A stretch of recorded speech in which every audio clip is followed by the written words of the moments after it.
So shout out to Duval and anybody who pulled up for my schedule show. This is a postponed show. I actually pushed it back a little bit. Shout out to Duval for pulling up. But today we got a good show for you guys. We're going to talk about a few things. And come on, let's get into it. I'm going to bring Lakeisha up to cause a little bit of confusion with me. Hey, Brooke. What's going on, Lakeisha? Listen, everybody, before we get started, hold on, before we get started, let me plug your page.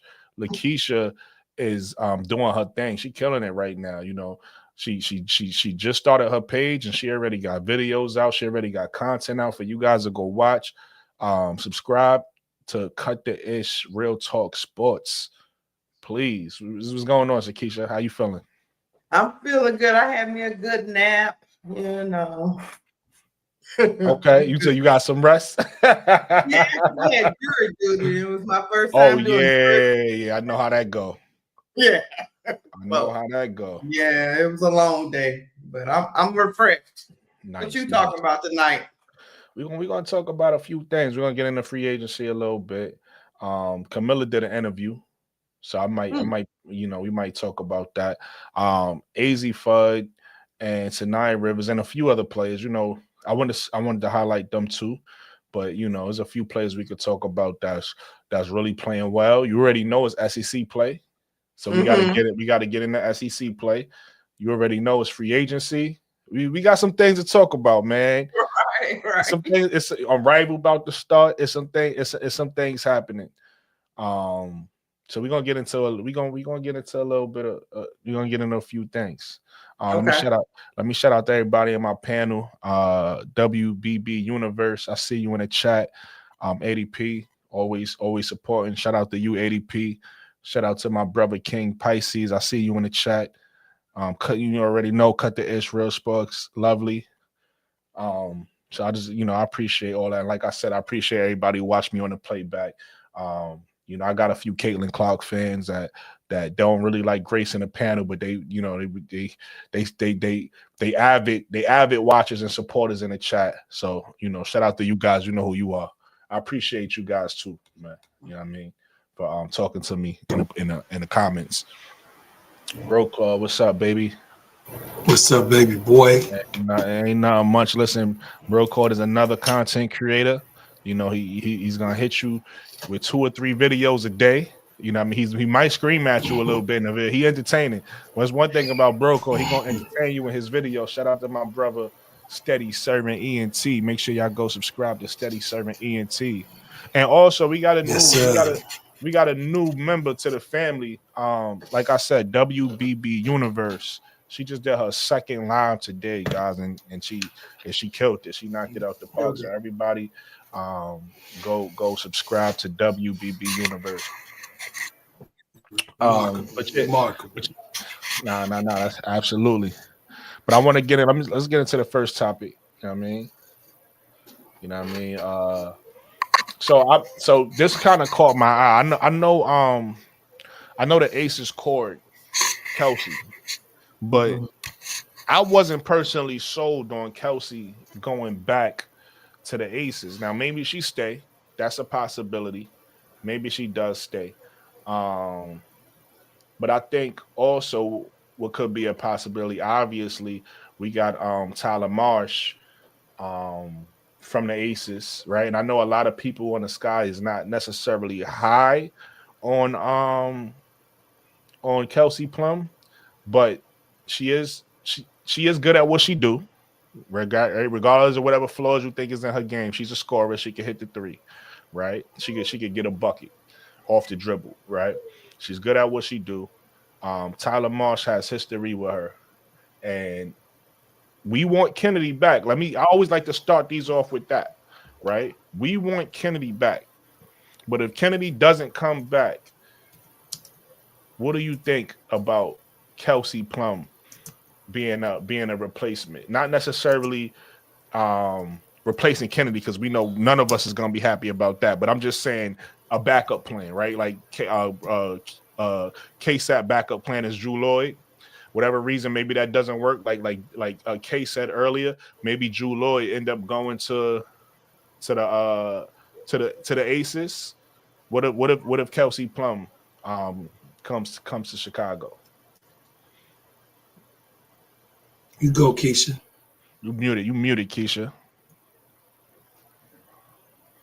I be trying not to give you feedback because sometimes it echoes here in my office. But anyway, Kelsey, no, you fine. I don't never listen. No. You never give me and you done went live a bunch of times. You don't never give me no audio problems. It be Bro, me. Claude been messing up a little. I be trying because I know that's distracting. Hey, look, I had to work. Hey, I had to work through grace, baby. I had to work through grace. Hey, I'm gonna listen. I'm gonna do it. Listen, if it was a wire, I'm gonna get on that bad boy because I'm from the streets. So if I can get it on the wire, if I had a wire, and that's all I had, I'm getting on this boy. That's it. You're gonna make it happen. Now your sound always A1. Like okay, good. Kelsey Plum. She's a 3-level scorer. She can score at the rim. She can score the three. She got a little ooh-wah-wee. A defense, she at least attempts to play defense, because defense sometimes is want to. She is small, so there's nothing you can do about that. But her and Kennedy Carter are pretty much the same height, I'm thinking, right, Brooke? Right. Kennedy Carter. See, the thing, I'm not to cut you off. You're right. Kennedy Carter and her is around the same height, but what give Kennedy Carter advantage is her athleticism. Like she could, how some people could play bigger than their height. Kelsey don't really play bigger than her height. She, like you said, she got the one. She tries. I see her.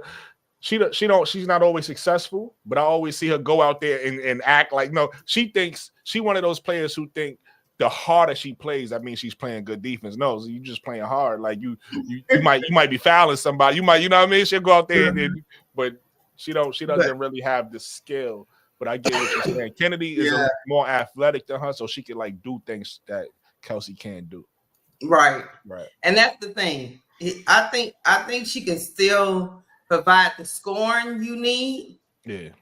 You're gonna lose a little athleticism, of course.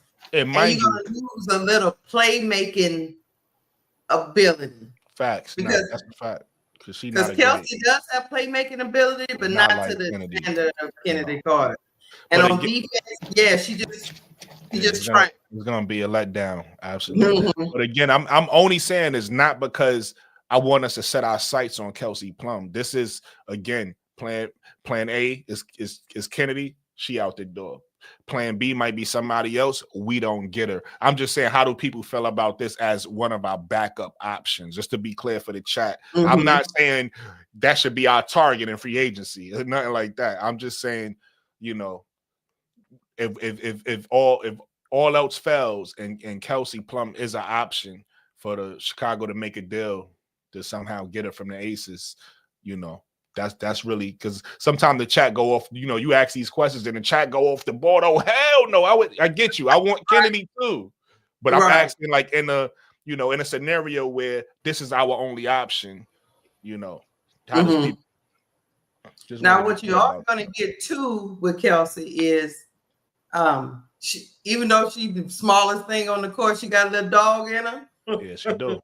She got a little dog, and you're gonna get veteran leadership, and she know how to win. That's true. She know how to win because she's won before. So yeah. So that might be invaluable to the.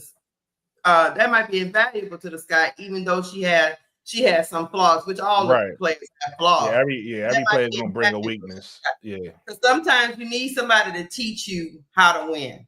That's LeBron, and then. You just made me think of something else, Lakeisha. Not only can she help teach, she's coming from another big that she could say, hey, when Asia hit this wall, or when Asia was doing it, she went and did this. Maybe she knows about a game where maybe Asia didn't shoot so well, so she went and did this workout that nobody knows about. She went she did this workout. She worked on this. She could give Angel those little tools. Hey, when or maybe sometimes you need to get away from the game. You in your head too much. She might say, hey, when Asia would struggle, she would do this. She wouldn't even think about basketball. She would go do this to clear her head. She could give Angel those tools that only she would know because she played with Asia. So that's a good point you make. And also she'll be familiar with the coach because he was one to help develop her. So I don't think it would be a bad thing. I just think people will be obviously comparing her to Kennedy Carter, and Facts. of course they want Kennedy Carter, but I think they'll warm up to it if she produces, and I don't think she's over the hill. You know what I mean? I know Yeah, she's she got a probably little bit more in the tank. she's like You know. 30. Yeah, she got a little bit more in the tank. I don't think she's over the hill. She got a little bit more in the tank, and I think she actually wants a new chapter. Yeah. From everything that happened. Not that it happened on the court, but off the court. So that's a fact, yeah. Mm-hmm. Bro, Claude or Key, you got you want to chime in on the topic? Anybody in the chat? Anybody in the chat? Y'all got I'll let Key go. Go ahead, Key. You sure? Mm-hmm. Okay. For me, okay. So I feel like who you pick to replace Kennedy Carter. Like we're talking about who could replace Kennedy Carter, right? Right. No. Let me be clear because the way you wording it is tricky. I'm not saying who could necessarily. I'm saying a backup plan to. Okay, we tried to get Kennedy for whatever reason that didn't work out. So now we got to replace our shooting guard position. Period. Right. We need a shooting guard to come in. So okay. So in my perspective, y'all, this is what I'm gonna say. In my perspective, you will be letting go of the top 2 guard in the league. And that's my opinion. If she would have started last season, I don't think there's nothing wrong with that. We would have the stats to prove that Kennedy is the best guard at her position if she started every game and did not get hurt last season. I would only say, and it's not to say that you're wrong or cut you off. I will only say, just out of respect, I would say arguably you got to throw a name like Arike in there. You know, you got to give these other players who are at the top their respect. Yeah. But I don't think I think arguably you could say Kennedy. Like this is arguable. You could say Kennedy is the best. Okay. I ain't mad at that. Okay. I just want to show other players respect so people don't kill us. Like, oh, you ain't no.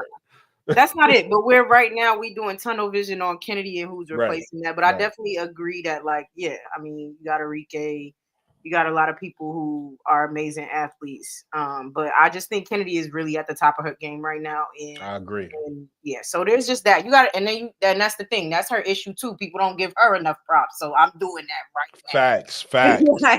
That's why she throws fits. So I'm doing that right now. We're gonna put the spotlight on her. But anyway. Facts. So look, okay, for me, who you replace her with, that has a lot to do with then who you put around who you replace her with, right? So I feel as though if you get a Kelsey Plum, that's not the end of the world. If you get a Jewel Lloyd, that's not the end of the world. I'm not sold, but it's not the end of the world because then your picks around them, you get what I'm saying? So that's why it's hard to say you give away a 10th pick to to get any of these players because now you're getting a weaker person. I'm not saying Kennedy is like fucking all defensive team or something like that, but yeah, Kelsey's defense is not perfect. You know what I'm saying? It's just not.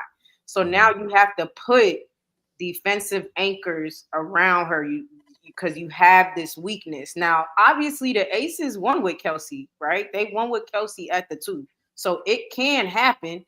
It can happen, but you would have to build a team in a way where you're having to complement her lack of defense. So I think it's possible to get a Kelsey Plum, right? I think that's possible in a Jewel Lloyd and build anchors around them. But I think that's what you go after in free agency and with your picks because you're about to get a couple players who are great scorers but may not be the best on defense. So that's my perspective with the Kelsey Plum or Jewel Lloyd or even a Kelsey Mitchell that people have mentioned as well. Yeah, Kelsey Mitchell is another one, sneaky one that I didn't even think about, but I wouldn't be mad if I want Kennedy back. That's my number one option. But if she's not back, I wouldn't mind a Kelsey Mitchell.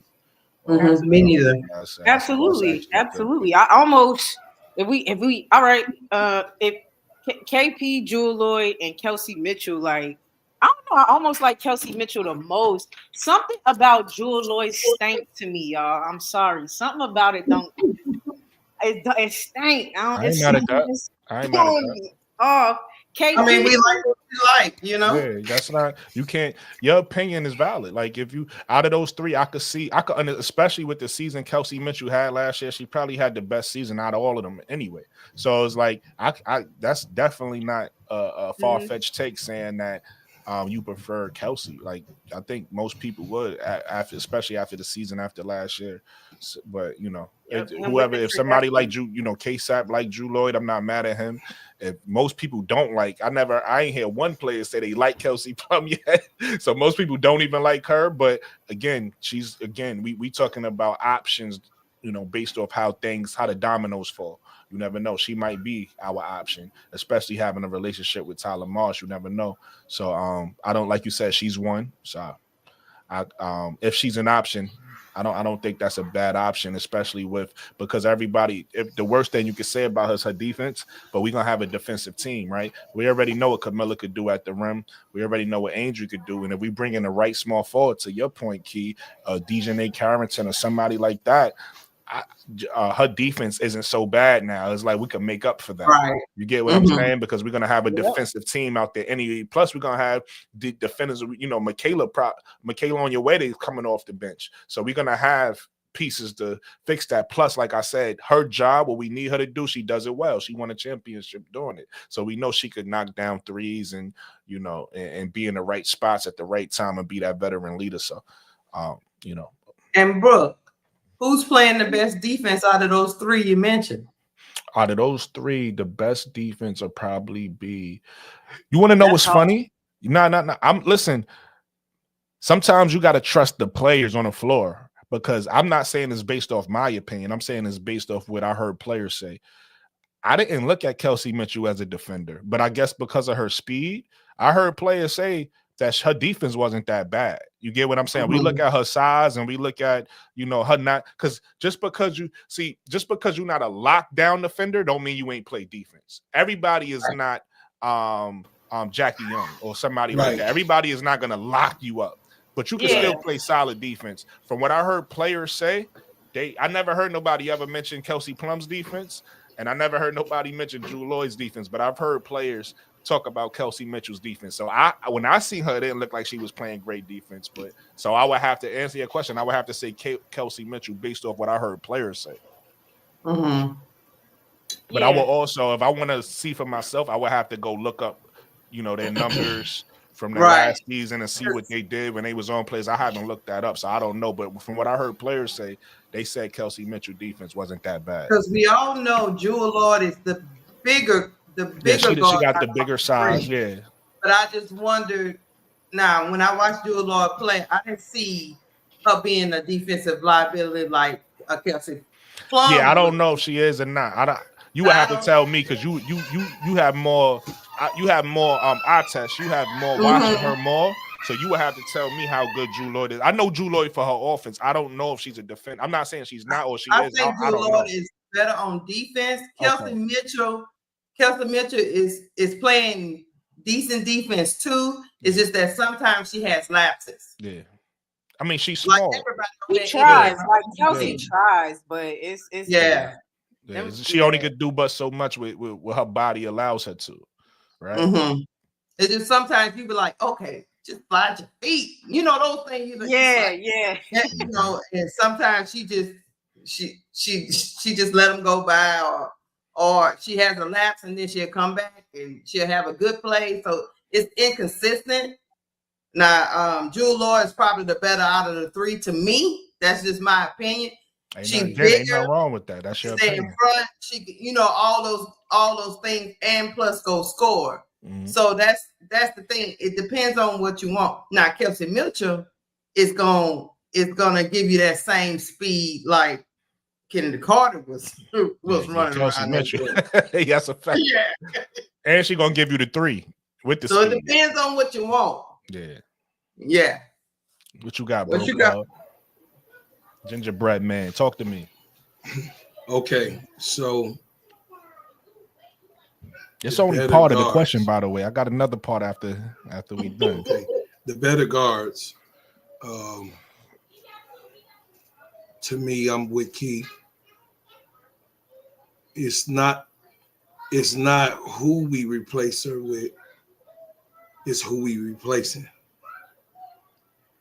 And I just, you know, I just know that Kennedy Carter, Jeff P., you better get your shit right. You better make us happy over here. You better do what you got to do and take care of your damn business. That's the first thing. Now, we could go into our perspective. The perspective is that we talking about Jewel Lloyd, Kelsey Plum, and possibly Kelsey Mitchell. The better out of all three of those is Jewel Lloyd, hands down, from my perspective and what I've seen and what she did in the championships. She was dependent upon, if you remember, Sister Keisha, they depended on her defense. They were depending on her locking down defenses, not the, those guards, not the passer, because Stewie was the liability on the team. Is that right? Yeah. In Seattle. So I would say, I think that Kelsey Plum is a motor, and she is the temperament that we need. See, it's funny. It's kind of funny because each one of these players got something missing, and each one of these pairs combined is what we would call on our Kennedy Carter.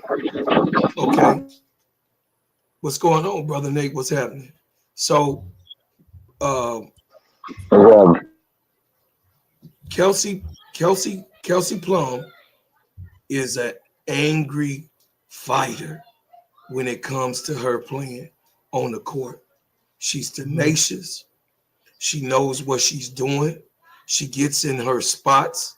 She gets ran over with bigger guards. It happens because she's smaller than those.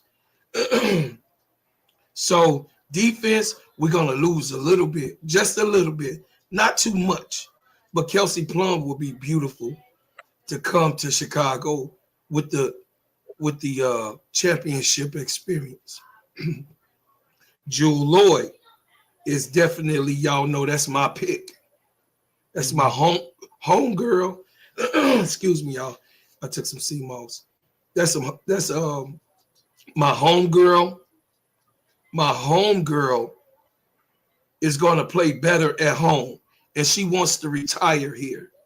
So she has to prove a point that she really, really wants to be here. And then she's not going to play lackadaisical on those home games. I'm just letting y'all know how Chicago players get down. You know what I'm saying? Every time when Alicia from the dream, when she come here from the dream, she puts on the show. When Alicia get here, they there for Alicia. You got what I'm saying? So I don't even consider Kelsey Mitchell because of the non-championship pedigree on what it really takes to win. So if we get Kelsey Mitchell, I'm fine with it because she's a buzzer beater. She's a break. Hey, she's a I'll take it and y'all can blame me for taking it. She's that type of shooter. I'll take the shot. I'll take the last shot when it comes down to the buzzer. And y'all can blame me and I don't give a shit. So I do want that type of person on there. But when it comes to apples and apples, I'll take the green apple, which is Jewel Lloyd, because her temperament will sink in with Angel being the leader. She's a beta. She's a beta on the court. She has not too much opinionated. She's going to watch and figure things out and move in jail. Kelsey Plum is very opinionated, and at times we've seen her yell at Asia, and Asia was like, "Shut the fuck up." I mean, that's literally on camera. That's a fact. So Asia will have to check her on the court. So the thing is that I would rather have someone that's going to gel with my offense and not shoot us out of ball games like Kelsey Mitchell would do. I would also like to have a better temperament coming, because a whole lot of feisty dogs, somebody gonna get bit. You know what's Good interesting? point. You know what's interesting about what everybody just said, right? Everybody, and again, nobody's wrong. Everybody got their favorite guard. Like, you know, Key said hers out of those three would be Kelsey Mitchell. I think Lakeisha and Brokaw both said out of those three, correct me if I'm wrong, both said Drew Lloyd, correct? Absolutely. Yeah. Nobody chose Kelsey Plum, but Kelsey Plum is the one out of those three with the championship. So either way, whether we go, whichever way we go, we good. We getting a good Drew guard. Lloyd got two. Correction. Drew Lloyd has two. Oh, okay, yeah, you right. I forgot champion. about her rings. You're actually right. But my point in saying that is it doesn't really matter. Any one of the three we getting a good guard, good pedigree guard. Even if we keep Kennedy, so if those are our options at 2, Kennedy, Kelsey, Plum, or Jewel, just I think we can make it work with any three. Yeah, we still looking good. But 2 is for rent though. That's my whole thing. The long game. If we really talking about the long game, we know that Jewel Lloyd gonna stay. She already said it. If she comes to Chicago, she wants to retire at home. Yeah, will Kelsey Plum and Kelsey Mitchell actually stay after that 1 year? They rent. We don't know who's staying after that 1 year, y'all. Come on now. Jewel Lloyd said she wants to come home and retire. I understand that she said on that on WGCI. She said she would like to come home and end her career. Yo, I got 48 people watching right now. Hit the like button. Everybody start I'm right saying now. Key. I'm just saying, Key. It's Hold Chicago. on, real quick. This is important. Listen, everybody hit the like button. Not only if you're watching on my page, I want to make sure y'all hit the like button on WBB Universe page. Hit the like button on Steady Servants page, and hit the like button on Keisha page. I need to show love to us all because we bring in this content to y'all as a tandem, as a group.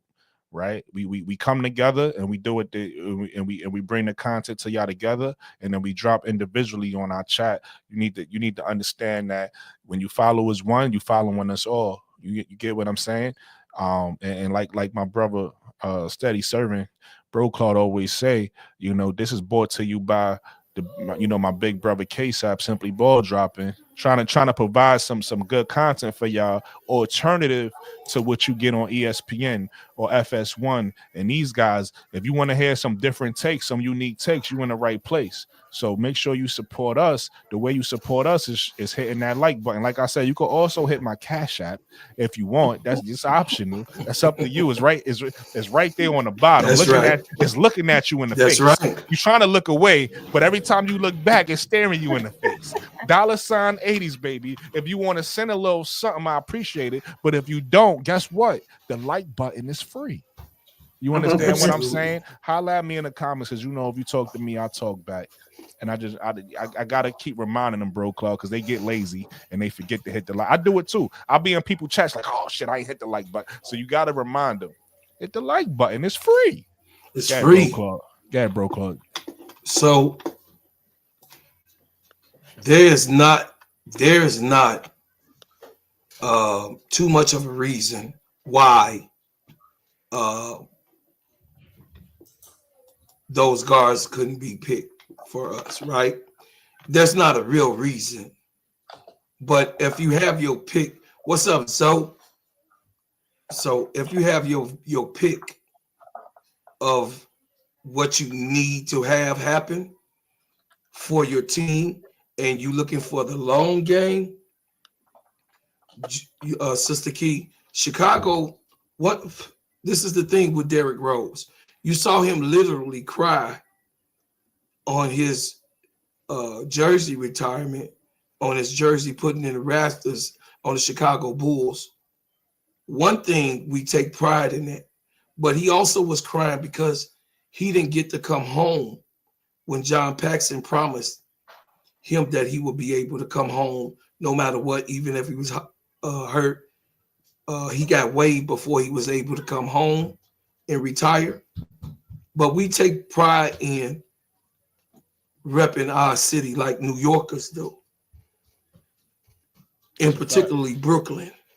You got what I'm saying? So Brooklyn and Chicago, brothers and sisters, they always, I mean, they really, really have good time. Anybody from Brooklyn, I'd be like, man, I'm from K-Town, I'm from the West Side. They'd be like, oh shit, yo, man, you just like, you know what I'm saying? Just like y'all saw me in the streets. That's how they get it over there.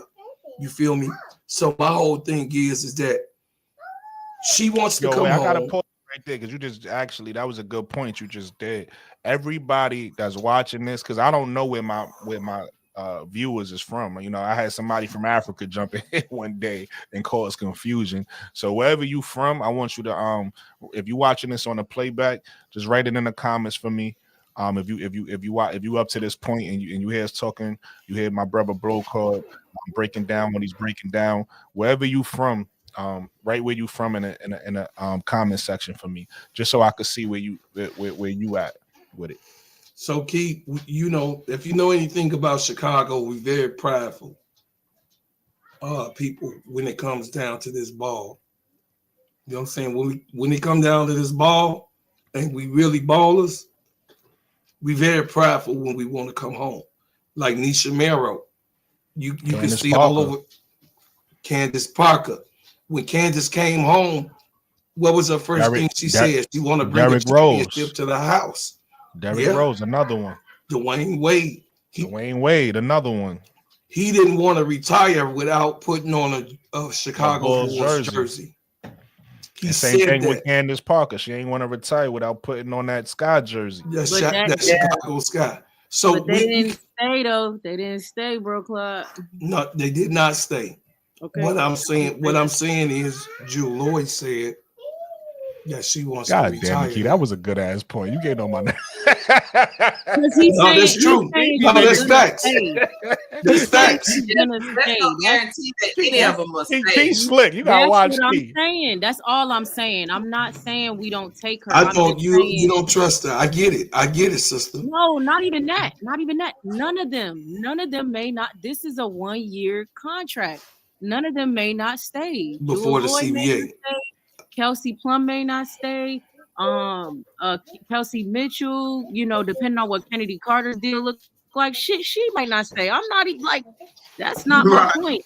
I'm just saying none of them may stay. And I understand that she's proud of Chicago. Who wouldn't be? I've been there. It's a beautiful place. But they did not, their legacy. Oh no, you good. I'm looking at the chat. Yeah, you good. Their legacies were made in other places. Sure. Chicago Sky is not where their legacies were made. Now they said, I want to come back. I want to make sure I show love to my city, put the jersey on, bring some food, whatever. But then they left to go, you know, somewhere else. And that's all I'm saying. We don't know that one of your points was we know that the reason why is because we know Jewel Lloyd will stay. Well, no, we don't. That's all I'm saying. Really quick.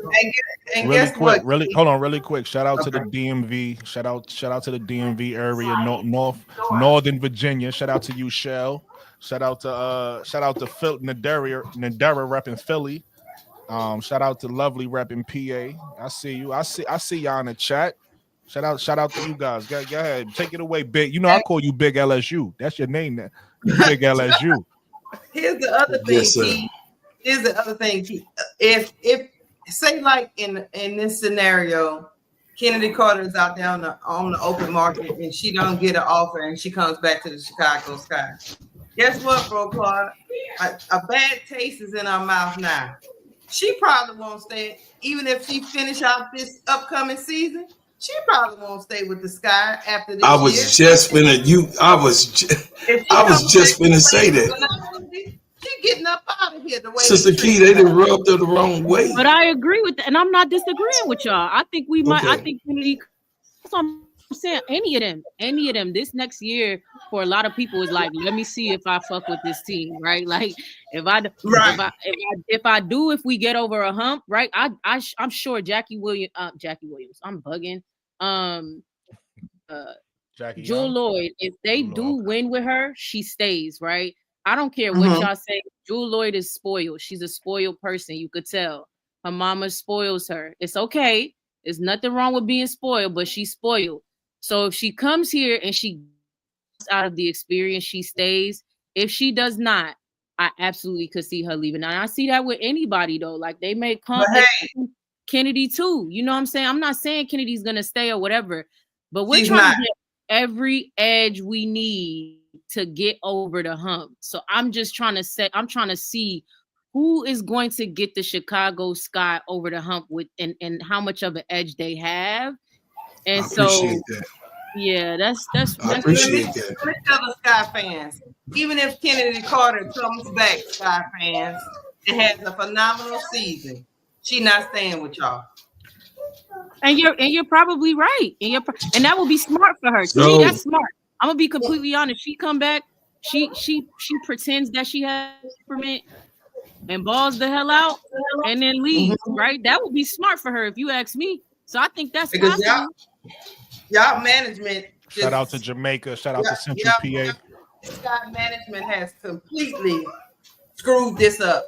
So, oh yeah, I would say if I was her, Chicago did. Chicago, what's up, L?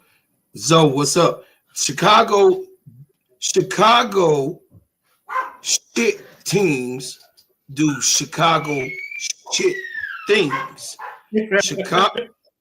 Chicago shit teams do Chicago shit things. What's going on, L? They are the cheapest franchise running teams in the city that's so big that should be paying their players, their superstars, what they're worth. They're the worst. I'm here. They're the worst. But Brooklyn, you said you had another part to that question. Like I'm interested. Well, no. So what I do is on my channel sometimes. So I got a topic that I stick to the topic, but sometimes the conversation is so good I let it flow. Y'all kind of went off topic, but it's a good conversation, so I ain't stopping. So what I was, as y'all can see, the conversation is really about Kelsey Plum. It wasn't really about all these other players, but it was a good conversation. I wasn't gonna stop it. In fact, Zoe pulled up. I don't know how much you've been listening. I want to get his take on it. You've been what's your take on what we talking about, Zoe? Before we, I'm back, man. I'm back. Hey, welcome. Hey, welcome I got back. my Wi-Fi. The house ready. Hey, I gotta I'm hit back, you. man. Hold on, I gotta hit you with just saying. What you gonna kill me? Wazam! What Zam? Oh my God. I've been holding down the boot all by myself, Zoe. Right. I just finished my stream, man. Zoe. We had it popping over there. I just finished.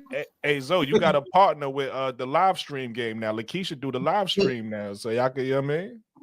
Come on, man. That's what's Sam. What's Sam, man? What y'all doing, man? Broke Clyde. Not the live stream. What do you call it? The live game. What y'all call that? I forget the name of it. When live do the stream? live call for you do the live game. She do the live call now. Play by play. Play by play. That's all we doing. Back, it was man. exciting. We had a ball. It's exciting. You know me, Zoe. I like action. I like to call when I see it. I like to call it. So, hey, me and Keisha was over there going back and forth. I was a little bit ahead of her because my stream was a little bit ahead of hers. But I feel you, Leanne. Clocked in. So it was. Yeah. I mean, we gonna do it again. Yeah, also because we made it. I mean, we had a good response on that, Zoe. It's so fun. It's so fun. Man. I definitely want to do one with each one of the members, but definitely Key and Sister Lakeisha. I definitely want to stay on helping the sisters out and getting they podcast going, Joe. So what we doing is no. Listen, we're gonna talk about that off, man. We're gonna stay on topic now, baby. Okay. I got my playback gang watching me. They don't want to go off. So we gonna stay yeah. on topic. Hey, Zoe, Okay, yeah, go you ahead, got go something ahead. for this? You got something on this topic? What we doing? We gonna keep it. We gonna What's keep the train the rolling. what y'all talking about, man? Y'all So, talking about this? So I'm looking at basically your topic list. You got I'm so we on the first topic right now. I'm gonna catch you up real quick. So basically, I was basically focusing on Kelsey Plum, and I was saying that Kelsey Plum is interested in free agency because I didn't, I know the Aces called her, but I didn't think she wanted to go back to the Aces. That's just my personal opinion, right? So I was saying that she actually got 3 options. She could stay with the Aces, right? That's an option. Or she could, really quick before I finish that. Hey Devar, I want to shout you out, brother. I want to say shout out to you. Was the first one in my chat. You was here ready to go, and I wasn't ready. So I want to say shout out to you, and I apologize for not being ready. But shout out to you for being here and ready to rock with me. Appreciate you, Devar. I got you. But let me finish what I was saying to Zoe. So option 1, she could stay with the Aces, right? For at least for another season, right? It's only in 1 year, and then she could make her decision. I was saying option 2, because we got Tyler Marsh and we might lose Kennedy. You know, with the confusion and all that's in the air, she could be another option that maybe the Sky say, hey, Tyler Marsh got a relationship with Kelsey. We have a need at the 2 guard. Maybe she comes to Chicago. And then I'm gonna just jump into the third topic now because we're gonna let Zoe kick off the third topic and everybody can talk about it. I was saying that option 3, because she played ball at Washington, right? Mm-hmm. And she's from the West Coast, I believe, if I'm not mistaken. She could actually, and then another Aces coach went to the Valkyrie. She could say, I want to go to the Valkyrie in my career here and kind of try to build up something with her being like the biggest name until they bring in other talent around her. So I was saying those are the 3 different options she could do. Stay with the Aces, come to Chicago, maybe go to the Valkyrie. So I was just kind of throwing that out there to see how people felt about that.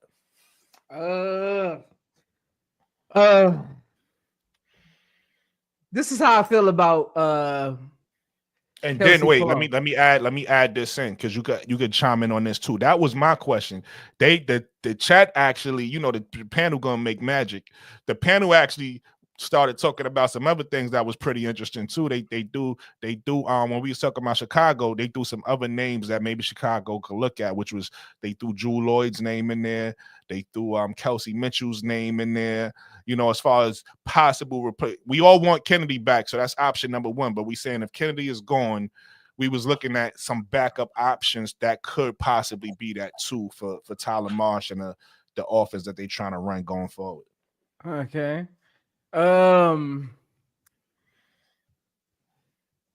Kelsey is a wild card type of player. When you got a wild card type of player like her, she got to be in the right situation. So her going to the Valkyrie would be horrible for her. It would be horrible for her, and it'd be horrible for the Valkyrie. It would set them back for whatever they're trying to do, game planning for the future, because they're not trying to win immediately. It would set them back. And I mean, it would fill the seats that they're just trying to make some money, but I'm pretty sure she's gonna want more deal, especially with new CBA coming in 2026. Going back to the Aces is the best option for her, honestly, just because of the type of player she is and what she needs around her. She need a floor general, she needs a defender, and she needs an anchor. If she don't have those 3 things, because she doesn't play, everybody get to the rim on her. So she needs an anchor at the rim. She needs a floor general to get her the ball because she's hard. Kelsey Plum is one of the overrated dribblers I've ever seen. Like, overrated. Like, her on-ball offense is horrible. I'm talking her decision-making, what she does with the ball, how she drives is really horrible. She's a microwave catch and shoot player that people try to put in this offensive juggernaut bucket. So honestly, the Aces is the best place for her to go. She don't need to be in Chicago. Leave that alone. And again, I just say this on my stream. Look, man. I told them this on my stream. I remember my 2nd year of college. We went into the dorm room, Brooklyn, with a book this thick going into this. By the 3rd practice, coach throws the new book. I don't care what the coach say right now. what no GM says. I don't care what no player says Right. about what they gonna be doing. You don't know what you gonna be doing until you line up and see what you got. Tyler Morris That's can a talk fact. about anything he won't talk about to sound good to the Fact. press and make the fans excited. He can talk about all that nonsense he won't talk about. Half of the stuff You he's gotta see saying what he you ain't got on gonna the do. floor. You coaches I didn't see come in and out my life. That I didn't see get on the podium and talk about what we about to do, and we'll do 80% of that. Because Right. again, you have to good coaches adjust to their players. You can watch film all day you want to, but until you're coaching them and you're wondering why this play is not being ran, why this person isn't their shooting guard, why this person isn't facilitating, even though they're the point guard, you that playbook goes out the window and you adjust. Kelsey makes sense to this team. We don't need that type of shooting. We don't need that type. That Kelsey Plum is not the type of player Chicago Sky need. First of all, she's not what they need. We don't need to go all in on her because bringing Kelsey Plum, that means we're going all in on her. We don't need to go all in on Kelsey Plum. She's too long in the tooth and she's stuck in her ways. Aces is where she needs to be, and that's end the discussion. What are we talking about here, man? She happy she got. She should be happy she got gold. What are Man, we what are we doing? What are we don't doing? like What are we Plum. doing? Just tell us you don't like Kelsey Plum. So. What are we doing, man? It ain't that he don't like her. He just telling the truth about her. What are we doing? What you got? You got anything on that Duvall or Be Well? I go. I think he's right. She should go back to the Aces for one more year just to see if they can get one more title run in. Because she is a hothead, so she's not gonna fit into everybody's organization. Right. It's gonna be a chemistry issue based on say the way she conduct herself. To be honest with you, but I will go back to the Aces for one more year, and then 2026. Remember, Portland is an expansion franchise coming into the league. I would go to Portland if I'm her because she's from like Washington. That's where she went to college at. And everything. So I think she'll be more closer to. Yo, somebody Man, got who- mute their mic. Listen, man. I Man, who paid up a in here lot of playing money. Build the Train, Listen, man? Listen. Who I got paid Build a the lot of Train money. going on in the I background, paid a man? lot of money for my sound. I Background. paid a lot of money for my sound, so I need everybody to respect my sound. Man. That's that 2-year-old. It's all good. Just mute your mic. I don't mind. That's that 2-year-old, man. 2-year-old gonna do what the 2-year-old do. Just mute your God, mic. That's all. Man, that sound look like they were working at the restaurant, back in the kitchen. But anyway, like 2026, 2026, the Portland and Toronto franchise is going to the league that year. She's from Washington, so I can see her going to Portland. I thought Kelsey was from California. Yeah, but she played college in Washington, That don't matter. so she might be more comfortable up there. You see what I'm saying? No, just because you went to She will college. have a following. Man. She will have a following. Lakeisha, I don't know what they think college players do. We literally only in that state for like 6 months. Like in six of those, 4 of those months, we don't know nothing about that state. We literally I only get there to play what ball. Duvall is saying. Though Duvall is saying he might not be saying Washington specifically, but he's saying maybe she In the area. prefer to play the West Coast than the East I Coast. don't know about Even that. well, she's on the West Coast anyway. She in Las I'm not Vegas. bringing That's the Kelsey Plum to no starting franchise team. She don't want to do that anyway. I don't care if I don't care if it was California. But she'll be Yeah, I behind said that Payne, though. yesterday. I don't think she wants to go on a new team, like a team Me that's neither. building a roster. I don't think that she wants to go on a contending team. She does not want to be on a team that's building a roster. Not Kelsey Plum. No. I think Kelsey wants to be a number. I think Kelsey, what she wants to be more than anything is a number one option. That's Yeah, what I she- Never think. have that. She'll never have that. She know that. No, She'll she never don't. have it. I ain't gonna say that about her. She don't be Will because she know who she is. She know Yeah. she She know. know who she is. She knows No. who she is. She'll never be that in this league, especially No. when it's trending 6 feet and up. When it's trending 6 feet and up, she knows she's never going to be that person. So, I mean, it's really, Thank you, Al. Appreciate that. it's really comical for anybody to think that she knows who she is. She know. Listen, just like Zoe was saying, the only reason, Zoe, that I said Jewel Lloyd first, I didn't say Kelsey Mitchell because she plays to her own drum. Okay, we was just using those three. And Kelsey Plum is a temperament thing. It's a temperament thing. So I went with Jewel Lloyd because why? She's a beta player. She can jail. She don't have so much to say. She let You her talking about work. coming to the Chicago Sky? She said that she would like. She said on WGCI right here that she would like to retire. She would like to retire at home. But my only problem is I won't give up the 3-pick for her. I gotta give No, up hell the 10. no. I ain't giving them. Hell no. About it. I Hey, let give me up say the this 10. right quick. Let me say this right quick. Wait, We wait. need to stop. We need to stop having these conversations about these star players going to franchises because that's not how they're set up to operate. First of all, when you're an expansion franchise, you're trying to get as many draft picks and role players fit roles as possible. Your superstar.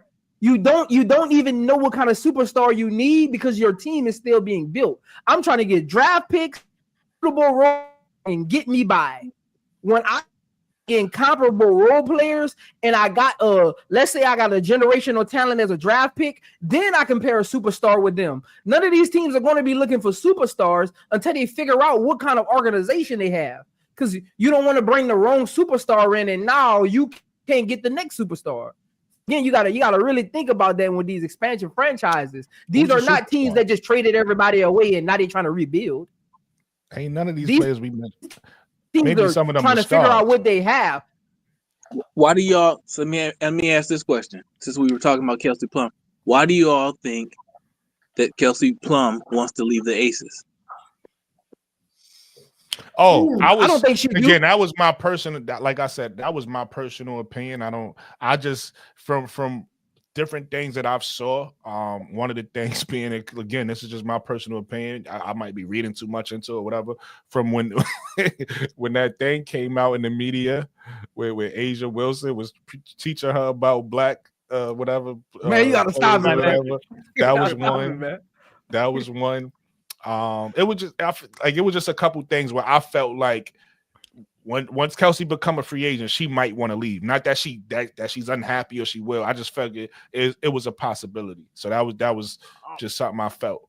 The only thing I seen though, Brooklyn. The only thing I seen though that might turn heads that I could see somebody writing about was, I think some of the fans on her last year because of her style of play.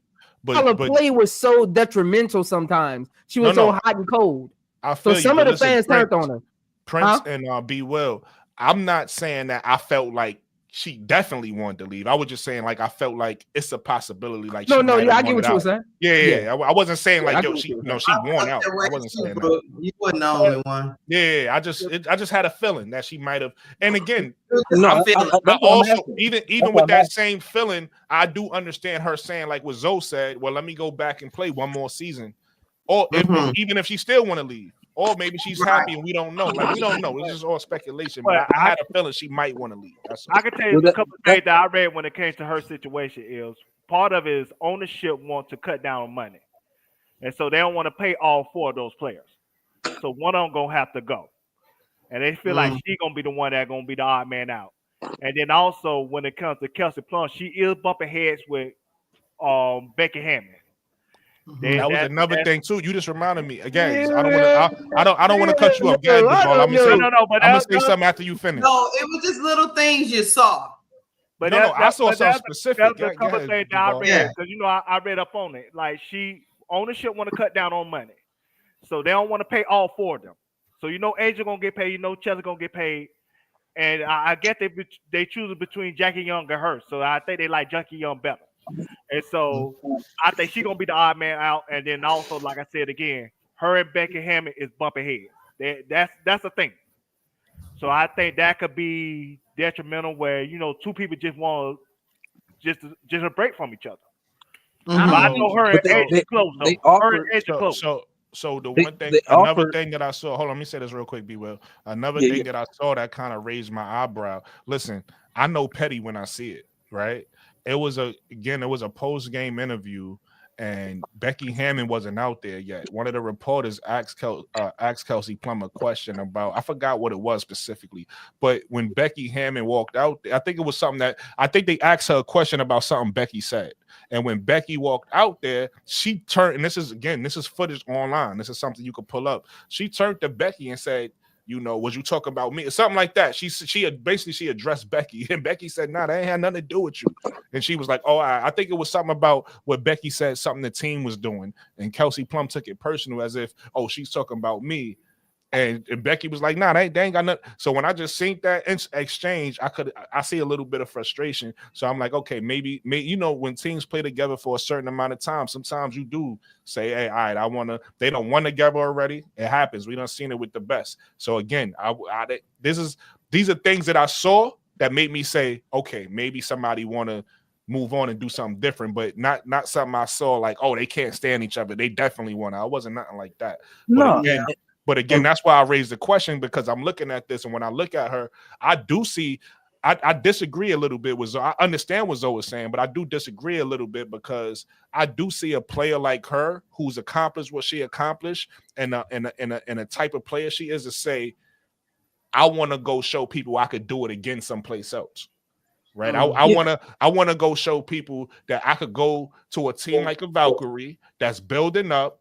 And then, because I don't think it's going, you got to realize that WNBA ain't like, let's use the NBA for an example. The WNBA ain't like the NBA, where it's going to take you so long. The WNBA got limited, it's not many teams. So this is a competitive league. So pretty much, for the most part, any team could beat any team, right? All the talent is kind of like on every team. It's not like it's spread it out like on the NBA, and then you got a bunch of trash teams. It's a lot of talent on a lot of these teams. It's just that some of these teams on the bottom just got to get it right. They got to get the right pieces, the right fits, and then they can start competing with some of these other teams, right? We take a look at what y'all said, Seattle. Right, Seattle got a. I mean, obviously it didn't work out because of chemistry reasons, but Seattle went from a team that I forgot what y'all said. They won finished 8 games because I wasn't watching, so I don't know where they was at. But they went from a team that was that to a team that people was talking about maybe they could contend now just by getting 2 free agents. You get what I'm saying? Yeah. So it's like, if I'm Kelsey Plum, not me, but if you know Kelsey, I'm gonna say could be, because I don't know what's in her mind. I don't want to say if I'm Kelsey Plum. Kelsey Plum could be looking at the Valkyrie like, oh, okay, we could turn this thing around in 2 or 3 years, and maybe she wants to be a part of that. Again, it's all speculation. I don't know. That's I don't have no information. This is just me looking at possibilities of what could happen. Not only that, you gotta think about it this way, because now she got the championships. Now she could just look for that big old payday, that last payday that she could get before she retired. In addition, and what you could be right about, Brooklyn, is 2026 and 2027 draft is a deep draft. Ooh, talk about it. So they gonna turn around quickly. This ain't like this ain't like the 2010 WNBA where it wasn't no players coming in. Right. Kelsey is not 2020. sitting for 2 years for that though, y'all. Like that's all I'm saying. Like y'all don't. She not sitting for 2 years for that. That's all. I agree on that. I ain't talking about sitting for 2 years. I'm just saying it's gonna turn around quickly because there's gonna be a lot of NBA or WNBA. I agree with you. I'm in agreement. This ain't like the 2010s where the talent was like watered down. Like these next 3 drafts. It's crazy. It's gonna be serious. But these teams are like, okay, for the Valkyrie, their trajectory right now is vibes. It's just vibes because they want to get the best of the picks out of 2025 and 2026. So they're not going to be a playoff contending team because they want those lottery picks, because they want those stars. I think Zoe Media touched on it a little bit, and it made a lot of sense because they want those stars. These next couple of years, they're not contending, and Kelsey wants to be on a. Hey, this is Key. Your name Key? Yes. Oh, get used to that. I make a lot of sense all the time. But how you doing? Nice to finally meet you. I heard him. Look, I heard him. I'm one of the ones. You gonna learn a lot. Stick around. Hey, Key. Hey, wait. Let me respond. So to be honest with you, I said this yesterday. I said it yesterday. So really you just affirmed what I said yesterday. Hey, look, great minds think alike. You sound like a smart lady. You sound like a smart lady. He one of them ones though, Key. He's Zoe actually Film breakdown. been a professional in his time. He really know Let what her he's cook. talking Let her about. cook. Yeah, Let y'all her definitely, cook, y'all let her definitely cook, just though. stepped all over her point. Oh no, it's cool. It's cool. It's Brooklyn, cool. I can introduce myself. I didn't even know who she was. You can introduce yourself after she finished talking. No. Cause he was looking for her earlier. Yeah. Looking for me? Yeah, he was She looking don't- for you. I on didn't his know who screen. that was. She don't got a picture. When you said Key, that's when it hit me. Because you don't got the names up there. So I didn't even know who that was. She's a WBB basketball universe. I mean, 'cause he was looking for you earlier. Okay. Well, yeah. But Brooklyn, I gotta go, man. The wifey is like but I gotta go, man. Y'all be cool. Brooklyn always going too late for me, man. Y'all Brooklyn wait till bedtime to go on, man. Hey, I don't want you to get welcome hurt. back. And I'm back though. I'm back in the algorithm, man. Y'all better get Welcome this back. work. Welcome But back. appreciate Zoe, y'all. stay on for Zoe, stay on for just a second so you can hear what Key has to say to you because she was addressing you. Go ahead. Okay. Keith. I'm listening. You be well. You said he was running from the smoke. Oh, No. I was I'm not. joking. No. I'm No, joking. she Key. I'm joking. was on the same page with. Yeah, I'm All right, joking. I'm listening. I'm listening. No, Zoe, you can. I'm gonna be repeating the same thing I said last night that you you put together very, very well just now. I agree with Duval. For the most part, I just don't agree that she wants to go on a team that is about to be a losing team to get these, first round draft picks and stuff like that. I think if she even leaves the Aces, I think she leaves for a contending team. And me and Brooklyn touched on it in my live where we said, hey, maybe she goes to Seattle to plug in for Jewel Lloyd. That's the only thing we said. If she does go somewhere to contend, and she will have, and I pointed this out too, that if you're gonna get Kelsey Plum, you got to build a team around her that's gonna make up for what she lacks.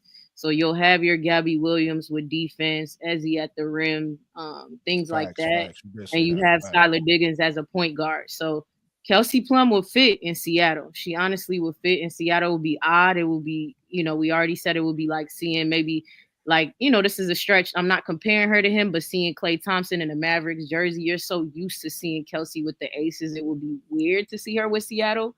But that's the only team right now in my head that I could see Kelsey on because they can contend. They were just there last year. And they have a team that will make up for what Kelsey lacks. I do not see her going to the Valkyrie, Portland, any of them, unless she decides, okay, I'm a veteran now, and I'm about to go ring chase and come off the bench for a star. And that's in the future to me. But I don't see her sitting for the next wasting 2 years of her life away. And, then she's contending at 33. Like, I don't know. That's just me. Yeah, I agree. Key, I disagree with you on your Seattle take only because of this. Her and Skylar Diggins are two hotheads. And the last time Skylar Diggins played with a hothead was Diana Taurasi. They had to run her out of town. I think that's gonna be an issue. That's another good point. That's an issue.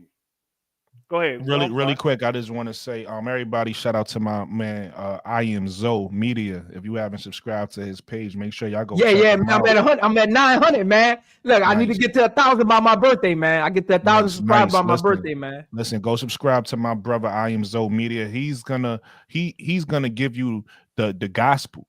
When you go to his page, he's gonna break down the film. He's gonna make sure he tells you how you need to know it from a player's point of view. You know what I mean? He's going to tell you what's going on in the film room and the locker room. All right. So make sure y'all go subscribe to my brother, I Am Zoe Media. He one of them ones. You heard?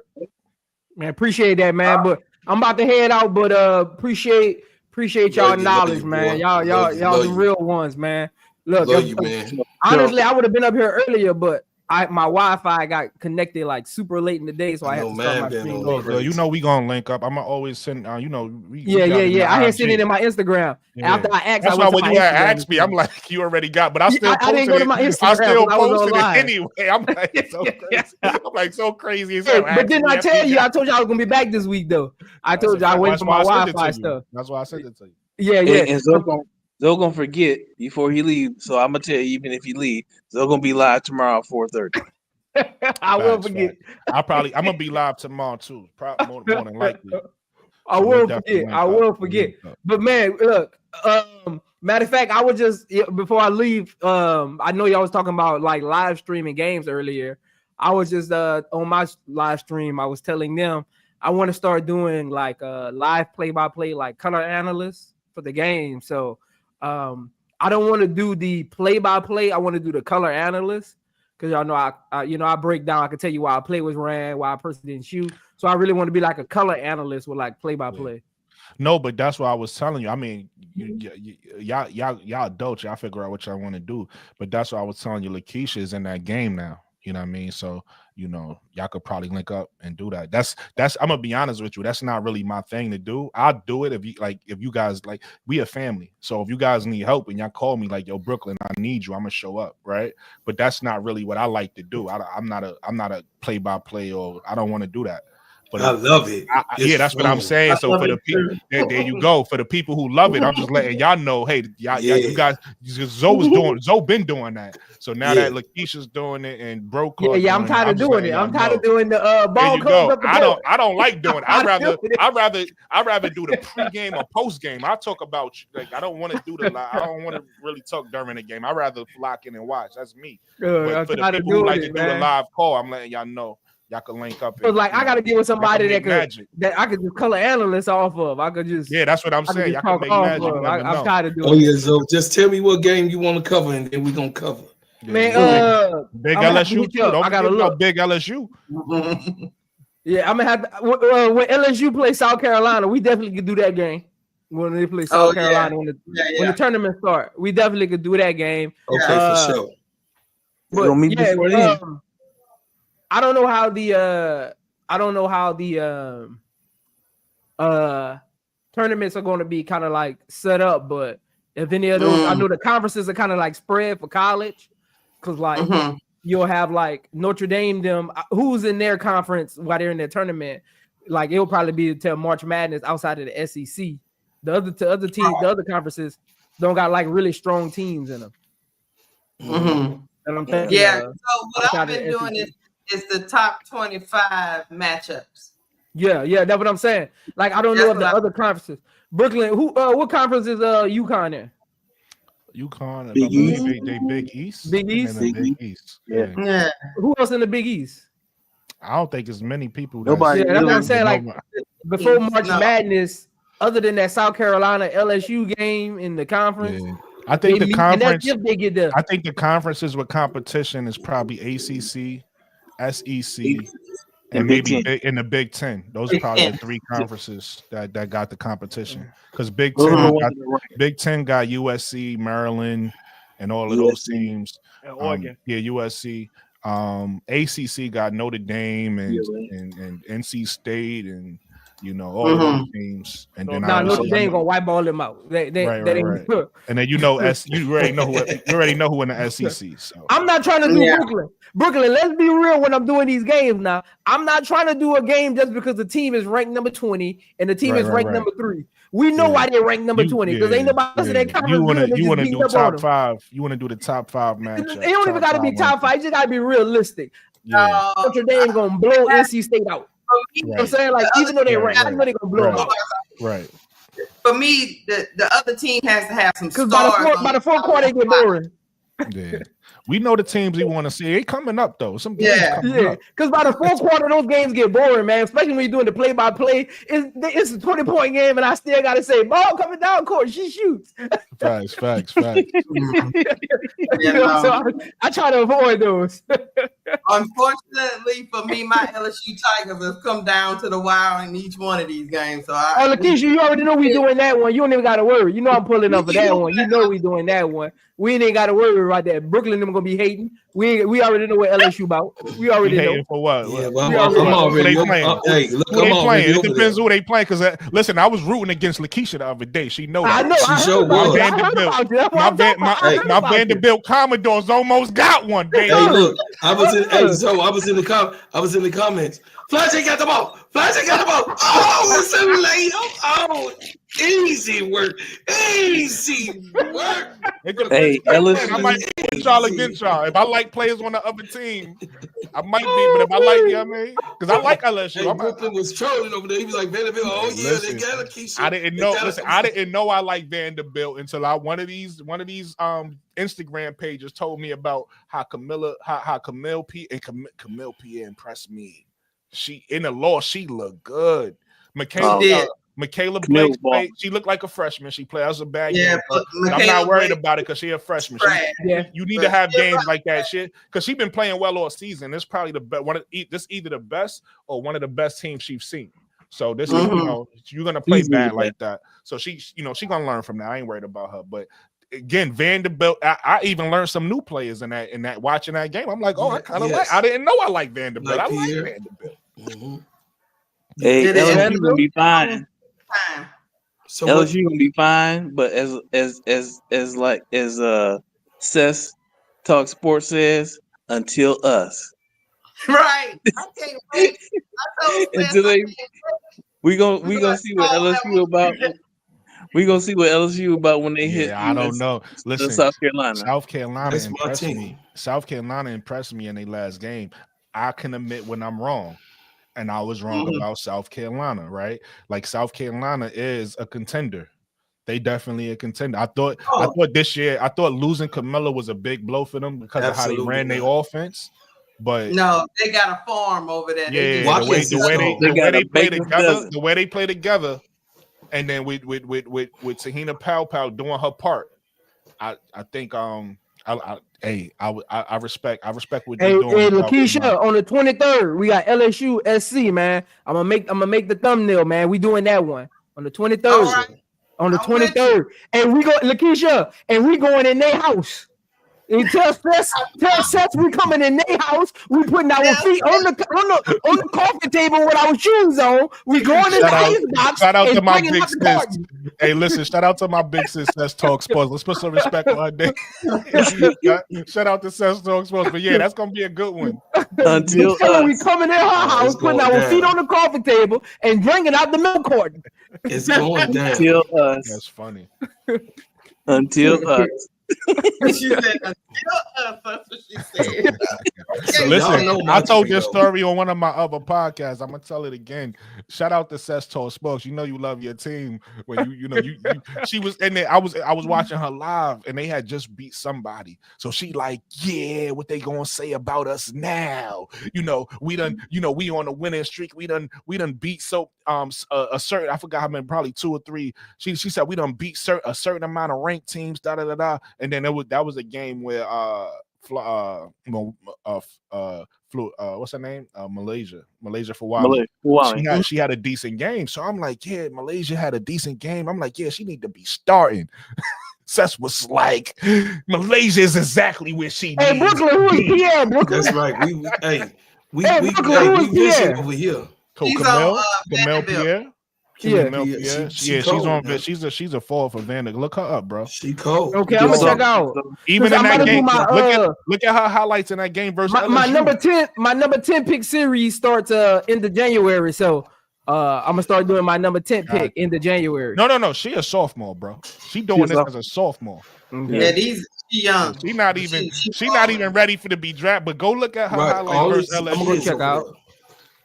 When They you see her, freshman she's gonna be is one of your cold. favorite players because if she doing this now as a sophomore, imagine her as a senior, bro. Like I'm gonna go check out. And like I said, the other girl, Michaela Briggs, is a freshman, right? So that's a freshman and a Hey, sophomore. look. Let me tell you something. You got folks coming, man. Look, Look, we about to look. This new crop about to shake up the WNBA like never before. They won't make that money. Them dogs about to get it for them. They Yeah, want them that dogs money. finna get The 'em. dogs about to go They get got a it whole for them. bunch of dogs. They got They a whole coming lineup. and they ain't playing. 12, They coming and they 13, ain't playing. 14, 15, 19 pick. Look, Hey, I told you I was at a AAU game like this summer. Hey, 8th graders, and they ain't. A couple of them in 8th grade, and they ain't playing. One of them dunking like Hey, they look, doing like 5'10" dunking. I told them about Yo, they got this. a couple of them in high school right now. Man, they coming. They Yeah. Look, coming. I told them, like, hey, Zoe in Brooklyn. I told them this. I say it's gonna. I say they was like, man. So you saying the game? Woo, woo, woo. I said, yeah, I'm doing the game. They was like, well, what you think about the 2026 season? You know, because the CBA is whatever. I said, I'm gonna tell you this. I ain't even at 2026. 2025. It's gonna be a whole lot of WNBA squads Listen, people that's forgetting gonna about have the new Tanaya. people taking a spot. Hey, people forget. Everybody's so focused on 2027. People They forget finna lose their job this year, Zoe. Tanaya Lotson come out next You year. About to lose your Hey, there's a whole Don't bunch of forget them about finna Tanaya lose Lotson. their job. It's about Hey, it's look, a good 20 of them. This you is how I said- know they about to come in and wreck shop. We all thought, and again, it was our fault. We was bamboozled. We was blinded. We was blindsided. We was unaware and uneducated. The WNBA was lazy. Over the last couple years, they were lazy. They Absolutely. let Caitlin Clark come in and get off more than she got off in college. Facts. They was talking all that noise. The WNBA is lazy. Hey, but they coming. They gonna set the tone. They coming though. They coming. You said they talking about that 2027 draft. Tim You know why? Johnson, Because what you up, my got brother? 6 franchise players What's up, on Tim? 2026. You gonna have 6 franchise number 1 scoring options on the first 6 picks in that 2027 draft. Yep. That's They a coming. golden age of that. Yo, that really that's quick. 2003 draft of the NBA. Yo, hold on, Devaldi. I'm not even cutting you off. Let me just say this really quick. I Nah, got go 100. ahead. I got 100. I got 100 people watching, man. Everybody go hit that like button. Stop Hit being the lazy. like. You being lazy. Hit that like like button, button. man. Hit Go that like button, man. Go subscribe. Listen, don't only subscribe to me. When you subscribe to me, I need y'all to go to Cut the Ish Real Talk Sports. I need y'all to go over there and subscribe to her because she gonna Hit that give like you. button over Listen, there. she gonna give you. You know, what I mean, she got some videos out now. She got a. You know, she talking about the peanut butter skin and the big rack. Yeah, I mean, I don't got that on my channel. She got that on her channel. You know, what I mean, you got to go over there and get that. You got to go get that sauce. You got to go get that sauce she got up over there, right? Absolutely. Hit that like button, and then you got to go over there to my brother, the gingerbread man, steady serving ENT. He gonna entertain you. He entertaining. You don't never know what he gonna do. He gonna scream. You know what I mean? He gonna scream at you. You gonna think you did something wrong. You understand what I'm saying? But he really mad at Jeff P. You get what I'm saying? Because he's not putting respect on Kennedy name. You get what I'm saying? Go over there, Get that job done. talk about it. Go over there and subscribe to my brother, Bro Claude. And then after you finish subscribing and steady serving ENT, we got a new member to the family. My girl Key, WBB Universe. Go subscribe. You know what I mean? She just put out her second video today and it was live. Man, Hey, if you go back and look at my catalog, my second video was terrible. Her second video was lit. You know what I mean? So shout out to her. She did a 5-hour stream. Easy. God, Very dang. entertaining. Easy work. Entertaining all the way through. You get what I'm saying? She bring the energy, she bring my good baby takes. niece. Go That's my subscribe baby to my niece. girl Key, WBB Universe. And then after you do that, I need you to go to my brother, I Am Zoe Media, because what Zoe's gonna do is he gonna give you the gospel. You understand? That's You're all gonna I'ma have to do. start. You're gonna have to start paying for this. You get what I'm saying? You get what I'm saying? He's gonna take you to the film room. He's gonna tell you what the coaches is looking at in the film room. He's gonna tell you what the players is looking at from a player's point of view. You get what I'm saying? He's gonna give you the game from a different angle. So I need you to go to my brother I Am Zoe Media and subscribe. And after you do all that, I need you to go to my big brother page, Simply Ball Dropping, because he brought us all together. And I need you to subscribe to my brother KSAP at Simply Ball Dropping. I want to shout out everybody that's watching. Shout out to y'all. Shout out to my playback gang. Hit that like button. It ain't over. Get Deval. Keep going. No, I'm just saying that 2027 draft, you got 6 franchise players. That's Facts. why people keep talking about it. Facts. Like you Each one you of those can't- players could be #1 draft picks in any other draft. basically. And I mean, I'm talking about franchise level player, like top Come on, let's Juju Watkins, man, beast. Michaela Williams. You know what I'm saying? Beast. Wiley, Fawali, beast. Hidalgo, Michaela Williams, beast. the foreigner. Hidalgo, beast. What's that foreigner name overseas? That's like 6'5", 6'6". I She's gotta coming look it out up. 2027. I gotta look it up. And so it's like, man, And then you ain't even throwing. I think even and I maybe she a step below, but still a really good player. I think doesn't Reagan Bears come out in that draft too? I think so. I think And Reagan Bears is in that draft. That's another good big. So it's like you gonna be happy if you win a lottery or you got Jada Williams, in that Kiki draft. Wright. Kiki Rice. No, Kiki Rice, I believe, come out. She's in 2026. I think Jada it's Williams. 26 draft. Jada Williams. Jada Williams. Yes. and Yes. Sarah Strong, if she wants to, she get in that 2027 draft too. If she wants. Strong. Yeah. She old enough? qualified. Yeah, 2027 a problem. But listen, like I said, don't forget about my girl Tanaya Lotson. She might be headlining next The year. #1 scorer. You know, you got Tanaya Lotson, you got Lauren Betts, possibly Flage, depending on if she come out this year or next year. We don't know what she's coming gonna out do. this year. Right, we don't know what she's gonna do. She might come out this year, but what I'm saying is she's in Tanaya Lotson's draft class. So Yeah. until we know what's going on, I gotta, assume she's gonna be in her draft class. Can I say something? Of course. Can I say Yeah, do your thing, brother. okay? So Listen, Zoe talking about he leaving. We about to start. hey Zoe, We about I'ma to start give you topic 2. And once you hear, right, you I'm gonna hear. give you something, Zoe. Hey, Zoe, pause. Once you hear, you hear. We about to start topic. I was. I love Listen, it. y'all. Here. I want y'all to consider that Flage say she's considering coming out.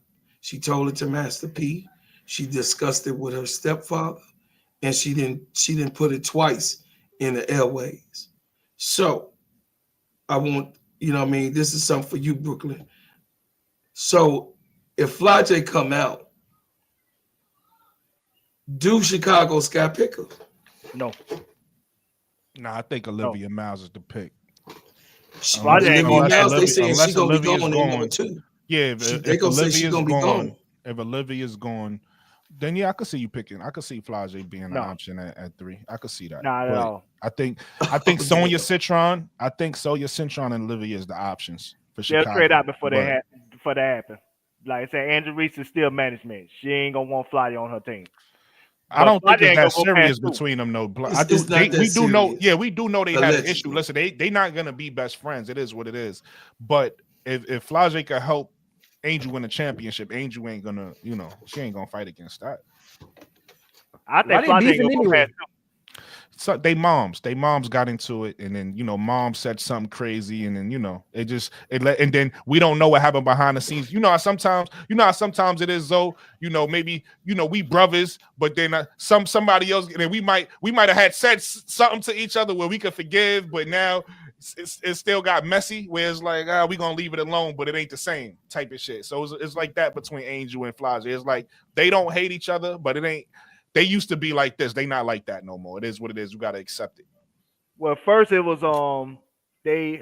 Flage and Angel best friend had fought, and Angel of course took her best friend's side. That's what really started the beef, and then it Right. lead over to the mama and all that. So now Got they a little don't need messy. beef. So that's why I say I don't think Angel will sign off on that. But I don't think Flage. No, you could be right. What I'm saying is, you take players that don't like each other all the time and then play with each other to win. It is what it is. They don't got to be best friends, off the court. They just got to learn how to work together on the court. Jordan and Pippen hated Dennis Rodman. Jordan and Pippen, they had to talk to them before Yeah, Dennis that's Rodman right. even came to the room. All right, man. Y'all be Yeah, cool, that's man. Y'all be fine. cool, man. Shout out to y'all, All right, man. so- Y'all stay blessed. All right, brother. so yep. Hey, So they welcome had to. You gotta Welcome think back. about Welcome this. back. You gotta think about this, Duval. It's money on the table, bro. It is. When it's money on the table and your career is on the line, and the choices that you got to make to have a lucrative career. You ain't giving a goddamn if your cousin, your mama, your sister, you on the court putting in that work. Yeah, you could definitely join. But Tweet.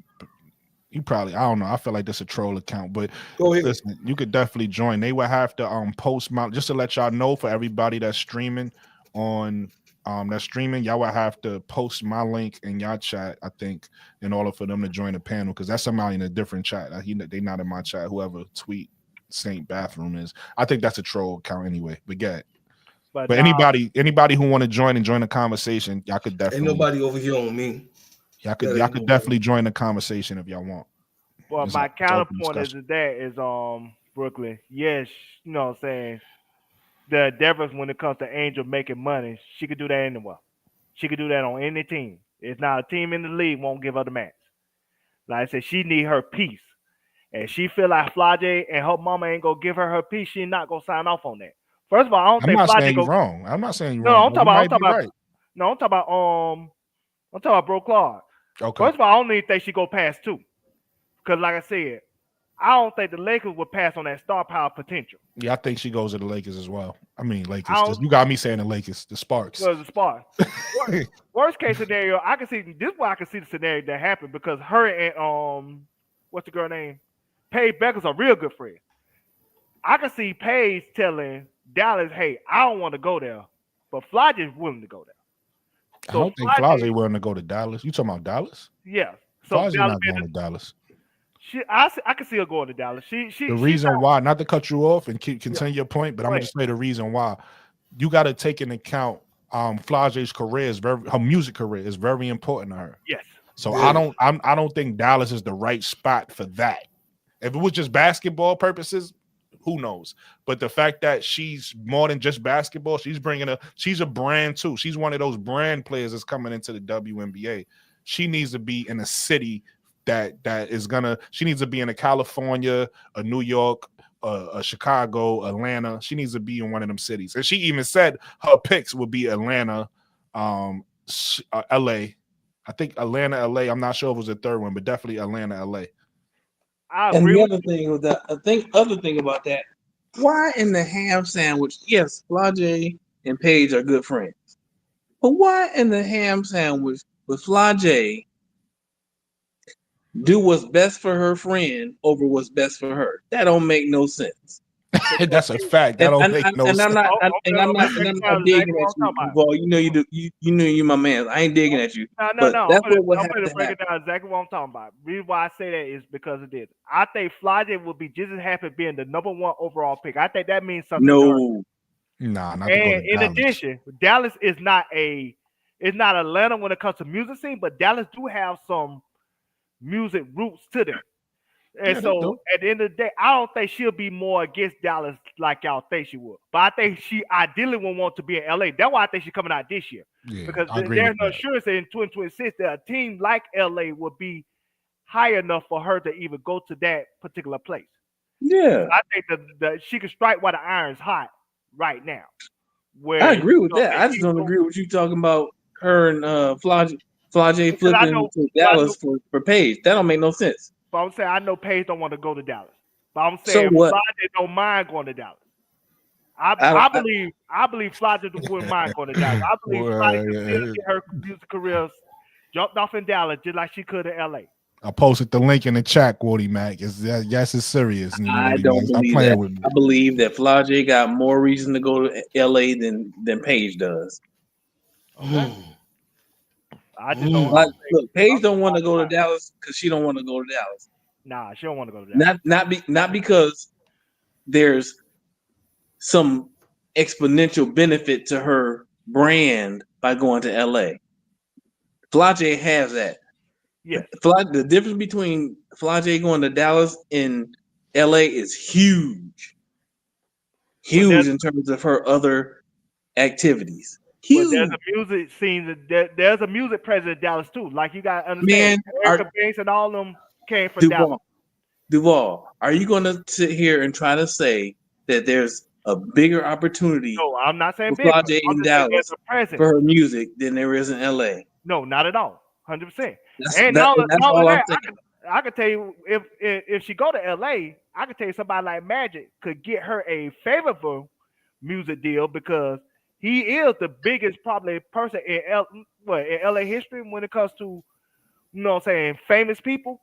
And so he could easily go get her a favorable deal at Capitol Records or Universal Records, both based in LA, and then what I'm saying, he could get all the features and everything else for her music career.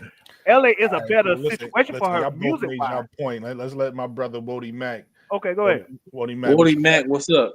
What you got, Wody Mac? And don't talk about my last topic because we ain't there yet. Oh, hold up, bro. I'm in the hallway too, because again, I just got home, but I'm in the hallway, so it might be a little echo. Hopefully, I'm good, right? Yeah, you good, brother. We can hear you. You sound good. Reverb.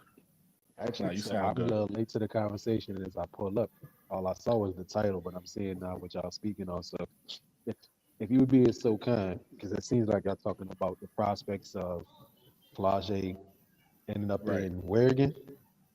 Yeah, y'all could or be Will or Duval, y'all could give him a little. Okay. I was saying Florida wouldn't mind playing in Dallas, just like she wouldn't mind playing in LA. I think Paige just want to play in LA. I think that's the difference between the two. According to what these videos people are posting and saying too, it looks. I mean, she has the option to stay in school, so I don't know if a lot of people believe she would actually pull that, right? But if let's say she have like another little injury flare up again, and it might give like question marks, would that be enough of a reason for a Paige to be like, you know what, I make enough money, I'll go back to school for one more year, and the team that might get me next year, it won't be Dallas. I mean, what's the likelihood? Then potentially the team that would probably be at the bottom of the totem pole, then would be, well, Dallas probably still would be bad. Atlanta probably would still be bad. Washington probably would still be bad. Golden State potentially could be bad, but I think they'd be similar to probably like 13 wins, 14 wins, like the bottom of the league was last year, right? So that depends again, I guess, on who's at the very bottom. I'm assuming Atlanta is going to be terrible again because they don't look like they're going to make no type of moves, right? From where they're sitting and then where people wanting to go there and nobody's there. So I think Atlanta might be the bottom feeding team this next season. Does she care about going to Atlanta? Who knows? Again, when all your options is out, you got to go where you got to go. You can play that card and sit out and come back to school for one more year. But after that, whoever got you, and it might be a worse situation for you. Facts. I don't think Dallas is bad of a situation. I just think, again, yeah, you still get shine, but it's still Enrique's team. You know what I mean? And nobody's going to take a back seat. Enrique's not going to take a back seat for nobody. You know what I mean? Facts. We're gonna end off on that note, and we're gonna go straight to topic 2. Camilla did a little interview. I figured we could talk about it. You know what I'm saying?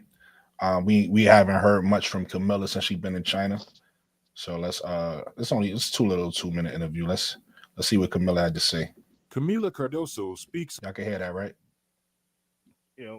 On her experience playing in China. Check out the video. I think the unique experiences for me is just being able to be here. Like you said, this is my first time playing overseas. And I think China is a great place to be because the basketball here is very, very aggressive. And that'll help me a lot when I go back to the WNBA. So I'm really excited. Yeah, we don't have much time to go to a lot of places, but we had a couple of days to go to the city and it's amazing. The shopping malls is something that I've never seen before. Like it's huge with a lot of stores. We went to the Bond. I think that's what it's called. It was beautiful. The food is amazing too. I think me and CB, we're doing a great job adjusting to the food. Yeah. I would say memorable moments is just all the moments we spend with our teammates. They just bring joy for us, we away from our country, away from our family. So just being able to hang out with our teammates is like having a family away from our family. So every moment we spend with them is amazing. There's this one player that I think she was really good. She was number 9 from Citron. But I also say my teammates, like CB said, we haven't had a lot of time together, like 2 months to just adjust to different basketball. Like we used to American basketball, y'all used to hear basketball. So they helped us a lot just to get used to everything. They talk to us all the time on the court. So they left us a really big impression too. I would say just sleep. I like to sleep. So every time we have a time off, we go to sleep. I mean, we have a really busy schedule, so practice a day or practice in film session, but we try to go to the mall too, like just to get our minds out of basketball. Because even though we're here to play basketball, I feel like we should have fun outside of that. So we just try to do stuff outside of basketball to relax and clear our mind.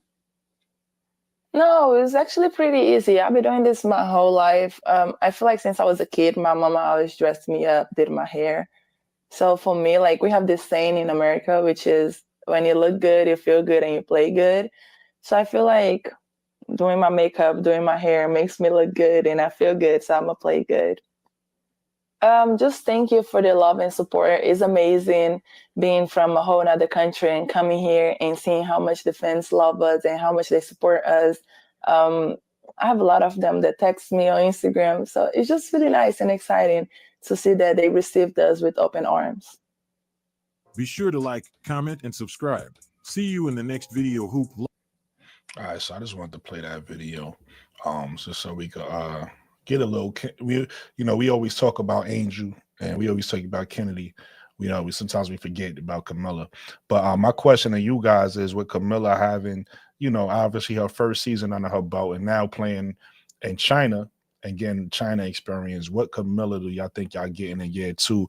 You can compare it to the Camilla we saw at South Carolina, right? Because in South Carolina, we saw Camilla who, was playing behind Aaliyah Boston, where, she made impacts on the game, but she wasn't, a focal point. And then we saw the Camilla in her senior year, where she was like the go-to player for them. So I think, Camilla growing, being that her, we see a lot of weaknesses. One thing I could point out from myself when I saw it from Camilla, a weakness from her was just like, she didn't always stay motivated. She didn't always have that fire burning. And a perfect example of that is the Aces games. When I seen Camilla versus Asia early on, she didn't look like she belonged on the same floor with Asia. But those, I don't know how many of y'all watched those Sky games, but in the last game, the last couple games, she looked like a totally different player. It was blocking shots, was being aggressive. She like a total different Camilla. So I'm excited to see what Camilla looks like in year 2, especially with Angel motivating, because Angel gonna always be there to keep that fire burning in her. So what kind of Camilla are y'all foreseeing in year 2? Because I think we got 2 gems in the draft, 2 gems, two-way players, because everybody focus on their defense, but Camilla is a two-way player and Angel is a two-way player. So what you think about year 2 Camilla? Anybody could go. New guy, what's up, my brother? I'm drop the link for you. I'll say this: that it's like and if the analogy makes sense, it's like having Jalen Hurts as your quarterback and having Camilla Cardoso, right? Like, she's not the top dog at her position, but she's near the top. I was gonna say Dak Prescott, but I don't think that's applicable. I mean, Dak is just like a middling average quarterback to me, but to use that analogy. And why I say that is because she has skills, that you would want in any big man on both sides of the court. Right. She got the size, 6'7". She got size. She has some touch around the paint. She's very efficient. She has the ability to stretch the floor, and she can work on that some more as shot blocking. And she's agile. She's very agile. The one thing I noticed about her, though, is at times when she was in position, she wanted the ball. Like you said, like she gets disengaged and she didn't get the ball. Like it didn't come to her. Right. She threw her hands down to her side and just stood there, stopped moving, just started staring, or put her hand on her hip like, nah, you can't do that. She get frustrated. You get an attitude. You catch a whole attitude like when you want the rock and it don't come to you. A couple of times I've seen it, like she'll just like stand there and put her hand on her hip and just watch the person with the ball. Like, you don't see me here. Like, yeah, like, come on, you can't do that. throwing the attitude. And I don't know if she kind of grows out of that, you know what I mean, or you fake it. I mean, because a lot of people would say like other players, Kennedy's attitude issues. You've seen all right, when now in China, you know, she's I guess being self-consciously trying to watch what she does. People were saying like I'm trying to use anybody but Kennedy because obviously that was like, you know, they said the babyish rage always throwing hissy fits. Another player that was known for attitude outbursts. You want to say Kai has fiery, but she's controlled fire. Is a controlled fiery, you know what I mean? Just probably not so controlled when she speaks to reporters, like she say what the hell she feel like on that Paul Pierce type of game. But I'm cool with that. So yeah, she the only bigs that would really be better than her would be like Jonquel Jones, certified fives. You know what I'm saying? Certified centers. Jonquel Jones coming into this season, Derrica Hamby, and she'd probably be like the 4th or 5th best big in the league right now, as she already is. That's high praise for a rookie going into a second season. They'd say she's already a top 5 big. I don't know. I would have to think about that because I didn't really rate her. Aaliyah Boston is a big, you know. Yeah, Aaliyah Boston goes in there too. Aaliyah Boston is in that top because let's be clear. That's another one. Really quickly before you go, Duval, because that's a good point you just made. That's another one that Camilla. Because remember, Aaliyah Boston was her big sister. They played on the same team, so that's another one that I saw that early in the season she didn't really like. She didn't look like she belonged on the same court with Aaliyah. Aaliyah would do things, would bully her, but then later on in the season, I seen her standing up to Aaliyah a little bit. Like, nah, I'm here now. So, right. And then like you said, he did bring up Aaliyah Boston. Aaliyah Boston was another one of those names I think of. I mean, and you think about every team throughout the league. There's only like 12. You're thinking of starting bigs, like starting quality bigs. I mean, yeah, Aaliyah Boston, Derrica Hamby, Jonquel Jones, and I don't think you said nothing wrong. That's your perspective. I'm saying you're giving her high praise. Don't forget now after Ezzy, after Aaliyah, after AB, Jonquel, Ezzy Magabor, and don't forget Tina Charles. She old. You want to put Tina Charles in the top 5 at 37? Nah, but remember, give Tina Charles. She old, but Tina Charles was out there schooling. When I say schooling, I mean schooling in a good way because she was helping them out. She was schooling Angel and Camilla. I remember she did something to Camilla. She was like, Camilla, throw the fake next time. I wouldn't have blocked your shot like that if you would have just faked me. So she was out there really schooling them. See. I think that's a good point. I think Miller coming into next season. Unfortunately, most of us haven't been able to see her games in China, but by all reports and from the things that she said, just the fact that they're more physical overseas and aggressive. She's learning from that. So for me, I think the biggest thing that Camilla will get is that she ain't gonna be beat up in the paint. You know what I mean? She's gonna be a little tougher. She's gonna realize that she's as big as she is. Right. And I hope she also realizes that I hope she realizes how athletic she is and uses that as well. Because for me, like the biggest thing that I want to see Camilla improve on coming to this season is her defensive discipline, because she just gets too many fouls for me. Because she plays in the paint, you're gonna have people bodying you and trying to score in the paint. And what do? You got to be disciplined. If you're on defense and your player gets position on you, realize, all right, they got position on me. So ain't no point in me at this point. They got the ball. Ain't no point in me doing anything stupid. Just play good defense from that point. Stay disciplined. Stay vertical. Because a lot of times she got into foul trouble is because she wasn't vertical.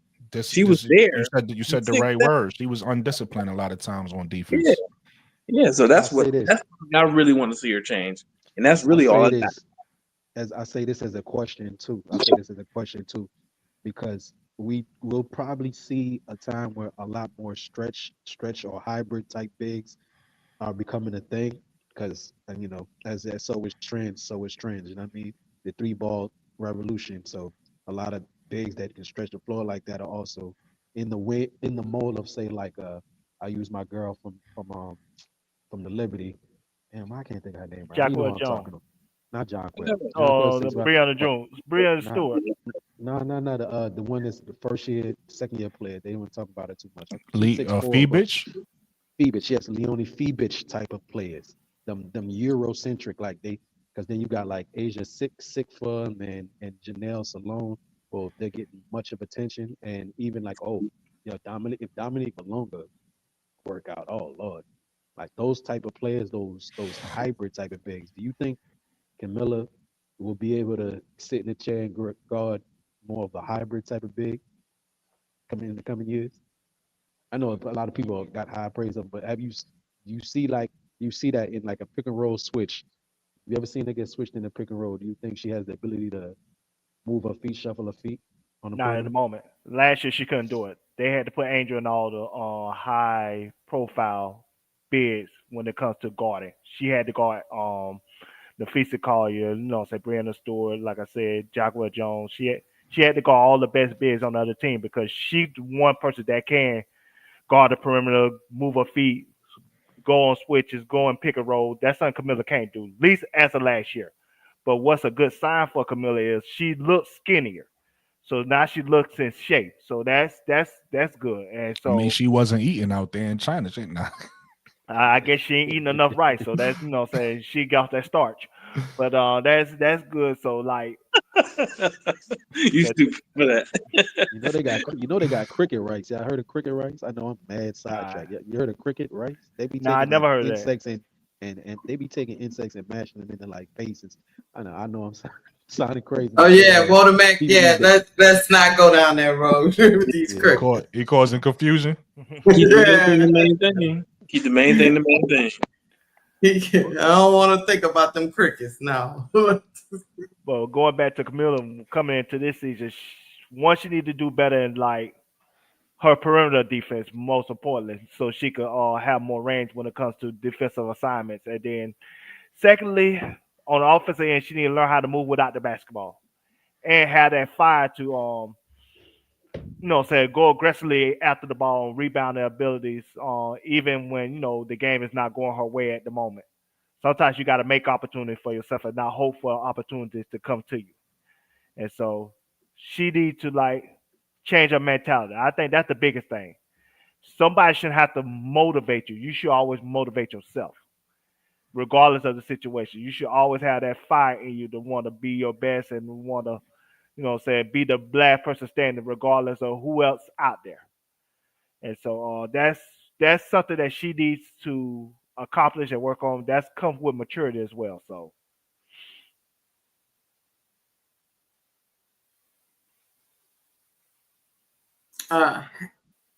Hey, I think the Camilla that we get to come back.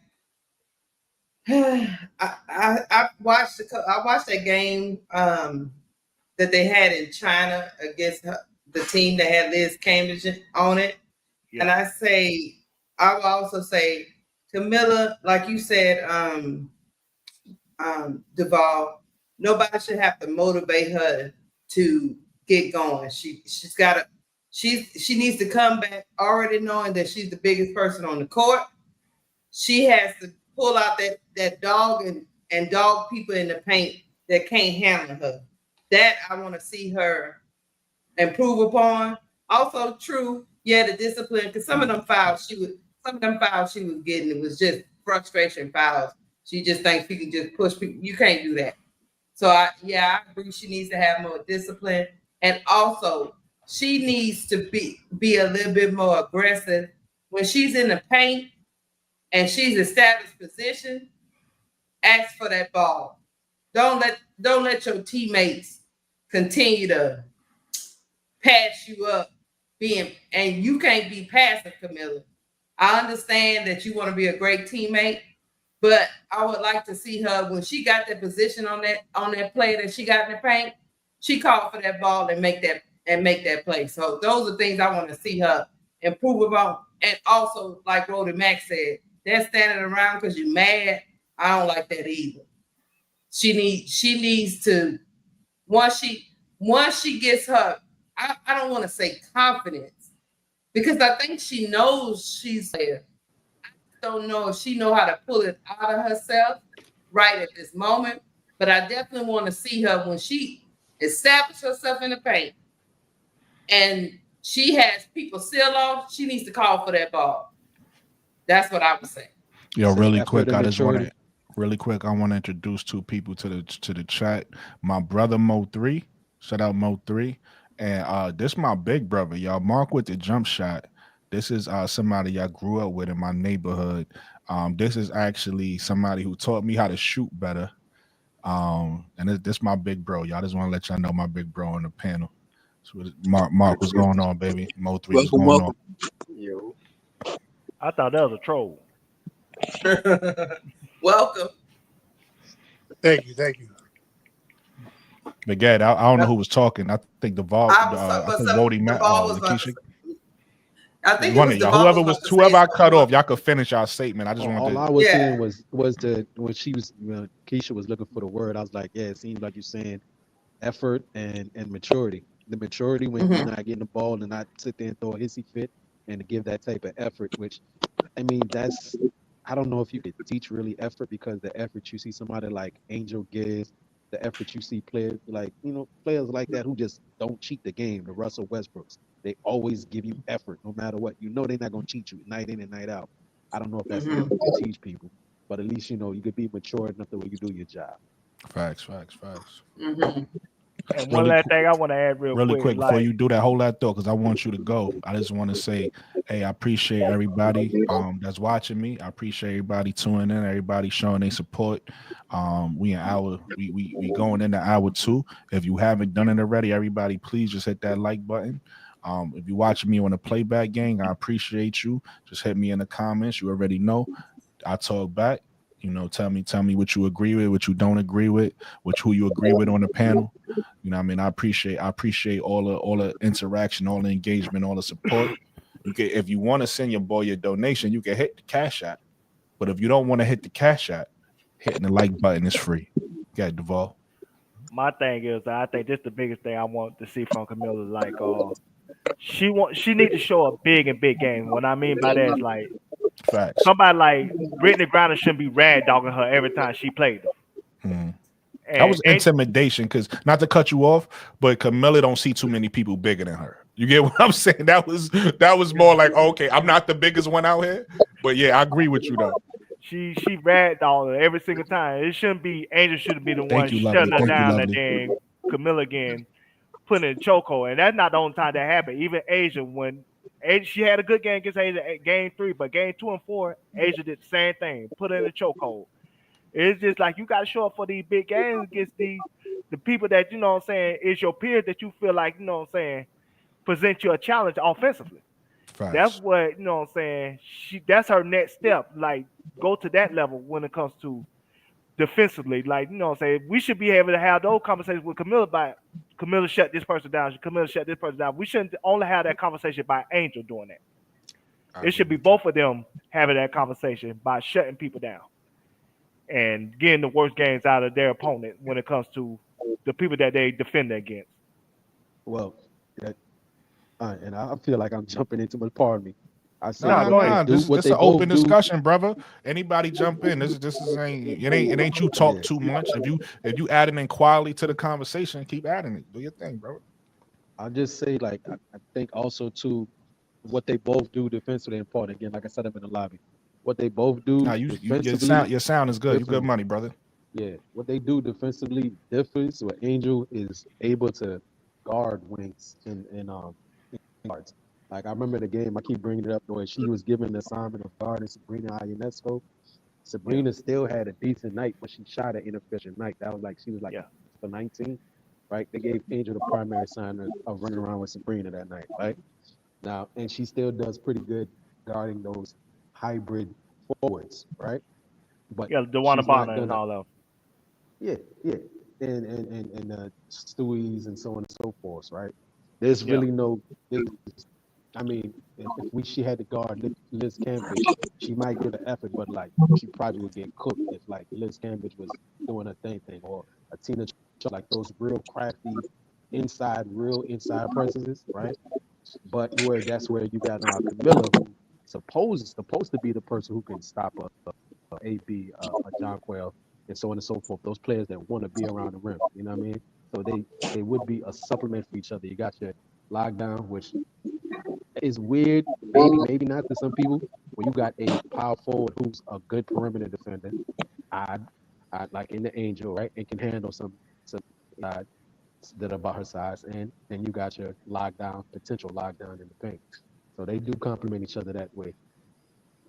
I agree, but at the same time, like somebody like Jacquel Jones, I think the third game that they played against the New York Liberty, Angels defended Jacquel Jones and shut her ass down.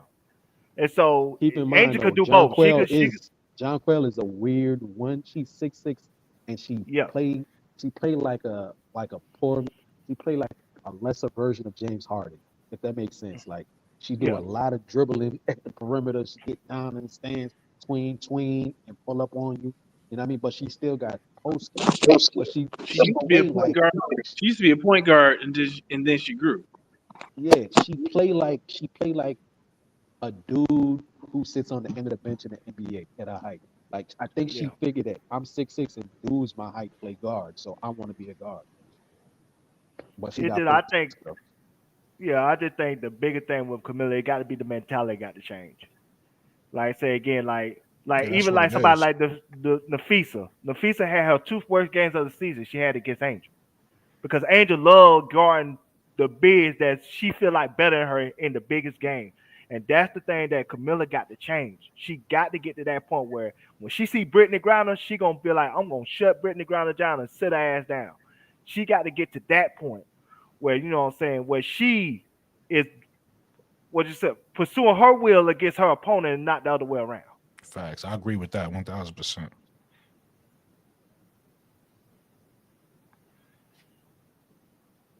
That's it. Nobody got nothing else on it. Listen, I'm gonna say this. We don't know what kind of Camilla we're gonna get, but I'm excited. Because like I said, when I looked at her growth in South Carolina, I seen that trajectory. I seen her go from a player that wasn't confident to a player that was dominant. And I think that what I saw in season 1 was that I seen a player that was too much in her own head and nervous out there, and coming back, giving her some grace coming back from an injury. And I seen her work her confidence up to, show some attitude when she blocked. That to me, it was big when she was blocking Asia's shot, making faces. Like, that was big. So I'm like, okay, I see you, Camilla. So I want to see that Camilla back. And another thing I want to see Camilla add, Camilla got a jump shot. She don't really shoot it because she's a big and, she's taught to go in the paint, but she got a little stroke. And I think Tyler Marsh is going to work on that. So I want to see Camilla utilizing her jump shot a little bit more, being more dominant in the paint, and imposing her will on defense. You've seen her do like a little close range turnaround post fade. That's about it. A little, what I mean? But that's like in most big men repertoire, you know what I mean? But you've seen that. But she's got touch. She's got great touch around the rim. Right. Yeah, she's very efficient offensively. But she also a lot bigger, if not only her height, but her stature.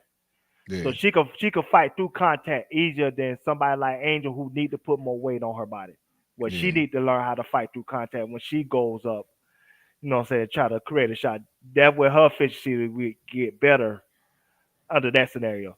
So, Camilla has her pluses. It's just like I said again, at the end of the day, if they both improve on their weaknesses, they could be the next Liz Cambridge and Asia Wilson when they won the championship the first time in 2021.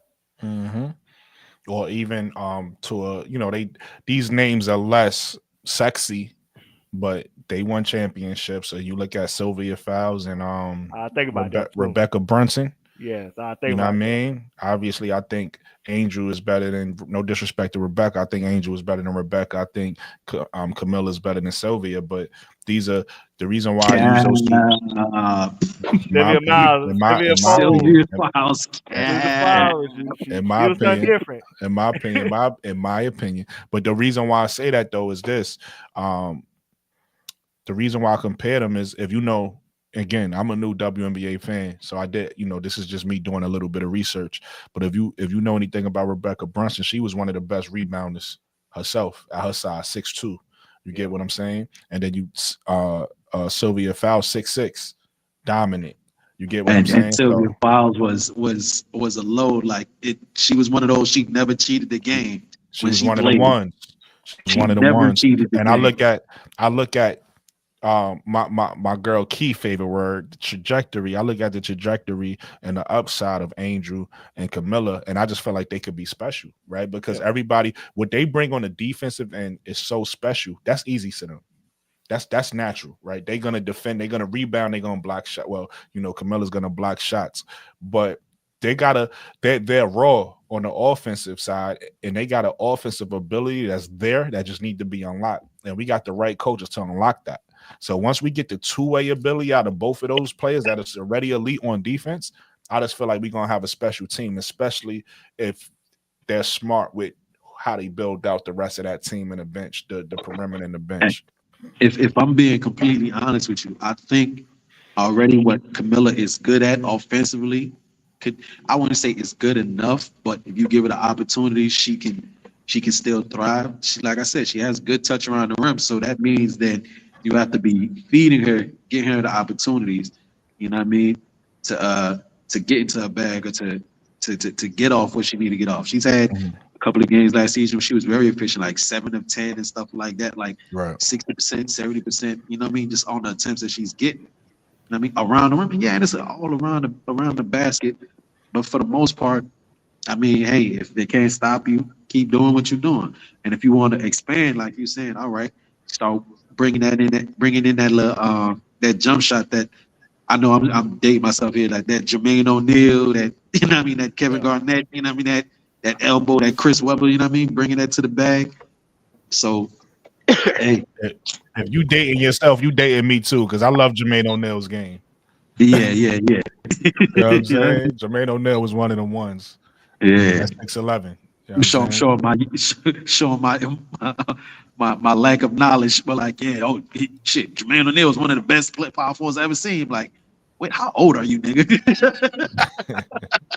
Nah, Jermaine O'Neal was nice though. His name, he's not as popular as the Tim Duncans and the Kevin Garnett's, but he was one of the ones for real. Yeah, he had a ball handling skill ability too for a big.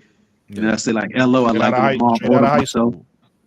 Yeah, Lamar Odom and fucking Amar Stoudemire. But again, that's my Nick fandom showing with Amari. Don't forget about Rasheed Wallace. That's probably the best comparison. I remember Sheed, but passingly. Yeah, man. He had an inside game, outside game, and he was a great defender. Yeah, she one of the most underrated. Yeah. Rasheed Wallace was a unicorn. Dude, everything he could do with the left, he could do with the right. Right. Man out there shooting 30, shooting from 34, 35 feet with either hand and making them. I agree. It only take KG to talk about Rasheed. If KG say what he say about Sheed, then you know Sheed was the man. Yeah, I mean KG and she was almost similar players. They had certain things that the other would do better, right? Like KG hung his hat on rebounding. Like that was like he was just one of the best at that. She was one of the best big men that could shoot over any shoulder. His post fade, he got one of the best post fadeaways in NBA history. You get what I'm saying? But both of them was pretty much all around. They was gonna give you everything. Anything you needed from the power forward position, both of them was going to give it to you. Both of them could lead the team. In fact, she, you could, Mark, you could correct me if I'm wrong. I think on Portland, maybe you would say Pippen was the leader there, but I think she was the best player on Portland. And then even when he went to Detroit, I feel like she was so unselfish, and this is another quality that KG has, right? Because KG, when he went to Boston, he was the best player, but he allowed Paul Pierce to be the leader and the best scorer. That's the same thing she did when he went to Detroit. He allowed Chauncey Billups to be the leader and in a bit, the person that was going to take the last shot when she was the best player on that team, overall. So they both had an unselfish quality, a star quality, but unselfish, allowing others to shine and get theirs off. Yeah, because when it comes to Rasheed Wallace, Hamilton was like the best scorer on that team. But they all Rip, did. you can say that. Rip, I would say Chauncey Billups was the clutch guy. He was a guy that was going to take the shots in the clutch moments, but Rip was the one throughout the game that was going to carry them out throughout the game. I agree with you there. Yeah, that mid range, it was unstoppable with Rip Hamilton. You know what I'm saying? Chauncey Billups would miss the big shot for a reason. And then Ben Wallace was the best defender on the team. That's why he won Defensive Player of the Year like 3-4 times, I believe. Yeah, that was just a well put together team. Yeah. Yeah. They run short lived though. I'm about to jump off, man. I gotta get up in the morning. Appreciate you a friend of the show. You're always welcome anytime. Appreciate you, my brother. Listen, everybody,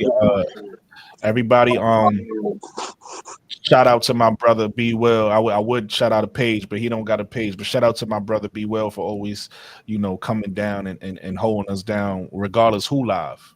You get what I'm saying? My brother B Will always coming with some good takes.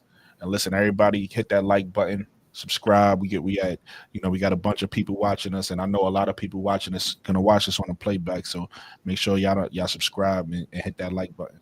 Be well. Appreciate you, my brother. Appreciate you. Thanks, chat. Thanks, panel, for sure.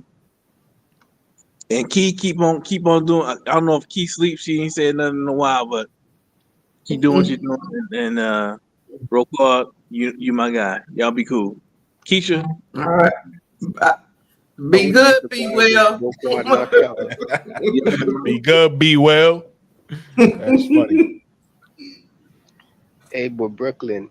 Yes, sir. That Camilla Sylvia Fowles, I'm bugging. Angel I'm Rebecca okay. Brunson thing I might was listen, crazy, bro. I might be Rebecca biased. Brunson is like right now as a rookie, Angel was better than Rebecca Brunson. Okay. So I'm right there. Okay. Like, cause I was a huge Maya Moore fan. You know what I'm saying? So I was all over Minnesota. Yeah. You know what I'm saying? And Sylvia Fowles is way better than Camilla is right now. Okay. I might be a little biased. It's like the distance is like it's not close. It's not even. It's a Grand Canyon. Like I'll take that. If you ever seen Sylvia Fowles, man, listen. I knew Sylvia I know Sylvia Fowles was the truth. I knew she was good because I was all around you, but I wasn't watching her like that because before she was on Chicago, before they the Lynx traded and got her, right? Yeah. And then when she got there, I was just thinking, all right, whatever. You know what I'm saying? They just needed another big body because they were struggling with rebounds and things like that. They needed another post player. But when what I started doing, I'm like, what the heck? I'm like, how the hell did they get her from Chicago?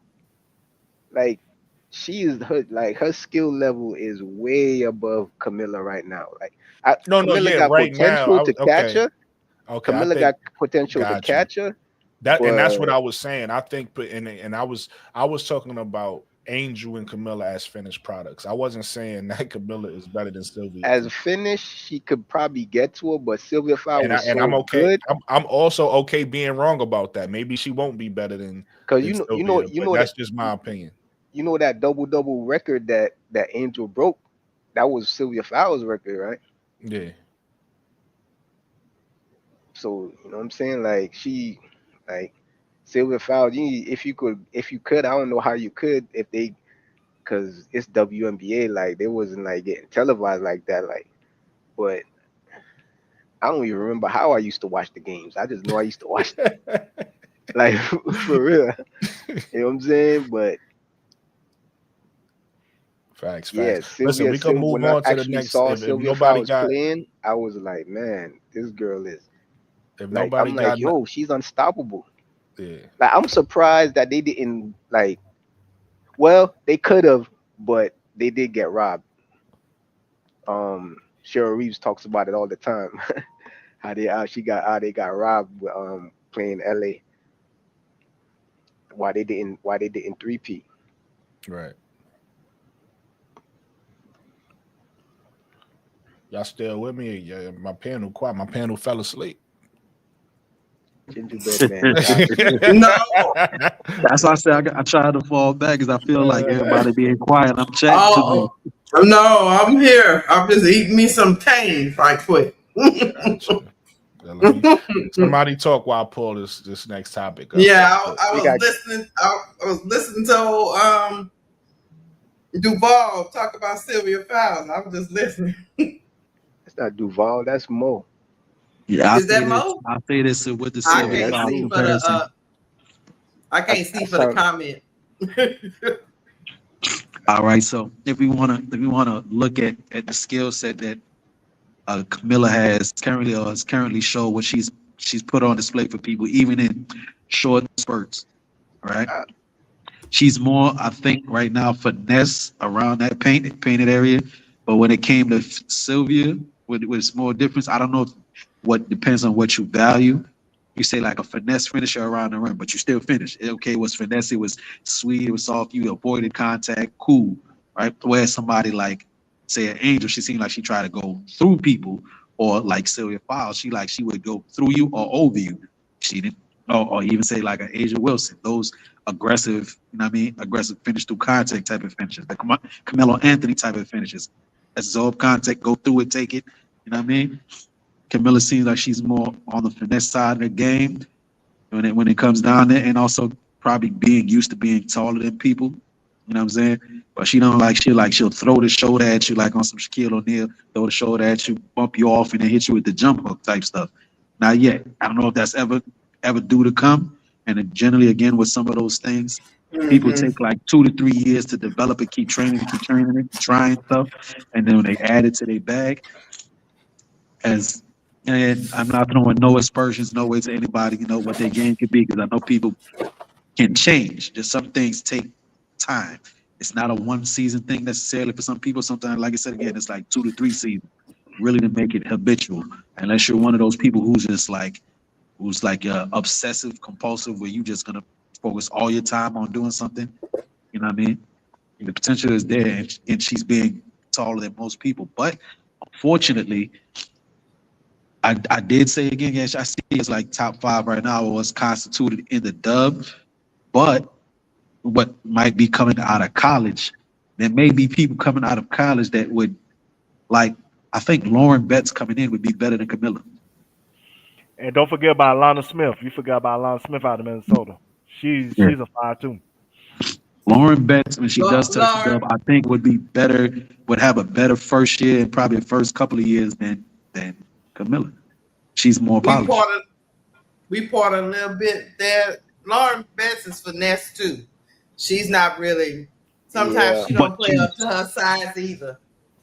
Yeah, but she's really good at whatever she does. She's really good at that, which is, you know what I'm saying? It's like, okay, you can be that, but you are elite at what you do, right? We say like Dirk's game was a finesse game, but he was so elite. Even if he didn't bang with you, but he still was better than you. You know what I mean? Type of shit. But Lauren is very elite at the way that she plays. Camilla, again, I think it has to be the opportunities have to then give it to her to see what she could do. But what she did put on display was she is efficient. So there's that positive. But I get other people's opinion because I don't see Lauren as elite. But hey, let me get somebody else's opinion. What you think, the rest of the panel? I don't see elite. I don't see her as elite, but then again, I don't see Camilla as elite either. Right. You know what I'm saying? And if we're comparing those two, I think I am gonna agree with Wody Mack on this one. Yeah, I was talking about offensive skill set. I know some people saying We just, and again, all that was centered around what they do offensively. Lauren Betts has, you know what I mean? It looks like she has more tools in her toolkit right now than what she could do offensively. It's not Maybe even just because she that. gets more opportunity. It's also her mentality. Like, she's more composed. Like, I think that is Camilla's biggest detriment to herself is her lack of composure. Like, she gets rattled and she checks out. She'll check out quick. Like, I seen like a few games playing where she just checked out. Like, cause the game wasn't going her way or she didn't get a couple calls. She'd be checking out. And that's not a good thing. I disagree a little bit. I push back on that because I do feel like, again, this is our opinion, so I could be totally wrong, and I'm okay being wrong. But I do feel like when I look at Camilla, I see a star in that girl, right? I don't think that when I look at Camilla, I don't think that I don't think it's just gonna be there right away. It might take a couple seasons to really fully come out. But when I look at Camilla, I see somebody. That's why I keep saying two-way, because some players is elite at defense and they just okay at offense. Some players is elite at offense and they just okay on defense. When I look at Camilla, I see an elite defender, and I don't necessarily want to say an elite offensive player because that's Asia Wilson, but I see a pretty damn good offensive player in Camilla. That just needs to be that needs to be unlocked and tapped into. So when I look at Camilla, I do see. I don't agree with how y'all look at and with Lauren Betts. Again, I'm not really sure about Lauren Betts, who she is, but at the end of the day, you can't teach 6'7". And one thing I'm learning about this game is the game is slowly changing. Right, that's why I said. Yeah. When we look at the point guard position, do me a favor, Nez. We hear a lot of background noise. Just mute your mic if you want to talk. Yeah, Lauren Betts is less aggressive than Camilla, Brooke. Right. No, I agree with you. I'm not disagreeing there. What I'm saying is, I'm gonna land my plane with this. I'm not disagreeing there. All I'm saying is this: when I look at Lauren Betts and I look at so to me, and correct me if I'm wrong, I know Sylvia Fowles exists. I know Lauren Jackson, I think her name was Lauren Jackson. I know Lauren Jackson exists. I know Lisa Leslie exists, people like that. But I think the typical, correct me if I'm wrong, I could be wrong, the typical center was about maybe 6'4", 6'5"-ish, correct? In the WNBA. It seems like, and then you get like a anomaly in a Brittany Griner. Right, that's Liz Cambridge. That's Liz Cambridge and John Jew, right? Yeah. Lisa Leslie was 6'9" too. She was like 6'5", right? I thought she was taller than that. I think she was 6'5". Anyway, I don't know. But listen, my point is saying what I'm saying is the centers are starting to become taller. Like you got Tara McCarron, you got Kalani Brown, you got Brittany Grant. Like the centers are starting to be around 6'6" now. You got Elizabeth Kitley. You get what I'm saying? You starting to get big. The game is evolving, right? It ain't, same thing with the point guard position. If I'm not mistaken, y'all can correct me if I'm wrong. I'm not saying it was nobody taller than this, but I think when in the early seasons where Becky Hammond days and the Teresa Spoon days, you got have point guards out there that was 5'5" and it was normal. Now we talking about 5'5", 5'6" guards like, oh nah, you way too short. You got to be 6 feet now. So when I look at a Lauren Betts and a Camilla Cardoso at the center position, I just think these are the new hybrid centers that's regardless of what you think of their skill, they're gonna make an impact simply because they fucking 6'7". You get what I'm saying? And with Lauren Betts, I don't know how well she's gonna train. I think she'll be okay because, like I said, when I watch her compete with Angel and I watch her compete with Camilla on a college level, she held her own. You could argue who you felt like was more aggressive or who, but she held her own. So when I like a Cola Lee also, MJ. I'm with you on a Cola Lee. A Yoka Lee. Nate always correct me. A Yoka Lee. I'm with you on her too. Another 6'6" center. But I think Lauren Betts is going to be okay on the next level. Again, now this might, and I'm gonna land my plane with this. This might be true. This might be true in the I don't know this to be true yet because I'm still new to the WNBA. I know this is a fact in the NBA. it takes bigs longer to get into their prime than they do guards in the NBA. A guard coming out of college, it might take him like 3 years to really figure out who he is and start to get into his prime. A big, it normally take about 5 to 6 years. So I don't know in the WNBA if it takes bigs longer like it do in the NBA, but it typically take a big a little bit longer to really become dominant. So when I look at players like Camilla and I look at player like Lauren Betts, I just think y'all judging them way too harshly, way too quickly. Because when I look at Camilla, like I said, I seen progress from her in college from year 2, sophomore year to year 4. I seen progress, and then even when I look at Camilla, her rookie season, I've seen progress from the end of her rookie season to how she looked in the beginning. That's why I'm saying I'm excited for year 2. I don't think she's gonna be a star next year. I don't think she's gonna be, better than Sylvia Fowles by next year. I just think her potential, she's gonna be one of the best centers in this league in a few years, whether that take 4 or 5 years, however long it take. I think she's gonna be a top center in this league. And then Lauren Betts is kind of hard to say because she's still in college. I don't, you got to get into the WA and you got to bang, but I think she's gonna be all right too. Who's better between the two? It depends on what you like. I'm sure Lauren Betts probably do.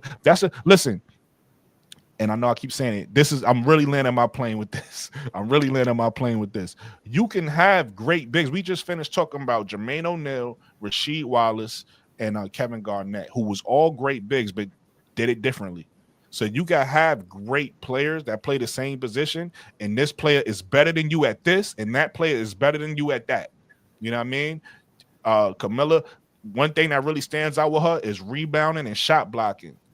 But maybe Lauren Betts is just a better shot blocker. I don't know, but they both might be great at different things. Lauren Betts a better shooter at the moment. Better shooter. The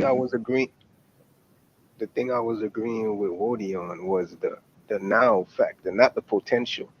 I already conceded that I feel like Camilla has the potential to be just as good as Sylvia Fowles, if not better, but her mentality is what's holding her back. That's why I said that's her biggest detriment to her is her mentality. Because just watching her play, like she's easy to just get disengaged over something that's not that serious. Like, you know what I'm saying? And that's what, and she does a lot of that's why she picks up so many fouls, because she do a lot of frustration fouls. Down, yeah, you know what I'm saying? And like that's not a quality of one of the greats. You know what I'm saying? Facts. Potential wise, yeah, because she has like I see a lot of potential in her. It's just her mentality has to change. If it doesn't, then she's just gonna be like a really good player. She's not gonna reach that upper tier echelon of one of the greats, or you know what I'm saying, that won't be considered a top 3. I think she'll realize that potential. I think she'll figure it out. One of those stories where everybody always like, man, if he just was in the gym like he's supposed to, like how do ADP, like how Gil even told the stories like, if Nick Young had the type of mentality that he had himself, he'd be probably competing on a level like Kobe. His story. So there's so many of those type of stories where dudes are just so immensely talented, but they just get by on what skills they already had. So we don't know, but the brother was he said he was agreeing with say, yeah, right now I see Lauren Betts as a better shooter, and if you want somebody to get a ball to, might go get you a bucket, Lauren Betts probably be a better option because she also shoot. Right, she can get to the rim. She can also catch and shoot from where she's at, especially in the mid range, very, very well. You know what I mean? So better shooter at the moment. Yeah, that's what I'm saying. That's the right now. That's what I was agreeing with you. Right now. Mouse getting in somebody's ass. Mouse getting in somebody's ass. I don't know who. Fake news. About checking out what Camilla be checking out. You tripping, bro? You ain't been watching them games then. I know at least 3 games I seen Camilla check out. Yeah, started pounding, just good night ADP. Just start walking slow on defense. checked out. You tripping? I don't know She what you checked out been to what watch you the been game. watching. She checked out the He mission. said, yeah. He said, y'all judging her harshly as a rookie coming off an injury, comparing her to greats at their peak. Mouse said he not having it tonight. He not having it at all. Uh-oh, Mouse. I'm gonna post the link, Mouse. Hey, Brooke, you still down on Cheyenne Sellers? Yes. She trying to well me. I heard she just got hurt. I hope she's okay. She dropped 27. All right, so I'm not saying this is the exact scenario, Be but quiet I'll give on you that. I'm gonna do a video tonight. Be quiet. I'll give this scenario because somebody was we was talking over there about KSAP, talking about like Jewel Lloyd took like 15 shots, whatever, right? There's a reason I bring it up, but I'll just use this as an example. He said 60% from the long mid range. Okay, cool. I don't have that number in front of me, but say cool, granted. 60%. Let's say you took 10 shots from the long mid range, you hit 60%. You are very efficient. You're making the attempts you're taking. You're probably wide open. But where it's like, okay, do I lean on you or lie on you? You got a small sample size, but you're making with your small sample size. Cool. All right, so you're probably hitting your wide opens. Whereas now I give the next player, say, right, ooh, that's a primary part of their game, and they've shot 200 shots from there, right? And they made maybe like 48%, 49%, close to 50%, right? But they're taking a lot of them, right? A high volume of them. But they're comfortable with it. It doesn't shake their confidence. They take it. You know what I mean? So then who technically, the person who took 200 shots and shot 48 and 50% from that same spot, or you who took 10 and made 6? Who's the better shooter? See what I'm saying? Yeah, I got you. You're right. Like I said, nobody is a finished product at this moment. So they all have room to grow. So they all have growth and Facts, they can work on to expand their games. I just think her coming off the injury, never really been injured before, coming into a new situation, into the WNBA. And like Brooklyn say, sometimes it takes bigs a little longer to develop. And she came off an injury right into her first season. I think she did pretty good. But hey, yeah, I agree. I think especially me. Again, my bar is when I see you got to see something, right? You got to see it. My bar, I saw her versus Asia Wilson, and she ain't look like she belonged on the same floor with Asia Wilson. And then I seen her at the end of the season, like staring Asia. You know, you like that. We know Asia Wilson is the better player. We know that. We know we don't want, if it's Camilla and Asia Wilson on the floor and we the sky, and that's that. We don't want no smoke. We know Asia go easy on us, but Camilla was standing up there staring her down. I'm like, okay, Camilla, okay, girl, that's what I'm talking. So she made me proud. You know what I'm saying? But yeah, she not a finisher. It's gonna take her some time. But I like what I saw. My girl. I sound now, Brooklyn. You still hear the noise? Oh no, you good. I was saying that if you want to talk, you fine. It was just that if you're not talking, we could hear like the background noise. So I'm saying if you're not saying nothing, mute up. But you could talk. It's not like the noise is not interfering with the sound of the chat. It's just you just hear background noise. So if you're not saying nothing, then you know. Oh, okay. You sound like you're a bus driver. Huh? You sound like you're a truck driver. By the way, really quick, my brother Henny is in the chat. My brother Henny is actually in the chat. I can't bring you up, Henny. You gotta make sure your camera. You don't have to be on camera. You could turn your camera off, but you gotta fix your sound on your camera before I could bring you up. It won't let me bring you up. So my brother Henny's backstage right now. He just chilling. I thought he was gonna do something. He ain't do nothing. He been down there for about 5 minutes. Pause. You think he got too many up or something? No. It's enough. It's enough. He just chilling. He did this before. He joined my live before. He just be chilling. Oh man, I don't know where to start because I've been listening since you got on. Like I got on when I jumped on and had my camera on. I was still at work. I don't know if you saw me with all the gear on my face. Yeah, we saw you. And, Let's start wherever you want to start, brother. We'll bring it on. I'll say, oh snap, my camera on, and I'm on the Wi-Fi. Let me turn this off real quick. I'll jump back on later. Hey, I want to talk about the subject you brought up earlier about Kelsey Plum. Actually, they're on record. Becky Hammond is on record saying, and they asked about Kelsey Plum. They was like, well, right now we're working out a situation where both parties are happy. So basically like a Satu Sabli situation. Okay, so it is going to be, I see. Yeah, they are working out a situation to trade her. And she was, they also said before she was fired, the GM was like, well, we did offer an extension and she declined it. She wanted to be a free agent. So she's not staying at Las Vegas. I know what Zoe was saying, like that's her best part. Well, she don't want to stay there. I think, like you said, I think it's a situation. She's like, you know what? I just want a fresh start. I won 2 championships. I just want a new fresh start. I want to go somewhere else and be on a different team. It's not necessarily like I don't like these girls. I can't stand them. I think it's like, hey, we kind of outlived it. And Becky said at the end of the season, this team will not look the same.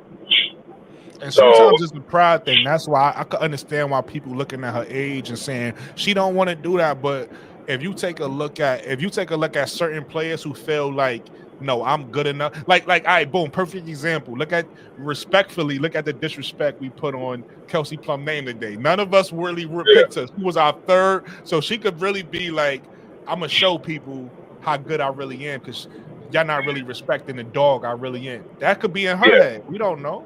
Absolutely. And I think she a dog. I just don't think she can carry a team. Right, and that's what I'm saying. Maybe she want to prove to us she can. Maybe she and when I can. say carry, I do agree with you that she can't do it by herself. I'm talking about her going to a team, and some people, you know, they either drafting or finding players in free agency to go along with her to then eventually in like 1 or 2 years now be that contending team against other teams. You know, she might want to do that. And you know, listen, playing for the Golden State organization ain't that bad. You get what I'm saying? Ain't that? And they are trying to win. Joe Jacob wants to win. This is Golden. He literally has a 5-year plan for a title. He told Natalie, he said, "Hey, this is what we're gonna do. We're gonna put the money. We're gonna invest. I want to be contender for a title in 5 years and have one." So he definitely wants to win. And she said in the press conference, "I know it's not a thing to win your first year, go to the playoffs, but that's what we're trying to do." So they absolutely want to win. And I think they're going to try and scoop up some, like a lot of Don. I know they want stars too, so I don't think they're trying to go all out this year. But I do think they want to be competitive. Like, I don't think they want to tank. They could be competitive by next year if they want to. Yeah, and they still won't be in the lottery because the lottery system is 2 years. So you need 2 years of a bad record to even be in a lottery. So they won't even be in the lottery. That won't apply to them because they're a new team. You need right. That's what I'm saying. Need 2 years. Right. No, for them it'd be 1 year. They don't need 2. That doesn't apply to them because I think they still won't have good lottery odds. So if they don't make the playoffs, they'll get number 5 because they won't have. You know what I'm saying? They won't have a 2-year system because that's what the system was.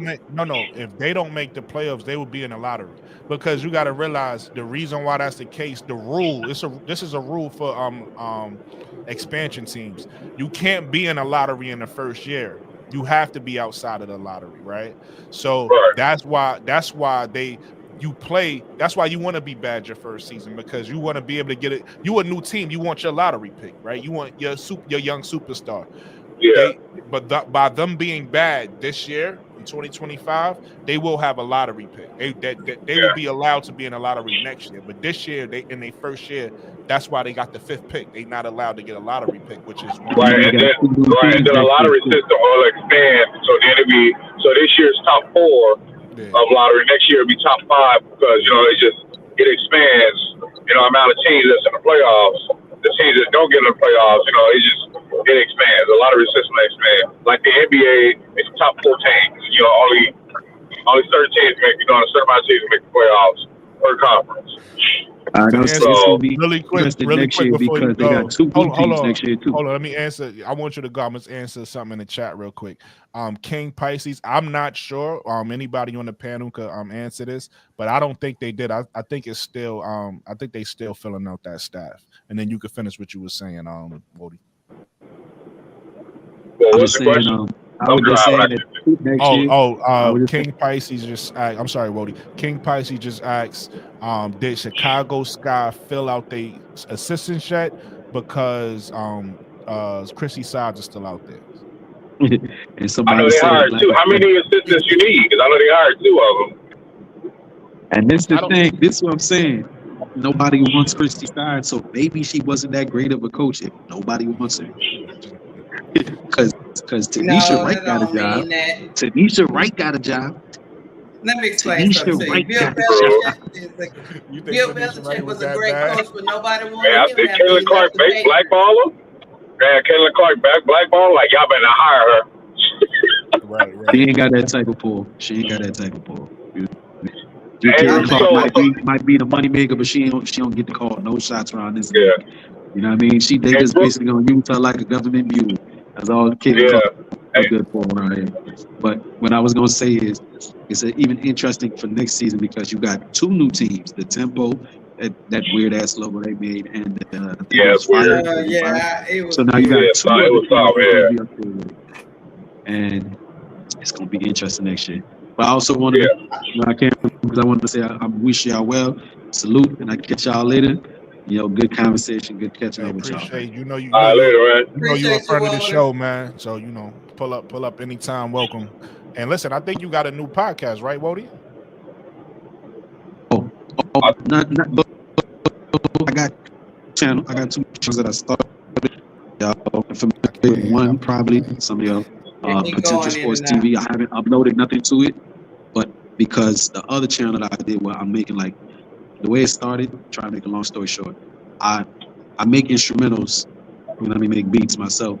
And I was like, all right, well, I'm not gonna use other people's stuff. I'm gonna just make my own to put on the tracks that I was uploading for background music to the basketball channel. And ended up doing that, started getting a little groove. And here we are. I got 30 videos now uploaded to the music channel. Nice. I got Listen, Wody on the plug your track. channels. Plug your channels, Yeah. bro. Wody on the track is the beat channel. I just uploaded something tonight and one yesterday. And the sports channel is Potential Sports TV. I'll put it in the chat. Before you could drop down if you want, but before you leave the actual YouTube, put your links in there so people make it easy. People could click it. Make sure you put the clickable links that people could click. In the back chat? Nah, in the actual chat for anybody in the chat that want to click your link. Yeah. Gotcha, my brother. All right. Yeah. So anybody, Nate Mo 3, anybody got something for this topic? Yeah, Now we're gonna move on to the next. We got it. Yeah, I want to mention. I think remember L brought up on KSAP's live about other people bringing up stuff that we talk about. Yeah. So I saw a podcast. I forgot her name. I'm not seeing the link.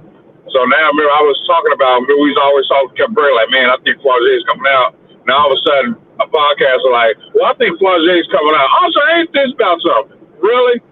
Like, literally sat there talking about 10 minutes about why I'm like literally repeating the exact same reason why I said because of LA, because her mom said it. And I was like, yeah, that's exactly what I said because her mom was on social media like, well, yeah, I want her to go to at least Atlanta or LA because of her music. I'm like, that's exactly what I said. Like, I need to find y'all content. This is a mess. But yeah, now, it's getting out like, oh, they think Flau'jae is coming out because this is her best chance. Like this, because you don't know, Dallas might be bad again next year and have another pick, So, they literally saw 2 finally leave. So they still got those bigs they probably want to get rid of. So they're gonna be rebuilding probably for the next couple of years. So this is the best chance to strike while the iron's hot, which is exactly what I said. So but yeah, now it's, they bring it up. They feel Flau'jae is coming out because it's the best chance to get to LA. Copy. Mo 3, you got something? We moving on. I said I'm just listening. What was the topic? Because I remember he went back. Nah, we were just talking about Camilla. Our thoughts on Camilla. That's all. Oh yeah. Oh, was he talking about? Yeah. He was talking about. Okay. He was talking about the first topic. He was talking about the first topic. We was talking about Kelsey Plum. You could touch on it if you want. Mo 3 pause. We was talking about with Kelsey Plum. I gave her 3 options. I said maybe she stays with this Aces for another year. Maybe she comes to Chicago because we got Tyler Marsh and there's a connection there if we lose Kennedy. right? And I was like, maybe she goes to the Valkyrie because she played her ball on the West Coast and she's from the West Coast. Maybe she want to go and like, you know how sometimes some players got something to prove. They want to go show people, hey, listen, I could go to this team and, you know, be in tune with the management. We get the right pieces here and we could become winners over here. And she'll be one of the focal pointers of that. So I was, you know, seeing what I people hope thought she of does that. I don't want her to go to Chicago. that. And it's not that I'm like a Kelsey Plum hater. It's just I would rather Jewel. If we can't have Kennedy out, Rather Jewel if we Lloyd. can't have Kennedy, I would rather have Jewel. Facts. I'm saying I just feel like that's a team that could make some real noise if we. And I'm a true believer that we get in Olivia. Me too. I think it's gonna happen. I'm prepared for if we don't, but I think we will. You get what I'm saying? Because the top 3 scenarios I see happening, she's still there at 3. Yeah. You know what I'm saying? So we're getting Olivia, but the bummer is we can't get Olivia and Citron. Yeah, that'd be beautiful. Because if we had Olivia at the 1, Jewel at the 2, Citron at the 3, Angel at the 4, Camilla at the 5, and Will coming off the bench as the 6th man. I think that's a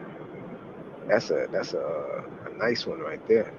Yeah, I agree. Hey, Mo3, so I got a quick question. So, Mo3, would you rather have Sonya Citron at the 3 or Dejanay Carrington at the 3? Citron. So you want to start 2 more rookies along with 2 second-year players? Yeah, I disagree. I would want Dejanay. I'm gonna be honest with you. I would. You sure? At the Mo3. Well, it depends. It depends. It depends because remember, Michaela is still there, so I would like. I mean, some game. She's not a starter. They could share the starting job. You know what I'm saying? But yeah, I would. If we're just comparing the choice over Citron, AZ coming up over Carrington right now, Carmella. Definitely Citron because of the shooting.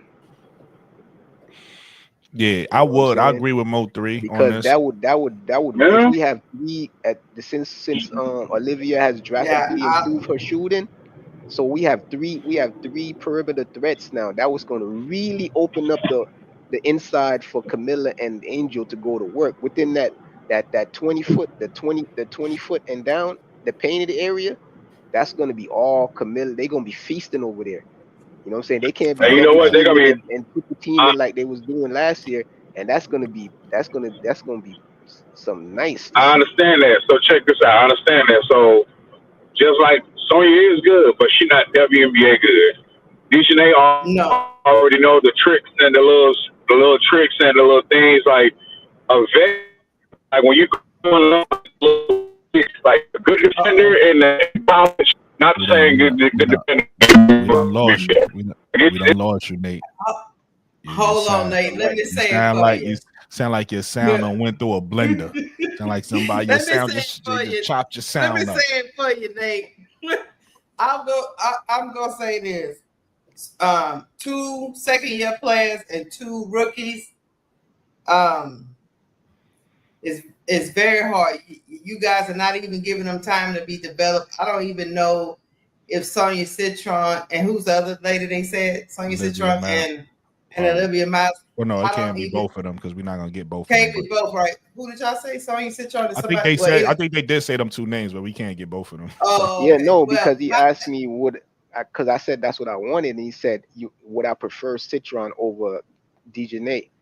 And I'm like, yeah, because what you know what I'm saying? Like Citron's upside is more. She has a bigger upside. But she has to get to that upside. Yeah, she has to get to. But I'm not we don't thinking, even know if she's they drop her ready. in.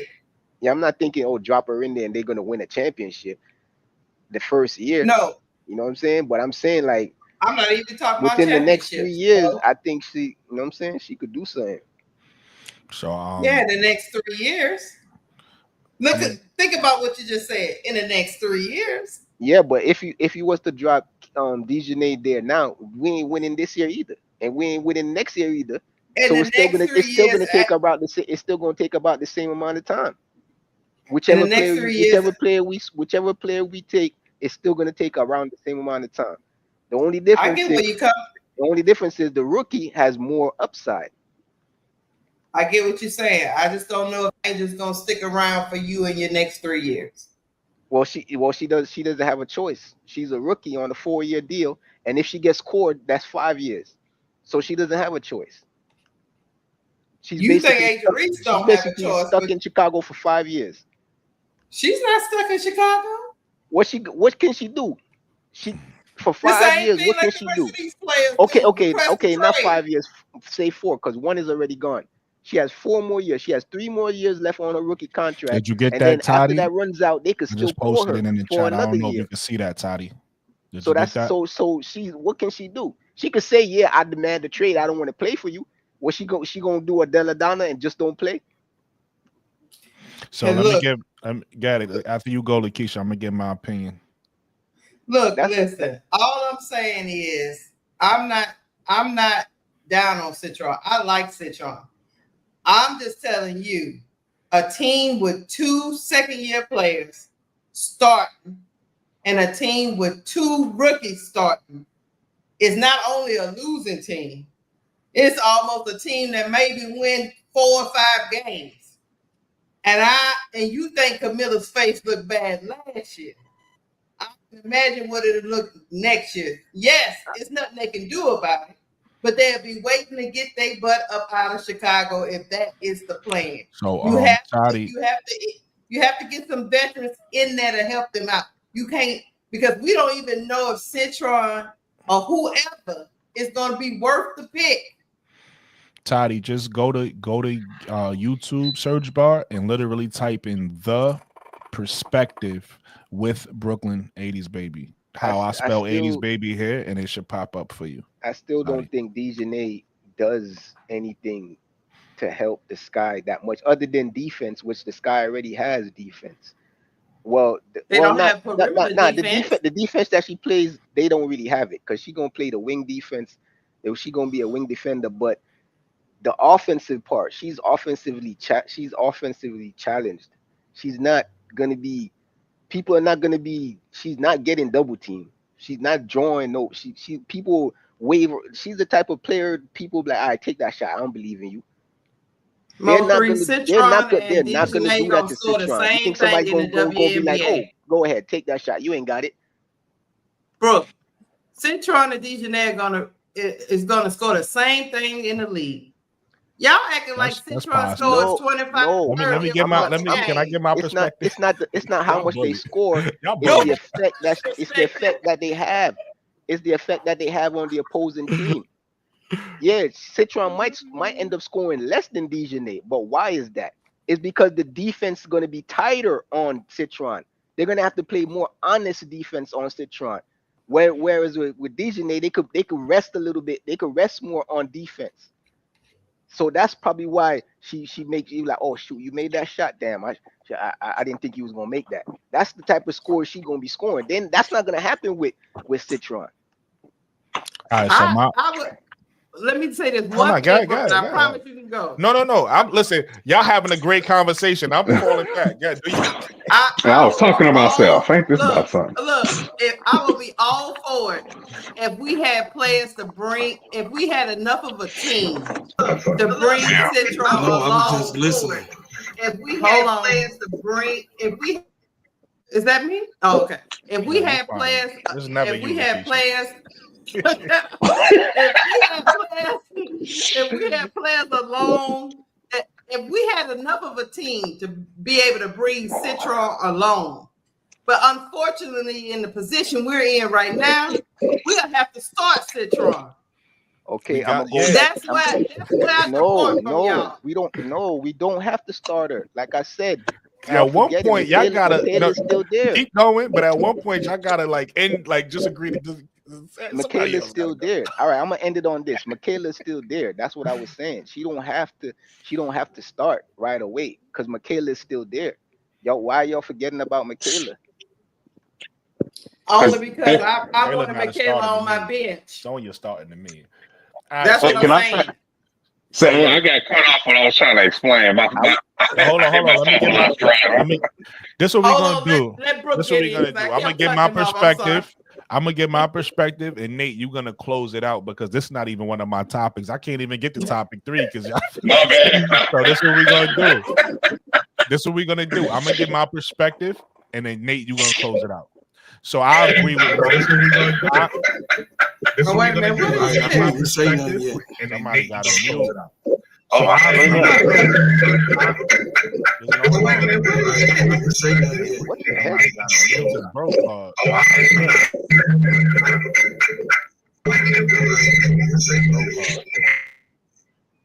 I gotta remove him. I don't know what's going on. Bro, I'll bring you back when you fix your mic.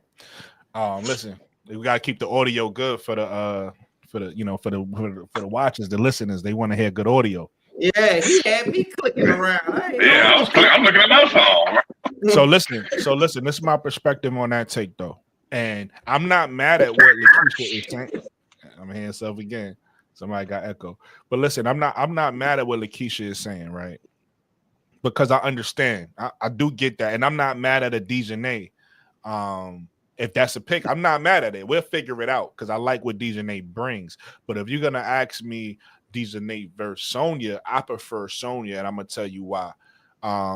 One, they both gonna bring defense. Obviously, yes, Dejanay is a veteran. She's a veteran, so she's gonna be more polished than a Sonya. I give you that. But the example I want to use that a lot of people overlook because they've been so great for so long is the Warriors built through the draft. You get what I'm saying?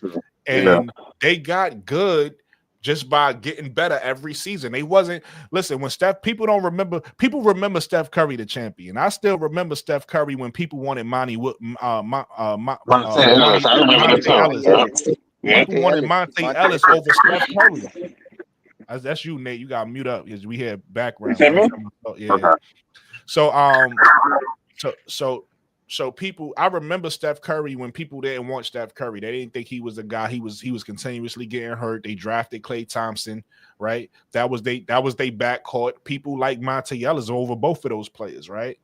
They bought in David Lee because David Lee was a veteran, even though they got Draymond late in the draft, right? But those those young players ended up becoming the leaders for that team. And the reason why I think it's okay if we get 2 rookies with our 2 second-year players is because they're 2 second-year players. This is not Angel in her 5th season. I would not be saying this if Angel was already MVP Angel and Camilla was already the developed Camilla we was talking about. These are 2 still developing players in their 2nd year. So adding 2 rookies, it's like the same. It's the same timeline. It's the same trajectory. So they all gonna be getting better together. And when they get to that level of championship level, then you sign that big free agent, whoever it is. It might not even have to be a superstar. It just might be the finishing piece. You feel me? We need this piece to be the vet, like a la Iguodala. People forget Andre Iguodala. People forget Andre Iguodala was an MVP. But he wasn't the best player on that team. Probably wasn't the second best player on that team. Oh no! But they needed what Andre bought as a veteran. They needed what Andre bought. So when we look at the Chicago team got needs that we could fill in the draft. Yeah, they're gonna be young players. Yeah, they got to grow together. But that's a key word. They're gonna grow together, right? And if you could get a player like Sonya Citron, who's 6'1", who got the shooting ability, who got the defense, she already gonna fit in our role, and she could grow and learn alongside Angel. Then you got, well, I like Olivia Miles. So let's say we don't get Citron. Let's say we get Olivia Miles, a point guard, and we go get Sinai Rivers at 10 or somebody like that who brings us the defense. They could all grow together, right? And then 3 years down the line, 4 years down the line, when they start to really, Tyler Marsh has really got them playing a certain way, and they go sign I don't know, whoever. Yeah, whoever's like that. you know every year you got a veteran that's like, I want to test the free agency. Whoever that veteran is who's at the top of their game, ready to win a championship, we bring them in, you know, maybe in a starting role or coming off the bench, whatever. And now we got a team that grew together. That's why I would say I don't mind it. Again, if this was a team where if we the Aces, and we got Asia, who's already Asia, right? And we got like maybe Jackie Young, who's already Jackie Young, and Chelsea Gray. And you tell me you're gonna go get 2 rookies to play with them. I'm gonna say hell no, right? Hell no. I want veterans on this team. And again, I'm not saying that I totally disagree with what Lakeisha or you saying, Nate. I don't mind a Dejanay Carrington. If that's the player, cool. That's who we going with. I'm just saying I also don't mind the Sonia Citron. In fact, I even prefer because she a little taller, she a little bigger, got the shooting ability. She might fit a little bit better. So that's why I'm saying that. I subscribe to it just long as the fans and all of us know that it's gonna be years. Just like the fever built through the draft, it took them 4 or 5 years before they had year after year of winning 8, 9, 10 games. The difference is so long as you okay. Hold on, Big LSU. Big LSU. No, listen. Big LSU. You believe, but Big LSU, you believe Angel is special, just like I believe she's special. So I do think we're gonna lose some games, but I don't think we're gonna lose that many. We got championship pedigree Camilla, and we got championship pedigree Angel, right? It's still a team and then game. we're probably gonna, regardless of it's Kennedy or somebody else, we're gonna have a veteran at that too, right? And we're gonna have the big thing. Here's another big thing people forgetting about. Again, I keep saying this. We want Olivia Miles. You fix? Oh, my bad, brother. We want Olivia Miles. Kennedy Carter, I would subscribe. No, hold on. Look, we want Olivia Miles. People keep forgetting that Lindsay Allen is a veteran and she's from Olivia Miles' school. So they're gonna have a little connection there where I think she's gonna elevate Olivia Miles' development in the WNBA, because you're gonna have that veteran behind you, and at any time that Olivia's struggling, Lindsay Allen is in there just to hold down the fort, right? She's not going to do what Olivia do, but she's going to be in there to hold down the fort, and then Olivia going to be able to talk to the coach on the side or whatever. She's going to get some tutelage. She's not going to just be out there by herself trying to figure out this WNBA thing. She's going to have coaches. She's going to have a player on the floor that knows it, that played at her school, that's familiar with the school. I think Olivia is going to be better than people think. Unfortunately, since y'all can just go and blame Jeff P right now. Unfortunately, since y'all Chicago is making all these moves and getting rid of our girl. We ain't even started yet. Chicago ain't started yet. But I'll let let me finish. Let her finish. Nate, you wrap it up. I'm going to topic 3, whether y'all like it or not. That's all I was just the position Jeff P has put us in, well, they took Cece away. You're putting a lot of pressure on Angel, because if they don't win the next year or two decently, I'm not talking about a championship or nothing like that. I'm just talking about where they not dismal and looking like they depressed out there. Right. They don't win. Tyler Marshall's not going to make it through. Everybody and Jeff P is not going to make it through. But go ahead on, Nate. You have the floor. Okay. All I'm gonna say is that's all business, and I'm not gonna say anything until the actual free agency is over, because it's a lot of backdoor dealings being done. I'm not gonna say nothing. It's more of a, hey, we'll do this. See if you can find that. Hey, we're not gonna offer you right away. Let's see if we can work this out first. She knows what's happening. Us, you be seeing a lot more sly comments on Twitter. Somebody gave her a flagrant foul. She got up, didn't say nothing, like help them up. So she knows what she needs to do. She knows she's the problem. She knows it. She knows all that bumping in around her mouth. She knows that's an issue. That's why she changed her agent, because her public, you know what I'm saying? But anyway, to wrap it up, I agree, Brooke. I agree with you saying. You're right. You know what I'm saying? It'd be better if you have, you know what I'm saying, actual talent. With my real words, that's true. And I also say, to wrap it up, the Skyward immediately put out the Satu Sabli thing, because they said no to Dallas for the third pick. So they're not giving up that third pick, even if it's Jewel Lloyd. That's all I'm gonna say. So that's why I said it's a lot of stuff going on behind the scenes. A lot of GMs talking, hey, give me this.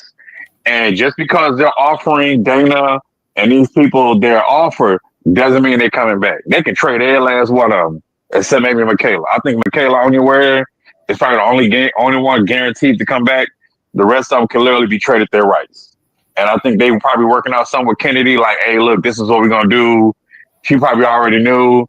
Annie throwing shade, probably. She knew too. She writing a story. So I'm done. You can go to the next story. All right, so I kind of just want to, I talked about Gianna Neekins in the past on my chat, and I felt like she's an option that we could get at 10. But I won't be opposed to. I know a lot of people is afraid because of injuries, and I know a lot of people is low on Sanaa Rivers because of, her will and want to. Sometimes it doesn't look like she has it.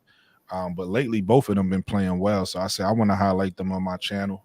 And it's not just them. Their names is highlighted. But if y'all got some other names that y'all think that's worthy of mentioning, we could talk about them as well. But AZ Fudd, her last couple games, I was just trying to say. And I think if you pay attention to this, right, Paige went down in the Villanova game right here. I know this like me be a little small, so bear with me.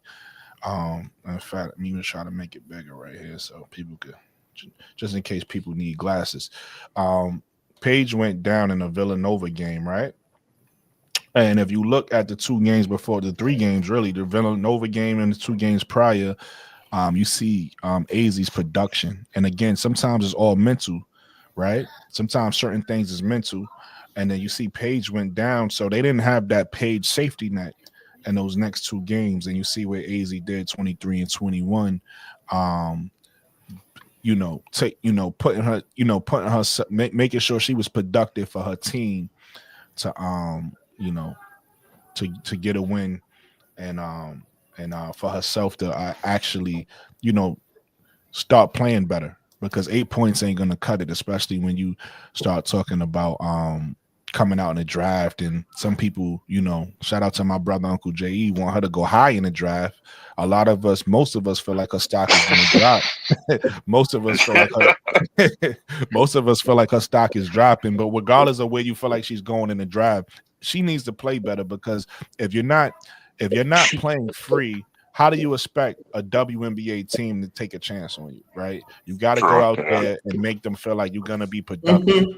So I want to shout out, even though it's just 2 games, a small sample size. I'm looking at her season as a whole from when she first came back to now. When she first came back, she started playing well. I like what I saw. She was playing a little bit of defense. She ended up getting hurt.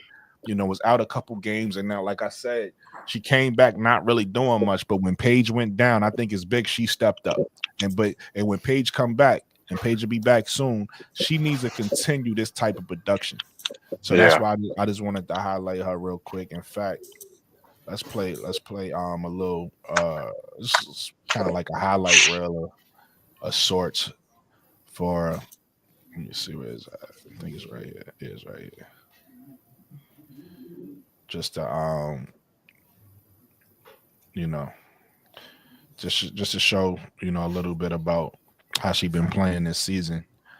She and then even when we look at her numbers, I'm gonna go back and look at her numbers. She actually, her PR, you wouldn't think it's so high, but when she's playing and she's productive on the floor, she's really productive on the floor. She's playing really well. The problem is, again, she got that with my brother K-Sap would say, is those Anthony Davis legs, right? when she get bumped, you worrying, like it'd be a light bump. It's like is she okay? She can't take contact. And then respectfully, because I hate to say this, I don't want to sound like I'm being nasty when I say this, but just like her mother, right? Her mother got hurt, and her career was injured from I don't know if a lot of y'all know her mother played basketball as well, and had a career-ending injury. So it's almost like she got the same curse her mother had, whatever the case may be. But happy to see her with a smile on her face there in the last couple games she played. You know what I'm saying? And also Sanaya Rivers, you know, been balling. She had 2 points. And I'm gonna highlight that because me and Lakeisha not okay with that. You understand? 2 whole points, huh? Yeah, 2 points. Me and Lakeisha not okay with the 2 points. Wow. She going second round, man. But she going second round. I don't know why she was playing around. Since the 2 points, I'm gonna give her credit. She's been playing good. Last game she had 17 and 11. That's what I want to see from her. You know what I mean? That's what I want to see from her. You know who been playing better than her, and I'm gonna give her credit because she came back and she looked bad last year. Today that they beat UCF 20 points, 7 assists, 4 rebounds, 3 steals, 6 for 14 from 3. Haley Van Lith. No, HBL. Yeah, we gotta give HBL. I'm gonna give HVL some credit because she is doing what she need to do. You know what I mean? Yeah. Hopefully, we don't want her on the sky. But No. I wasn't saying that. No. I wasn't saying that. Hopefully, she have a good. Fun fact: Angel wouldn't mind her on the sky though. Hey, that's true. That's true. Yeah, I say, you know what, bro? I'll take her for a second. I'll take her the second round. We trade Dana and whatever, and we get a second round pick for somebody. I'll take a flyer for her in the second round. So you'll take her over Dana Evans? Yeah, over Dana. Man, hey, trade Dana. I'll take it for some tortilla chips and some dip. You know what I'm saying? But man, yeah, if I could get a second for Dana, man, I was thinking about trading Dana for an injured Nika Mule in a second. Lord have mercy. He's trading her with some chips and some dip. Hey man, Jeff And P needs to get his player. head examined. I don't know what's up with Jeff P. Why the hell Man, hey, would he just, give her just would he offer her a deal? Like what type of he still you can trade her right. Like I just said, we not she's not part of the subject. We're not gonna get into it. We're gonna have Brooklyn going on. You can still No. We could bear off the subject. That's cool. It just when y'all stay there forever is the problem. Bear off and come back.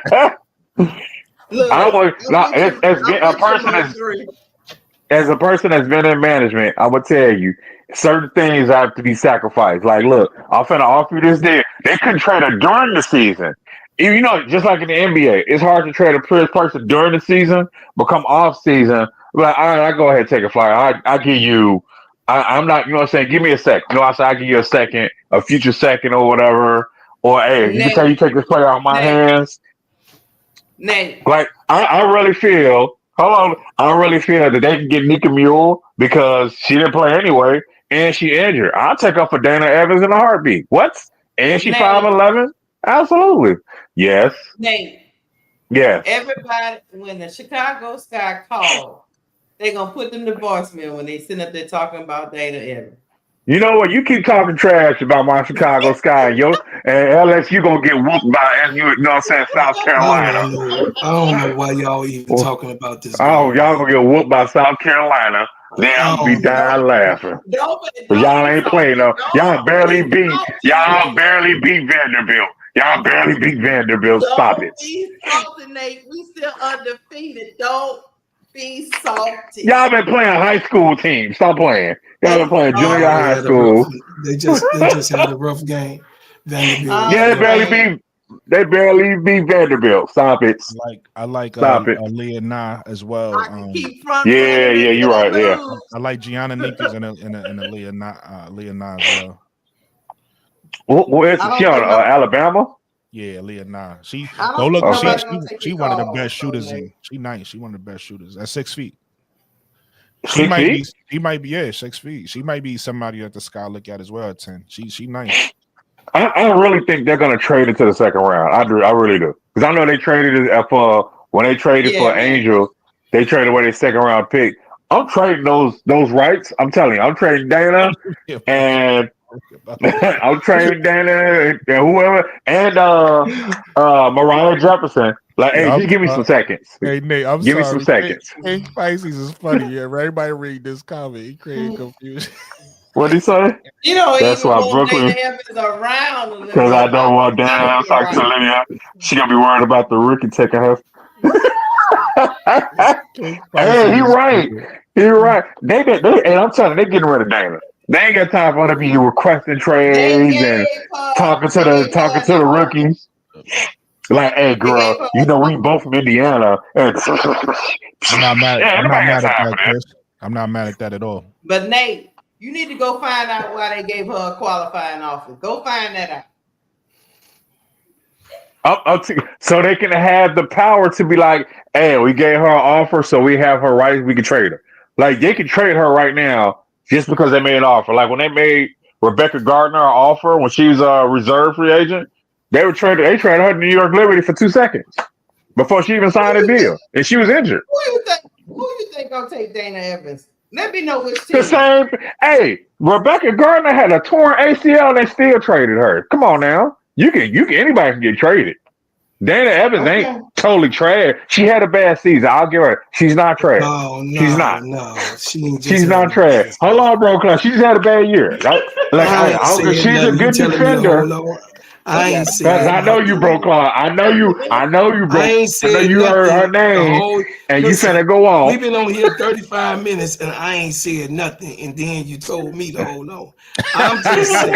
Because I know you heard that. Because I know you heard Dana Evans' name. Hey, that's just that's just like the West Side cat. That's just like the West Side dudes. You've been quiet. It's just like the West Side dudes. That's that West Side dudes, man. Go ahead, bro. Go ahead, bro. No. Before you go, let me say, I got to do the announcement. Listen, everybody go make sure y'all hit the like button. If you're watching, you ain't hit the like button yet, go shout out to the playback gang, the people that's watching us in the playback. Holla at us in the comments. Don't just holla at me. Go holla at the Gingerbread Man. Go holla at Cut the Israel Talk Sports. You feel me? Holla at, I don't know if it's created yet, but you gotta holla at my brother Nate and give your opinion, Nate. Yeah, all the equipment you sent me was ooh, yeah. I'll get it together. Holla at my girl WBB Universe. You feel me? Go holla at her in the comments and let her. Oh yeah, what's her thing? I'm gonna go subscribe. WBB Universe. Go holla at her. Go subscribe. She's go smart. like. She's smart too. She knows what she's doing. She knows what she's talking about. Yeah. Hey, bro, Club, what you got for me? Okay, look, check it out, y'all. I've been listening. That's why I ain't really been giving no input because I know Brooklyn been handling it. So Brooklyn been handling it pretty good.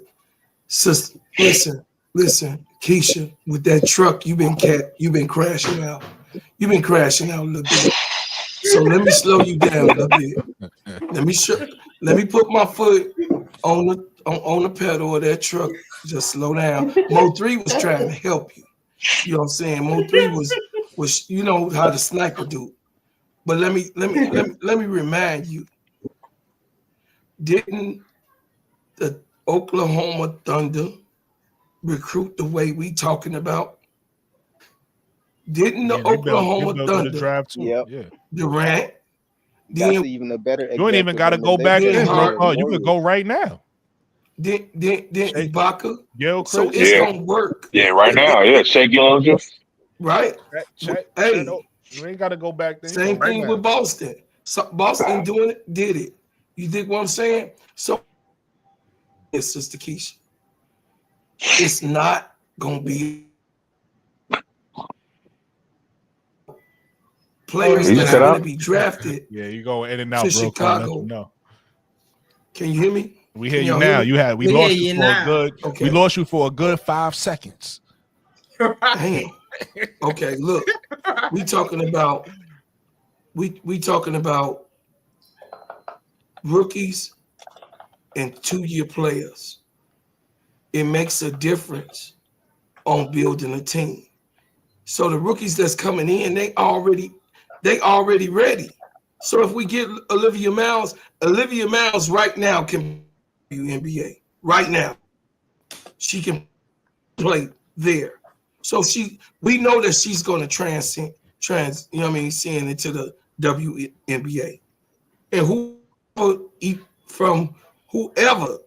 Sanaya James, whoever Rivers, whoever these players are, we watching them right now. Come on to the sky. It's going to be okay. It's not going to be it's not going to be a bad thing, little mama. it ain't gonna be a bad thing. Trust me. But what they have to do is Chicago Sky got to learn how to throw away their garbage and keep the gems. You know what I mean? They putting diamond rings in the garbage pail and taking garbage out the garbage pail and putting it on the counter. So, you know, I'm sorry to talk about Dana Evans that way, but that's what it is. Bro, Clark, can I just say one thing? Go ahead. You cooking. Don't let her do it. She's gonna create confusion. Don't let her do it. You cooking, but let me explain something to you. What I said was, you can always build through the draft. You just have to be ready for not winning. All I'm telling you is, you brought up that example of Kevin Durant. They were 20-59 the first season, 23-60 That was the him next. just by himself. That was him by himself. But We got a double bubble. Look, we got a double bubble. Winning for 5 years, bro, Claude. I'm saying we got a double bubble. 2 years back to back. We got Camilla and Angel. Now we finna get, if it be Olivia Miles, Flage, whoever run at that third, we gonna have the 3rd and the 10th pick. Which Russell Westbrook was there a year later. And then Ibaka and Harden another year. That's all I'm saying. He going out again. I'm cutting him off. It's in the draft 4 years straight. But here's the thing, though. Nobody's wrong here. It's just about I'm perspectives, okay right? with Because it, long as I'm not mad at what you complaining. I'm not mad at what you're saying, Lakeisha. I'm not mad at Adija Nate. You know, obviously, you know how I feel. I prefer to get the talent out the draft and build through the draft, but I'm not opposed to what you're saying either. Like, I don't think you're saying nothing that's far-fetched. I just think it's different perspectives, and I think it's again, the reason why, like I said, here's what I already said it. I'm gonna say it again. Here's what would change my mind. It depends on the year Angel and Camilla would be in. In year 2, I wouldn't be mad at bringing. And again, when I say 2 rookies, I'm not talking about any rookies. These are high quality rookies we bring in. High We got quality. the third KD pick. and Russell Westbrook. They still didn't win. I don't see. Listen, I'm gonna be honest with you. I may be wrong, but I just don't see that happening with Chicago. I don't get it twisted. When I say win, to me, winning is this. Don't let her get away with that. No, that's not what I'm saying. Don't let her get away with that one. Let me tell you what winning. Let me tell you what winning is to me. To me, winning is making the playoffs. I'm not expecting them to be contenders. I think they can make the playoffs with that team because these are not bad. To me, I'm sorry. I apologize, WNBA fans, but I think some of these guards is coming in is better than these vets. I know y'all. I agree. I know y'all love. I know some of these WNBA fans love they vets, and they like, oh, now you can't visit this one. And I think so, not all of them, not every, but some of these people that's coming in is coming in already better than the people that's already there. So that's what I'm saying. When I look at Chicago and the rookies they could give, if they make the right picks, Lakeisha, if they make the right picks, I think they put together a solid team for next year. Because I'm also thinking about how much better I think Angel Reese is gonna be that what she was in LSU for Chicago next year, right? She's gonna be that player that you could look to and say, that's our leader. I feel comfortable because she's here. Right, I think she's gonna be that for Chicago next year. I think Camilla is gonna start rounding into that. I'm one of the best bigs out here. I think Jonquel Jones at center, right? Because I'm looking at Asia Wilson as a power forward. I think Jonquel, y'all correct me if I'm wrong, is somebody better. Maybe I say BG. I think Jonquel Jones at center is probably the best center on the floor, right? So it's like that's who Camilla got to look to. And you got your Aaliyah Boston, you got your certain people, and then she could just figure out where she at in that pecking order, right? And then we gotta maybe we get Kennedy back, maybe it's Julo, I don't know. We still up in the air with that, whoever we got at 2. So again, what I'm saying is we're gonna have some veteran, and then our bench, another thing too. We talk about 2 rookies starting. Our whole team ain't rookies. Our bench is gonna be all veterans. right? And I think we had the thing about the players on our team. I think they was good players playing out outside their role. So that's why I like a Lindsay Allen backing up Olivia. Like I think she's perfect in that role. Rachel Banham is gonna hit threes, right? That's her job. She's gonna miss some threes. She's gonna be out there. We know because everybody have bad games, so she's gonna be out there sometimes and don't hit a three and playing terrible D. That's gonna happen. We're gonna see that some nights, but she gonna make threes some nights too. I believe I believe in you. I believe that's what I'm saying. saying. I'm just trying to sell the team to you. The team is not gonna You be that selling bad. the team to me. It's not gonna be that bad, Lakeisha. We're not gonna get Sonya Citron if we get Olivia Miles. We're gonna have to get somebody at 10. Right, somebody so else. I agree. Olivia Miles gonna come in and be WNBA, ready. Now that 10 pick, I don't know if that 10 pick is actually gonna be ready, but we'll see. It depends on who we get. Yeah, it depends on who we get and what role we have them in. Because if we have, the last thing you want to do is put somebody in a role they're not ready for. But if you could put somebody, like for instance, if we get that's why, like, again, let's use Sanaya Rivers just to have a name. Sanaya Rivers, it'll be easy to say, just play defense. Just play defense. I know, and just don't worry about missing a shot. But if you open, let it fly. That's an easy role for her. You're not asking her to do too much. She already want to defend, so that's easy for her. Her main issue is going to be being efficient from three, right? And that's going to be Tyler Marsh's job. That's your rookie, your project, to be in her ear and keep her confident, because it's going to be a game where she go 1 for 10. That's really with these players. That's really when you got to coach them, right? Because you're going to have a game where you come out and play terrible, and then now you in your head, and now that's when your coach got to come and say, it's all right. Keep shooting. I'm not gonna take you off the floor. And once she get through that, she'll be all right. And you know what it is for me, Brooke? I feel comfortable with Olivia Miles. I'm just not sold that. And you got to give her time, and that's what I say about these. But I'm not sold that Sonya Citron to be ready out the gate. I think she'll need time to develop. That's just my. No, she would, and you're right. No rookie, I don't care how good you is, no rookie is going to come in and not need to adjust. So you absolutely right on that. I'm just saying that the trajectory that they're on, in the words of Key, that they all will be on the same trajectory because they all still young. This is just season 2 for Angel and Camilla. If this was season 5 or 6 for them, bad move trying to build through the draft. But this is season 2. I got you. Yeah. I got you, bro, Claude. And again, I'm not even mad at your perspective, though. That's just me saying one perspective. I'm not, listen, if it turns out that we got Dejanay in here, I'm not gonna be mad at that. I'm gonna be like, cool, we got Dejanay at 3. Now we got to figure out how to build out the rest of the team. But I ain't gonna, because what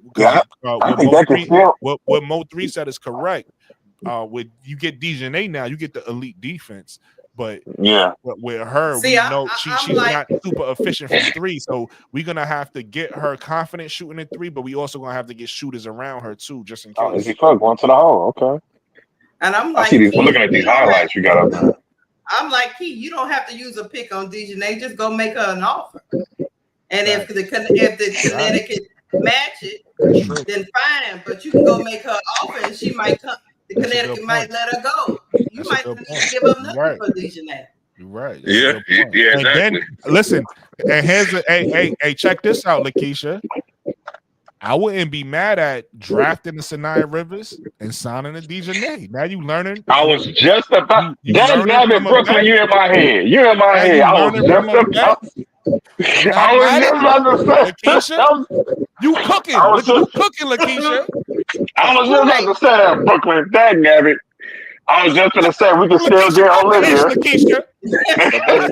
are they gonna do with Michaela then? What you? Oh, you come off the bench. What you mean? Michaela. Come off the bench. You can be a high impact role player coming off the bench. No, look, watch this. I do get what Mo 3 saying. He right, because we already got somebody there. But the good thing about Michaela, she's a Swiss Army knife. So we could also use her as a stretch forward. Like, she don't have to just play the 3. We could also use her as a defender. We could have a lineup out there with Dejanay, Sanaya Rivers, and Michaela yeah. locking shit up. Yeah. Ain't nobody scoring. With Angel. With At the Angel. at the 5, yeah, with Angel at the 5, yeah. Yeah. Yeah. Yeah, because Michaela's one of them players. She's good at a lot of things, but not great at anything. So you can plug and play her.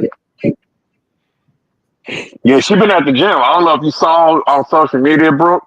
Her and Liz's been in the gym, and they've been showing her different moves. You know what I'm saying? So yeah, Michaela been in the gym, but like you said, she still ain't a starter though. You can be in the gym all day. It's just you got to have that base talent. And like you said, we make an offer to Dejanay and Connecticut. Like, man, they know they was gonna offer her like 185, but we weren't ready for that. You know. Well, guess what? Right. She, you know what I'm saying? And we'd be like, as a parting gift, we'll trade you Dana. We'll give you Dana. Like, we don't want that. Like, well, guess what? We're gonna trade it to you anyway. Give us a third in 2028. But you got that lineup, Olivia. I was just gonna say, you get Olivia, you still get Sanaya. Like you said, she ain't got to start. Especially if you make the offer to Dejanay, man, you got a squad. Olivia, you got Kennedy. It said Kennedy come back. Olivia, Kennedy, Dejanay at the 3. You got your perimeter, and Kennedy is good at perimeter defense. And you got Dejanay. You got 2 Kennedy and Dejanay. Man, stop it. And then you got Angel and Camilla, Michaela coming off the bench, Elizabeth Williams, and Sanaya coming off. Come on, man, that's the squad right there. And then let's say you sign for Janelle Salon too, because they got money. They got money. So you can offer Janelle Salon a contract like, hey, we'll give you 150. You know what I'm saying? We'll give you 1 year, 125, 150. Come on. Get some time in, learn the W, and come off the bench, back up Angel and Camilla. Come on, man. Play some 3. I don't mind building through the draft. I like building through the right, draft. let's still build it through the draft, yeah. I'm And just still saying, 2 first round picks next year. And then 2 first round picks next year. Yeah. Bring them along. Yeah. And Connecticut forced to rebuild.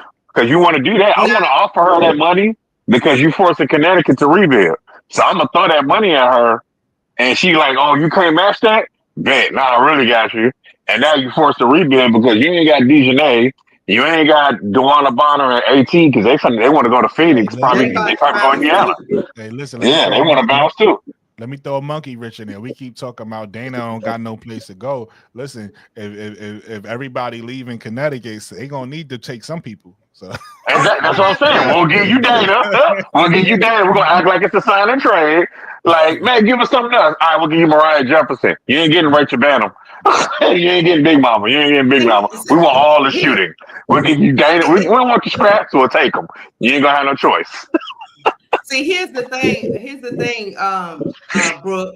See, for Broclar's girl, Jewel Lord, we'll have to actually give up something to get her in a trade. We have to give up something. But for these, Chicago not giving us that third pick. Yeah, see, I don't like, give us a third. Chicago, Jeff, like, nah. if I'm not giving up that third pick for Satu, what am I giving up a Jewel for? Nah. That's why I said Jeff P is not being smart. Instead of he is being smart. I'm not giving that 3 pick up for nobody. Instead of smearing Kennedy, he should have been hyping her up so that he could use her as the ultimate trade piece. Nah, that's no, because I'm a hyper up for. Hey, if I hype her up, then everybody want to pay her. And I don't know, if I hype her up, then everybody want to pay her. So if I bring her value down, then I can bring her down back for the cheap. Trajectory is the word tonight. That's the whole point. I if I can bring down her value, then I can pay her cheap. You know what I'm saying? People, because I already know you got a reputation. I already know you's causing me some headaches. So, you know what I'm saying? I'm gonna try and do this in the background, but I'm gonna let your agent know, like, hey, this is what we're doing. We're not gonna offer you an offer yet, but we're gonna try and do this first. You know, so I'm gonna offer you like 110, 120. You're worth 200, but I know anybody else really trying to offer you no offer. And also at the same time, I want to disrespect you by giving you this, and you go on a tangent. So I'm gonna be respectful, but disrespectful at the same time. You know what I'm saying? I'm gonna devalue you, but also I might want to bring you back. So if my other deals don't go through, if Seattle's still stuck on taking the number 3 pick. And I'm like, nah, man. Hey, go ahead and bring Kennedy in, and we're going to go ahead and bring her back. I know she's going to be pissed, but where else she going to go? Because anybody else offer her contract. You see what I'm saying? All right. So, All right. So I'm gonna go off what you saying, and I'm gonna give them to the 21st. If the 21st pass and she don't get an offer, then Jeff P is one of the that ain't best happening. GMs I can almost guarantee that's not happening. I can almost guarantee there's less than 0% chance of letting just her walk away. Like, you're gonna, even if they don't bring her back, you're gonna get something. If you work out something with Seattle or Aces, like, hey, y'all want Kennedy? You know what I'm saying? All right, give us. I want the 3rd pick. No, you're not getting the 3rd pick. We're gonna end it with that great conversation. We're gonna move on to topic. Okay, go ahead. My bad. Topic 4. I just wanted to give an update on Paige Becker's injuries. She obviously, everybody saw the gruesome injury. I don't know if gruesome is the right word, but we saw the hyperextension in her leg. Nobody wants to see that, especially from a player who had leg injuries prior. So, Paige is fine, y'all. Paige is, we got Paige sightings. Is it a timetable for her to come back, Brooke? Yeah, she should be back. I think she's kind of been there for me, like having her as a resource and being able to watch her all of last year, knowing that she had just gone through the same thing and was having the incredible season she had, was very inspiring to see. And even now, looking at that, still is very inspiring. But I think just having her as like a resource and someone to lean on, and she's there for me, giving me confidence. Didn't have a great practice. She's like, you're good. Like, it's all part of your process. So having someone like that is nice. AZ was talking about her experience being injured, and then I think she's giving out gifts or something for her team. Let's restart.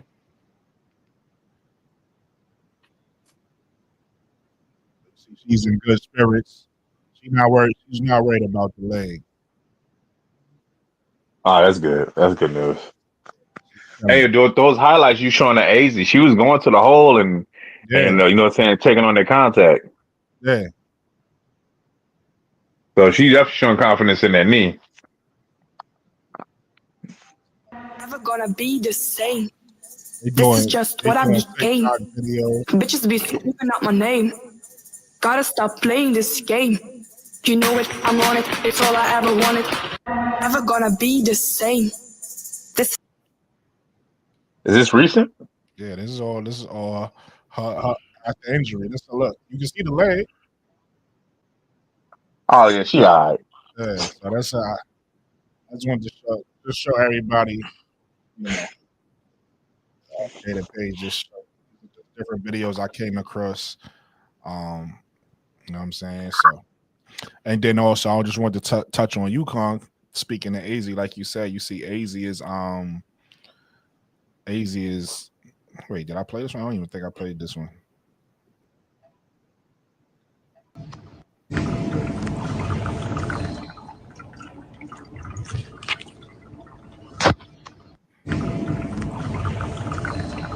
But yeah, so you see AZ tying up with the last topic in this topic. We saw AZ step up in the absence of Paige. So, and then you see Paige right now is in good spirits. She'll be back soon in a few days. So that when they back on the floor together, you get what I'm saying. We need the same AZ.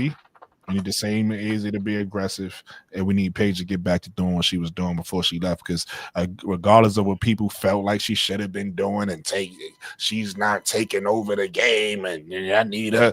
She got on her team. She got some of the best numbers, right? Her and Sarah Strong numbers was even as far as who was the leader of that team. They both had even numbers.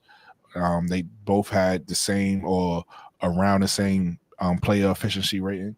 So I just wanted to shout out Paige Beckers and UConn with this topic.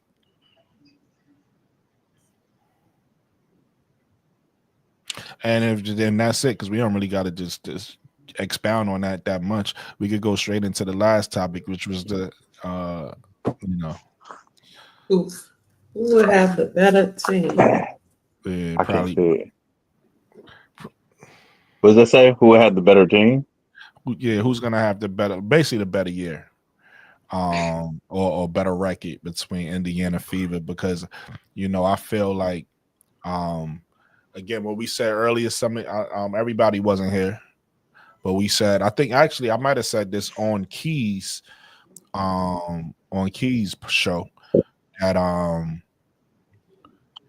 they really stacking the deck for Caitlin, right? They making sure that they're making sure that Caitlin has a really good team, and then even it's not enough. They got to go get more. They got to get more. They got to get more, right? So when I look at last year's matchups, Angel had one game where she took over. I think it was the second or third game they played. Angel, we already know that game where she took over and showed the type of dog she was. But there's only but so much you could do with the type of help she has. She couldn't sustain that, right? With a team that just didn't have a lot of help. So now when I look at the team that I'm projecting, again, like I said, Lakeisha, I think this is going to be a team that can make the playoffs, that can win even with the young players, because these are young. These not just any young players. They're going to be special young players. And then we're going to see in a couple of days who they fill out around, this team with veterans, with more veterans, I should say. I think Chicago going to be better than Chicago. Going to be a surprise next year to a lot of people for the simple fact. The one thing I've learned about a lot of WNBA fans, not all, because obviously I know you guys pay attention, but a lot of WNBA fans don't give a fuck what happened in college. They like, yo, all that we care. I'll talk to them about Caitlin, and we don't care. We only looking at what she did. She got, she just. I'm like, they had a whole career before this. You don't care about that. They don't care. So it's like a lot of them don't know how good Angel is because they don't care. They never seen college. They don't never watch college. All they care about is the pros, and that's it. So I'm like, okay, well, y'all gonna have a rude awakening when y'all see Angel really get comfortable, number one, and then y'all gonna have a rude awakening when she actually got a team around her now. Oh yeah, when she start doing TikTok dances, Brooklyn is over. When she did the Nalissa, when she got the free throw line, and when she started getting like that with everybody. Oh yeah, that's the right problem. So again, I did you gotta look like you got something on your mind, bro, Claude. What you think? What's your projection for season 2 for Chicago Indy rivalry? We play each other 5 times. 5. Well, aren't 2 of those games preseason games? I don't know. All regular season. All regular season. We get from the draft.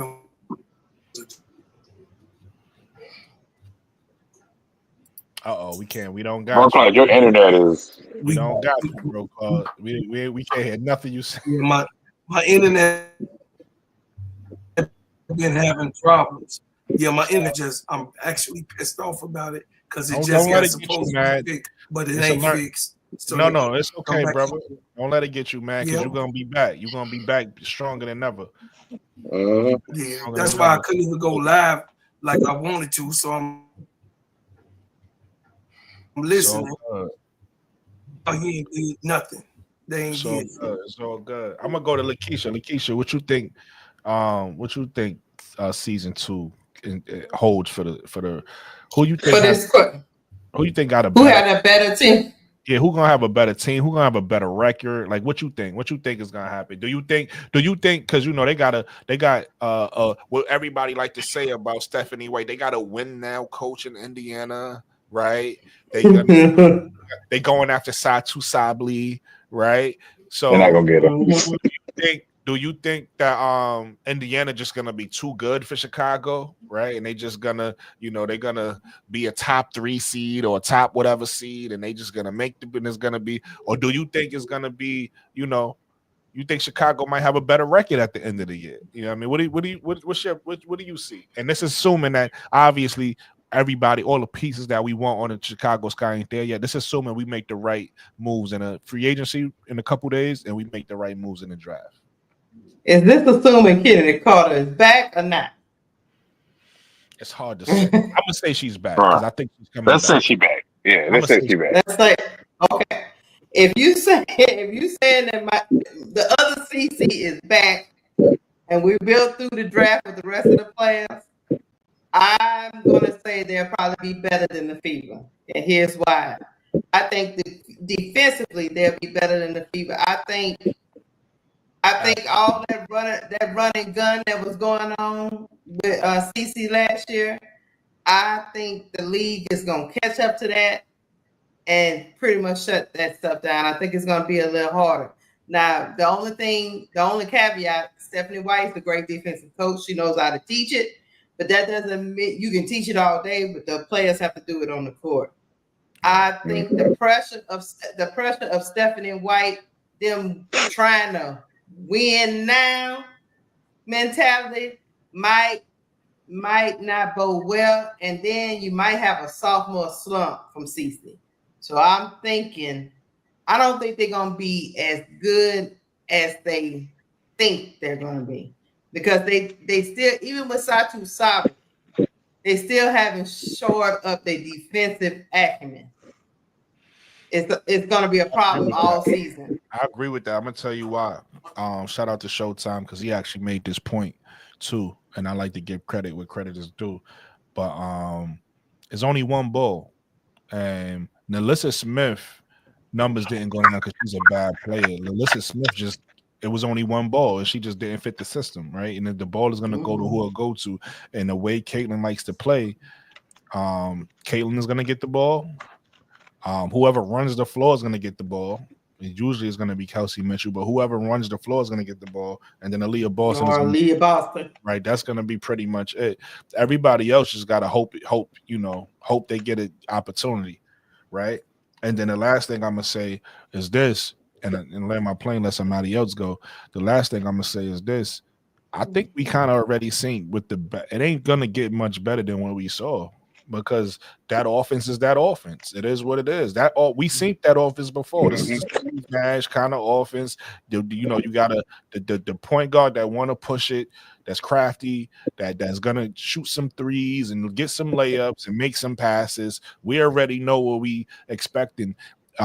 If you don't defend it well, it's going to score a lot of points. It's going to be high octane. You're going to be able to score a lot. If you defend it well, it could be beat, because we've seen it be beat multiple times. That's why I disagree. I forgot who said it earlier. I think it was B. Will. He said that can't win. No, it can win in a perfect world if everything is going your way. That's an offense that can win. It's just that it's an offense that can be beat, and they don't have. That's an offense that if you stop what they do well, they don't have nothing else to go to because they play one way. They only play one way. Hold on, Brooklyn. Let me explain to T. Carmella what a sophomore slump is. A sophomore slump is when the league catches up to what you're doing. Talking about CC, when the league catches up to what you're doing and changes their defense geared to stop you. Sometimes players go through a slump because they've been thrown stuff they've never seen before because there's film out now. Once all these teams go in the film room and check her tendencies and how she like to go left and all this, that, and the other, they're going to incorporate that into their defensive schemes. And sometimes players have a hard time combating that in their second season. That's what a sophomore slump is to me. Like seeing Raven Johnson that night. That's what it's called. Right. Look at Raven Johnson. She got waved off. Look, Raven Johnson got waved off and then came back a year later, and she was locking up. Same Raven Johnson. Because she looked at the film. Good, Nate. Yeah. I think in your rookie season. What are y'all talking about? Okay, Lakeisha. I think as far as I don't think that system can win either because I think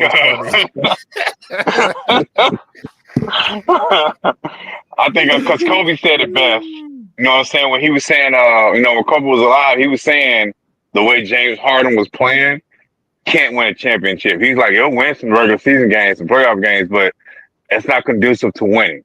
And that's the same thing what Caitlin was doing. And I think also to a point of Kennedy, that's why kind of Tyler Marshall's putting it out there. They're like, hey, my system is we all win. It's not going to be one, a lot of ISO. We're going to be trying to win as a team because he came from the Aces. They won as a team. Like, it wasn't just Asia going for 40 and 30, 45. It was a team game. So as far as I think I think initially maybe regular season wins, because you know the machine gonna be behind Caitlyn and the rest gonna be behind the Fever, because they pushing it already. You know, you only market one player. You know, it's kind of obvious. So I think maybe regular season wins. I think it'll be close. I think if Chicago gets Olivia, Kennedy, and they actually able to steal DiJonai, I think they'll probably be actually pretty close in wins. So I think it'll be pretty close because the Fever had a machine behind them, but yeah, I think it'll be pretty close. But as far as winning, I truly believe that Angel will get closer to a championship and actually win one before Caitlyn. Because everybody like, oh, Indiana's in like year 10 of the rebuild. Chicago just started. What that mean? That means Fever didn't know how to draft. That's all that means. Right. That means that y'all didn't get an Angel Reese, you know what I'm saying, in those drafts. They just not getting Caitlyn and spent their timeline up. Like Chicago Scott's time. Thanks, bro. Just like Chicago Scott's timeline sped up, getting Angel Reese and Camilla. And they get 2 more draft picks this year and next year. You think they're not trying to win with Angel? Angel like, look, I ain't about this losing stuff. I don't know how to feel. Or Camilla. Camilla like, man, what we doing? Man, I'm not getting the ball. We're not winning. But I did. That's all, you know, her motivation. You know what I'm saying? You got to get in her like, hey, you need to get down there. But also, I think that also came to, you know, actually having a point guard to get her the ball. And she setting picks and screening. The point guard supposed to hit her on the fly, hit her on the screen, and she's still dribbling. What's that say? Dribbling Dana? So, but you get the right team around Angel and Camilla, and you get the right point guard like Olivia Miles. I think they're second seed this year. I mean, second seed, semifinals, second round this season, and they contending within a year. I don't think it's 3-4 years.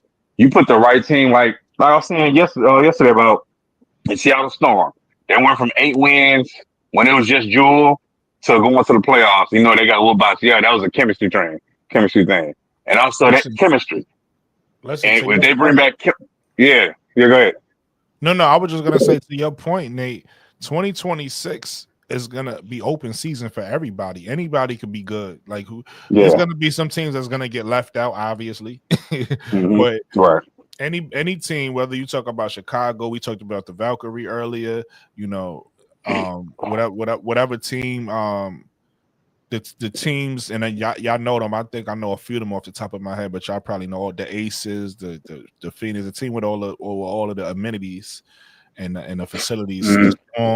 So any one of these teams could retool next year and be great. You know what I mean? Like I said, you're gonna have a couple teams that's gonna fall short. But those teams that fall short is gonna be in perfect position for the 2027 draft. So they're gonna be good too. That's true. So I'll say with what you just said with because I was talking about chemistry. So Quita pointed this out. I was making this point the other day about you can't just throw teams, you know what I'm saying, 6 stars on the team. You gotta have good chemistry. Like Quita pointed it out too. About, you know what I'm saying, you can't just throw a bunch. You see what Seattle did? They threw a bunch of stars together, like, oh, they contended for a title. They was good until they brought in Gabby and just made everything worse. Like the Lakers, when they added Karl Malone, Gary Payton with Kobe in it. Man, like, oh, they're going to win. Nope. They barely made, you know what I'm saying, they didn't win. They made it, you know what I'm saying, they won some games and made the playoffs. I think, didn't they make it to the finals? Once they made it to the finals. Yeah, but see, you know, they put all to the Pistons. Yeah, lost. No, not with Karl Malone and Gary Payton. Yeah. Oh, okay, but they lost. But they lost to a better, not even a better team, but a better team. You know, it's an all-around team. They didn't have better players. Not a more talented team, but a better, you know, a better cohesion, team. Right? Right. You know, right. You know what I'm saying. So you gotta have. Kobe had a bad finals. Now he's into it with Karl Malone because Karl Malone tried to holler at his wife. I know y'all heard about that. He tried to kill Karl Malone because Karl Malone called, oh, I didn't know that was your wife. So I want to kill that man. That's how you know that was my wife. So it's got to be cohesion. So what Sky's doing, they want to make sure they have cohesion. So if Kennedy ain't gonna follow along, it kind of letting her know, like, hey man, you need to follow along with the plan. It's not about you getting the ball, getting the ISO 25 times. It's about the whole team. So I think she knows that. I think it's a chance of actually bringing her back. You know, she may be butt hurt, but at the same time, she know that she can be out the league like that. Like anybody really trying to deal with your attitude, you're on your third team already. You ain't played 3 full seasons. Well, you barely played 3 full seasons. So it's about cohesion. You know what I'm saying? So listen, really quickly, if you're watching this, keep your thought, Nate. If you're watching this right now, if you're watching this live with us, if you didn't do it yet, please go hit that like button. You know what I'm saying? Please subscribe. Don't only subscribe to me. You know, go subscribe to my brother, Gingerbread Man. Even though he's not with us, he probably watching in the chat. But go subscribe to his channel. Subscribe to Cut the Ish Real Talk Sports with the big LSU, Lakeisha. You know what I'm saying? She always gonna hold it down for LSU. You know she is. You know what I mean? If you're an LSU fan, that's where you need to be. Actually, if you're a fan of LSU and you watching this broadcast, you need to be following Cut the Ish Real Talk Sports. Or if you want to hate on LSU, you still follow. Or if you want to hate, that's actually a good. She welcomed the haters too. You know what I'm saying? Also, go to my big brother chat, Simply Ball dropping. If you're not subscribed already, please go subscribe. Show him some love. Show him some likes. Jay Burns, what's up? Jay Burns in the building. What's going on, Jay Burns? Yeah, but hit the like button. Hit the like button. Hit the like button, please. It's free. You can also hit me up in the Cash App if you want to donate something. $80 Easy BABY. That's ADEZ BABY. But if you don't want to do that, just hit the like button because the like button is free. You feel me? Yes, sir. And holla at me in the comments because I talk back. You feel me? Talk to me. I'm gonna talk back to you in the comments. Gag, Nate. Oh yeah, I finished up, but yeah, I think basically they can do all that in 2026. But what you gotta have is a core, and having these draft picks this year, you get Olivia, you have, if even the King don't come back next year, but you get your point, you have if you get that D Dijonary, you got your wing, but you have your core. You know what I'm saying? Even if you have a lot of, it's gonna be free agents, but it's like, hey, I want to go play with this core because they've been together and they already know how to play. And just a bunch of people a bunch of players going to different teams, it don't always work. So I think the Sky's future is very bright. And like I said, I think Angel wins a chip before Caitlyn, and that'll be hilarious. I agree with you. A lot of people don't realize pedigree, right? And again, Angel has championship pedigree. So does Camilla. Again, so that's why when you put the right point guards and the right people around them, the championship habits is gonna just form themselves because these are people who already know how to win. They just what can Steph call Caitlyn Gizmo when the lights are bright? They just didn't have winning mentality players around them. But you start to put that around them and watch how that team blossom. That's why I said they're gonna surprise a lot of people. We have to make the right moves, and it starts right now with free agency because free agency come before the draft. So it starts with what we do in free agency to help build this core, right? Bringing the right players in, and then what we do in the draft. And if we make the right moves, we're gonna surprise a lot of people next year. Because I think not only do I think we can make the playoffs next year, because we almost made it last year with a team that was broken. So we get a really good team, a solid team, a well-coached team that plays together and care about each other. Not only will we make the playoffs next year, we're gonna win. We're gonna win a series. I ain't even gonna say it. I think we could win a series next year. But that's my take. I think we could upset somebody and win a series. All right, I'm gonna go now then. If the Sky's team is Olivia Miles, Kennedy Carter, Dejanay, Angel, Camilla, with say Sanaya Rivers or someone like that, I think that could be a top 5 team. And the same thing, if we get rid of Kennedy and put Drew Lloyd in there. Lloyd there. I would think that would be I believe that could be a top 5 team. That's a good And point. definitely win at least the first round series. That's a good point. The fever is it's just like it. I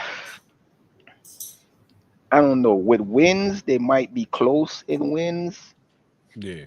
but team wise, it's just the system. Like it's that James Harden style of that Mike D'Antoni style of thing, and it seems like Caitlyn doesn't know how to play any other style. Right. Because at the Christy Sides knows that's not winning basketball. And she was talking about it. She was like, "Oh, we're gonna try to change that." I don't know if y'all remember her with the early interviews before when they first drafted her, they was asking her and she was trying to tell them like, "Oh, we're gonna have to change on this, that type of stuff is not gonna fly. You know what I'm saying? That's not gonna work. So we're gonna, you know what I'm saying? I'm gonna get together." Yeah, and I talk remember to that. her, and she was trying to tell her like, "Yo, we got to play system basketball. That type of basketball is not." And the reason why people say it's not winning basketball is because it has yet to be proven such. There's not been one team so far that has won with that style. Right. That style always has So I lost said you every gotta be time it's lucky. been tried. You gotta be lucky because you don't win. You right, Mo3. Like people could even you can't compare what the Warriors do to what those other teams do because the Warriors play defense, right? And They the would always. Warrior not only do they play defense, the ball don't just flow through one person. The ball flows on a Warrior. So when you got those teams, to your point, Mo3, those Steve Nash type teams where the ball is pretty much in one player's hands, and it's a lot of pick and roll basketball, and you trying to hit the shooter or the cutter. It looks good. It's you're going to score a lot of points if you got a team that can't defend it.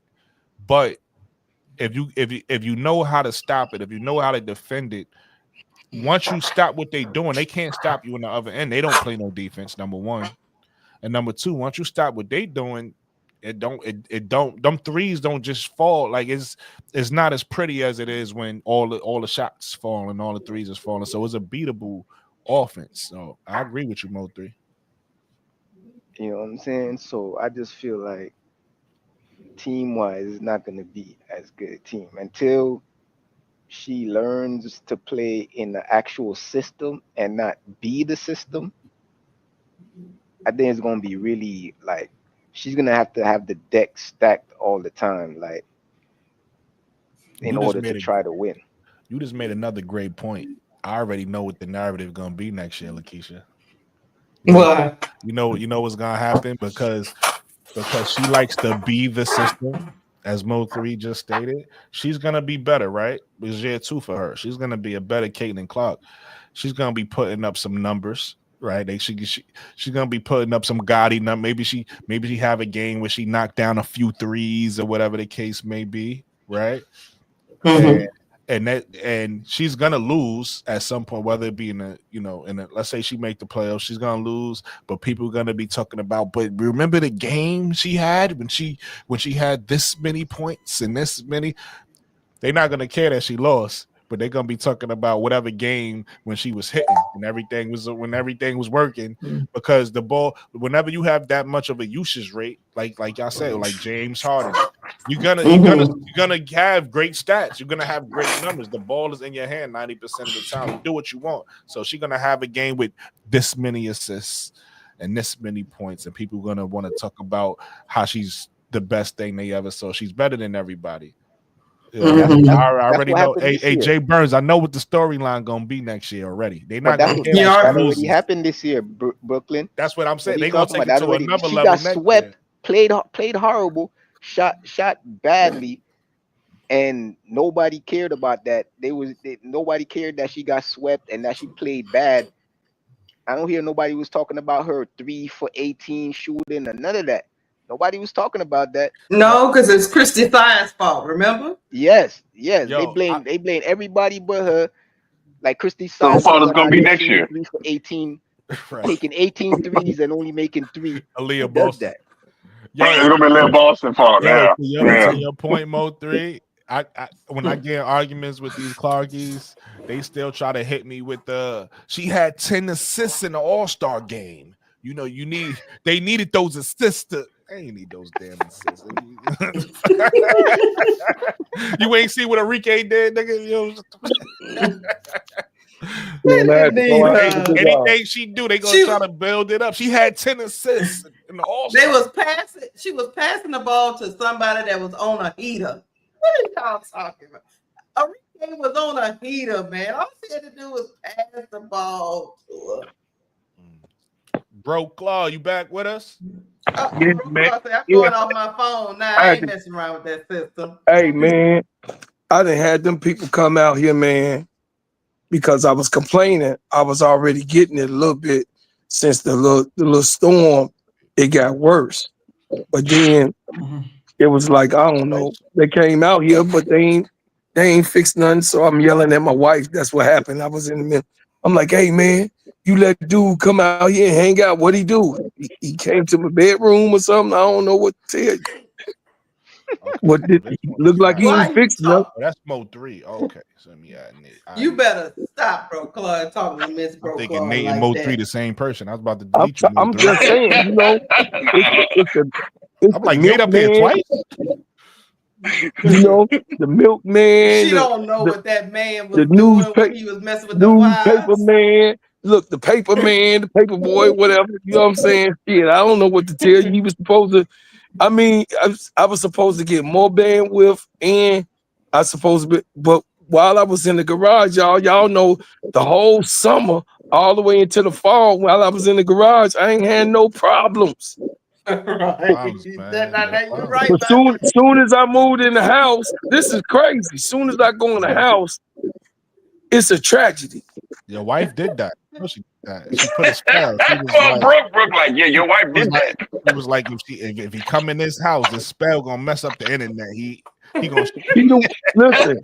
He made me come in the house. See, she made you. It was a plan the whole time. You ain't even. It was right. You like what's going on with the internet? She knows right. Sabotage. Straight sabotage. Shout out to your wife. I'm joking, Miss Bro Claw. Shout out to your wife. Hey, you know she Man, she watching. gonna jump on the screen like, what you say? No, she hear you. She watching. That's not me. I ain't said nothing. He gotta be in his hoodie and everything out in the garage for y'all. Hey, bro, I gotta go in the garage, man. No, I'm in the garage because I can't, you know what I mean, smoke my cigar in the house. So I said, I gotta go to the garage. You know what I'm saying? Since I gotta go to the garage, sister. Smoke your cigar. Hey, bro, car, really quick. Assuming Chicago get the right pieces in free agency and get the players we need in the draft, right? So we got the team we want. Kennedy is back. We got the team we want. How do you see Indiana season versus Chicago season next year? If we get everything that we supposed to have, right, our season, because if Kennedy Carter come back, that means we'll have 3 All-Stars. Because Camilla coming back with a vengeance. Camilla is coming back. Kennedy gonna make the All-Star team. You know, Angel gonna be there again. So we got 3 All-Stars, a high-profile rookie that's gonna come in and take care of business. You know what I mean? Which is Olivia Miles, that's already on a WNBA level already. Listen, Lakeisha, I don't know if you heard this. Lakeisha do a little monkey wrench in there. She said, listen, Connecticut breaking up and Dejanay needs some place to go, so she might as well come to Chicago. So she said that we got Dejanay now. That's gonna be the free agent. We go get one of them. We get Dejanay, and then we still get like some whoever you want, Tahina Pau, Sanaa River, whoever you want at the 10th pick. We grab that. So now you got. So I'm just giving you a little idea what you're working with. You know, you got Dejanay now at the 3, and you still got your 10th pick that you're using.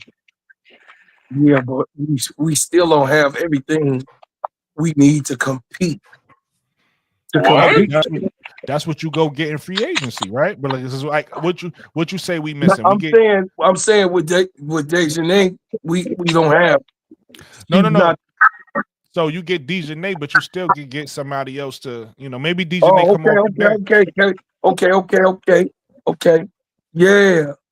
Now if you're not high on Dejanay, maybe she come off the bench, and then you got somebody else to, She just wanted to, because we get this. Let's just say we signed 2 players, and this free agency. Janelle Salon too. So I get to pick who we get. Yeah, you pick whoever you want. You Jeff P. Okay. Yeah, you Jeff P. In the draft. But it got to be realistic, right? So like we looking at teams where we think they might, like Connecticut. We already know Alyssa Thomas won out, and if Alyssa Thomas won out, Dewana Bonner probably gone. That means Bree Jones probably going someplace else, and Dejanay she not gonna stay there, No, so she's not gonna stay. You see what I'm saying? So no, she's not gonna stay. And then her and Angel got a good relationship too. And this is predicated on maybe we get Kennedy back, maybe Kennedy is gone. We got Drew Lloyd now, so it's like like I said, it's a team we want. It's the team that we want. And the pieces that we're weak at that we know we need to fill, they filled those pieces with X player, whoever you say that play, a realistic player, right? So if Kennedy gone, if Kennedy's gone, Drew Lloyd's here. Listen, nobody bringing up the name that we might get something like the Dejanay and Natasha Howard. Ain't nobody mentioned she available too. She might be. Yeah, Natasha is. Yeah. Natasha is. Said she might go to Indiana. She might. But if we do get a Natasha Howard at the 3, then oh my God! So we at least competing in. Yeah, because remember these are 1-year rentals, right? These are 1 year. Everybody I forgot about Natasha Howard. Everybody just trying to get to 2026, right? We just trying to get to 2026, and we got money. So we going after players. We do got money. Hey, we got a role for you on this team. Yeah, we trying to win. We not contenders yet. We can't mess with Liberty yet. Liberty in their whole nother. But we want to be a solid playoff team. We just trying to be respectful. That's it. No, but if we get a Natasha Howard in the free agency, do y'all understand what that means? Oh, it's a game changer. I like Natasha Howard. I'd rather get Dejanay. No, but what I'm saying is you could probably get both. Because I'm saying, right, let's say you signed 2 free agents. I'm just saying just 2 free agents, right? Because if we look at it, all right. So Broker, I know you said more, but we're gonna stick with the 12 because I heard somebody say that it is 12 roster spots, right? So we got 12. So we got 6 players on a roster right now, and Lindsay, Mariah Jefferson, right? Rachel Banham, Elizabeth Williams, Angel. Camilla, right? That's 6, right? Mm-hmm. That's 6 players. Michaela's coming back. We know that. They let the cat out the bag. That's 7 players. 7. Right? Yeah. We're gonna use both our draft picks. So that's Olivia Miles, and let's just say whoever, blah blah blah, whoever y'all want. I'm gonna just say Sanaya Rivers, right? That's 9 players, right? So we got room for 3 more players, right? If we bring Kennedy back, that's 2 more players, 10. Right? We got Kennedy. Yep. So now we could sign 2 players in free agency. So that's what I'm saying. Dejanay. It could be Dejanay. It could be Natasha Howard. It could be Kia Nurse. It could be Tiffany Mitchell. These are all players that's all available, right?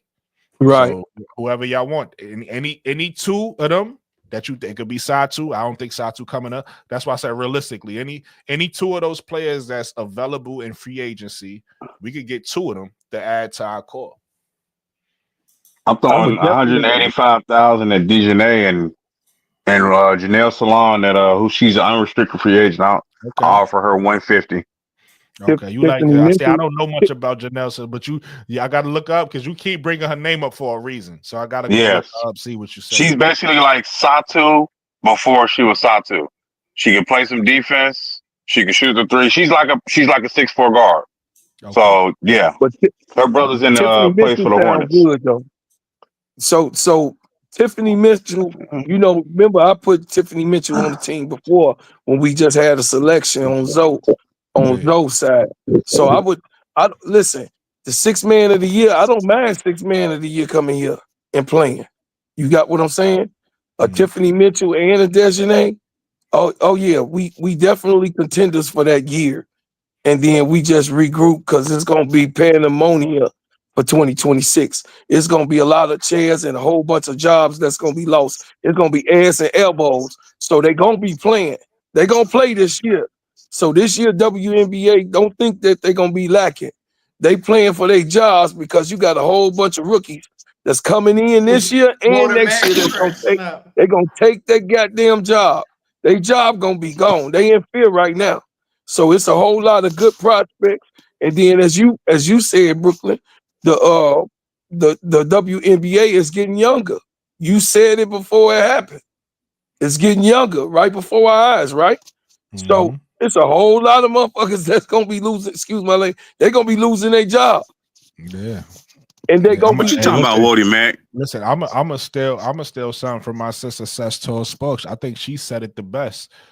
It's a lot of players that's gonna be on 1-year contracts. Yeah. That's not 1-year contract players. Y'all gonna lose y'all. That's not your one contract. Yeah. They gonna lose their job. They gonna lose their job. They finna lose their Wody job. Mac, stop it. muted. New I York don't know- Liberty I don't can't know hand if you out saying something, $200,000 Lakeisha. contract. You muted, Lakeisha. I was muted because I was singing my song. You about to lose your job. You gonna lose your job. Oh yeah, Some you gonna lose your of these job. players don't got 1-year games. They gonna be signing these 1-year contracts. You don't got no 1-year game. Like Yeah, because when you sign in 1-year contracts, you gotta be the truth. And if you ain't the truth, a 1-year contract basically means you in a contract year, right? You in no contract because you only signed for 1 year. So that means you playing for a new contract. And a lot of these players, I agree. So what my answer is, we can actually sky's the limit. Sky's the limit, no pun intended. Sky's the limit on where we can go in the playoffs because we'll be able to have those 1-year rentals. We're gonna have 2 1-year rentals and then put back that collection of people with our draft picks and our core. Oh man, yeah. Cause to be honest with y'all, for real, Notre Dame is who Notre Dame is because of that Trey piece. Hidalgo, Olivia Miles, and Sonia Citron. They very, very successful.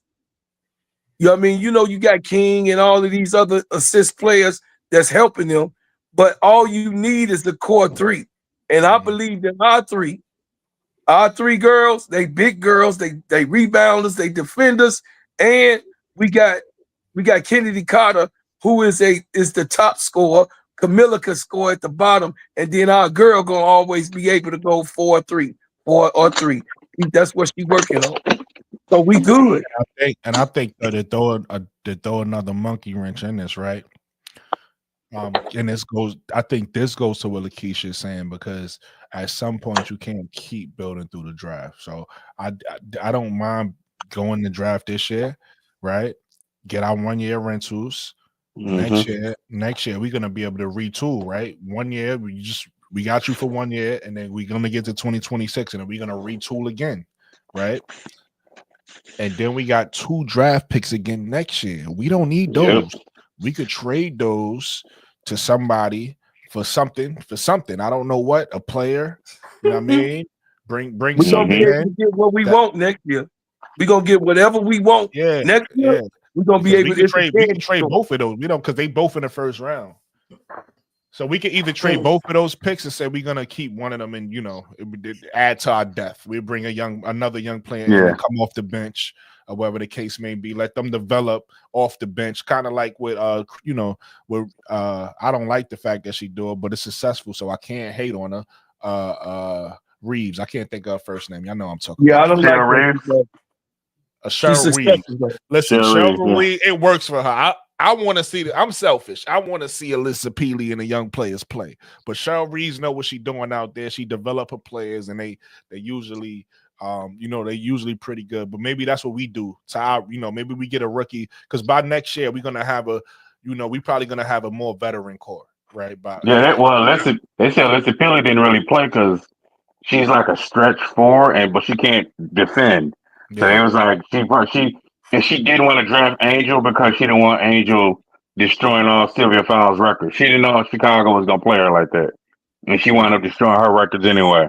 Now, what Minnesota would have won that championship easy at that draft. They was gonna draft her, but no, they wanted to get Alyssa Peely, so that's why they went ahead and traded with Chicago. Yeah, I still don't understand what Cheryl Reeves was. It's a head scratcher with that one. She said that she didn't want her destroying Sylvia Fowles' records. Because Sylvia Fowles played with Minnesota for a good portion after she was traded from Chicago. You cold, Lakeisha. I like how you said it was a head scratcher while you were scratching your head. See, most people don't do that. You cold. That was you gotta add the performance. Hey, Brooklyn, don't give her that much credit. Don't give her much credit. She didn't realize it. Hey, Lakeisha, you gotta add the performance with the take. You gotta add the performance. She didn't realize it. There's a head scratching my head. Look, me and Brocard always gave Cheryl Reeves her props, but that drafting thing of Alyssa Peely is I don't. She don't make the best decisions all the time. Well, the thing I think is Alyssa Peely is better than she's being. No, she's a good player. But over Angel. You gonna see her. No, you gonna see what Peely got on the Valkyries. You gonna see who she is, because she actually dope. She really good. The Valkyries. She played with Minnesota. Yeah, I don't think she got picked up by the Valkyries. I think she got. Did she get lit? She didn't get Nah. She's still over there. She gonna be over there. She's still in Minnesota. She's still in that bitch 2-3 years. Yeah, Valkyries didn't take her. Valkyries took Zendozini. From Minnesota. Yeah, I thought they took my bad. I thought they took FIBA. You good, brother? The reason why I said that, bro, Claude, is because when you look back at those finals, I mean, I like Hines Allen because I think they tried to play it, but they couldn't. They tried to play a little bit, but they couldn't. They can play defense. I mean, Angel could at least rebound and play defense for them. Yeah, I think they missed the boat. They could have won a title. Yeah, Reeves. And they get rid of I forget. I think she on a Valkyrie. They got rid of the who? Zandosini. Yeah, no Zandosini. Oh, Zandosini. I like that. That's who they got what's rid the name? Didn't what's the name go to the 6'6" center from UConn that was on 18? I forgot her name. Who? The European girl. I forget her name. I think she Jessica Shepard. She's a free agent. No, not Jessica. Maybe I'm probably bugging. I'm bugging. Hey, Brookie, what y'all think about Dallas releasing Stephanie Suarez, 6'6" center? I saw that. Yeah, that was crazy. I think Dallas need to retool. They got too many slow bigs. That's their problem. Yeah. The thing about Camilla is 6'7" but mobile. You know what I mean? They got these. The thing about Tara McCarron and Kalani Brown. Brown. If you're gonna be that big, you got to be that big and just dominant. You can't be that big and slow. That's my issue with Brittany Griner and Unrivaled. I don't know how effective she's gonna be in transition. You're gonna be definitely effective in the half court at the rim.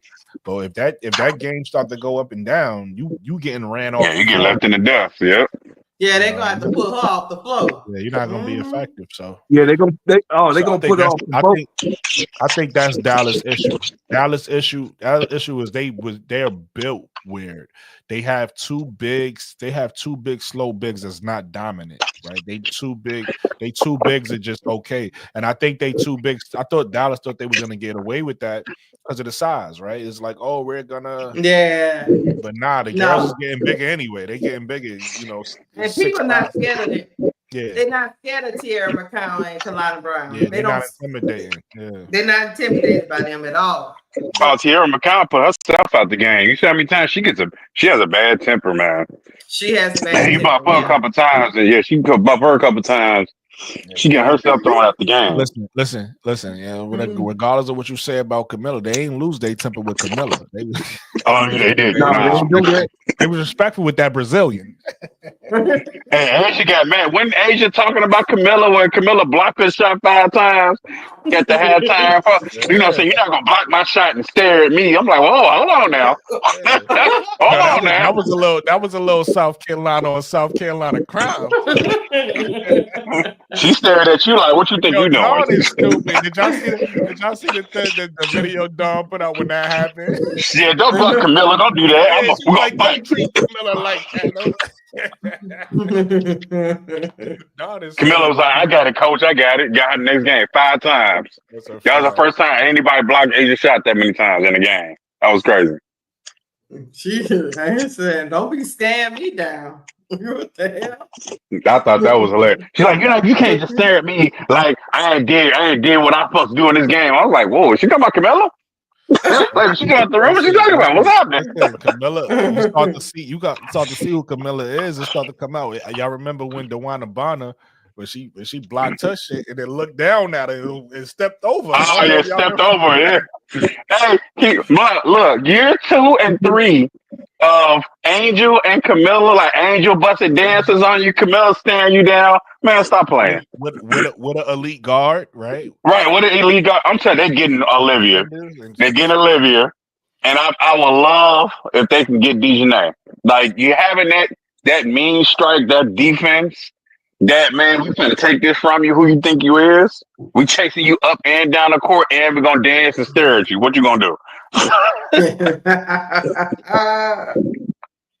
Like, when Angie gets to the point where she bullying players again and start busting TikTok dances out there and one, it's over for the league. It's over. Do y'all think the Sparks gonna follow through and get Kiki Efren? Nah, they're gonna get Flau'jae. You know what? I will say this. I did look around and I did look around and I saw that the Sparks did. I want to say they activated one of their point guards that missed the season last year. Oh, Julie Allemande. Yeah. Julie Allemande. That's the one they paid. Yeah, that's the one they traded for. Yeah, that's what they traded for. From Chicago. I like her. That's somebody else. She cold. Julie Allemande is cold and can shoot. I'm not even gonna lie. It was for other reasons.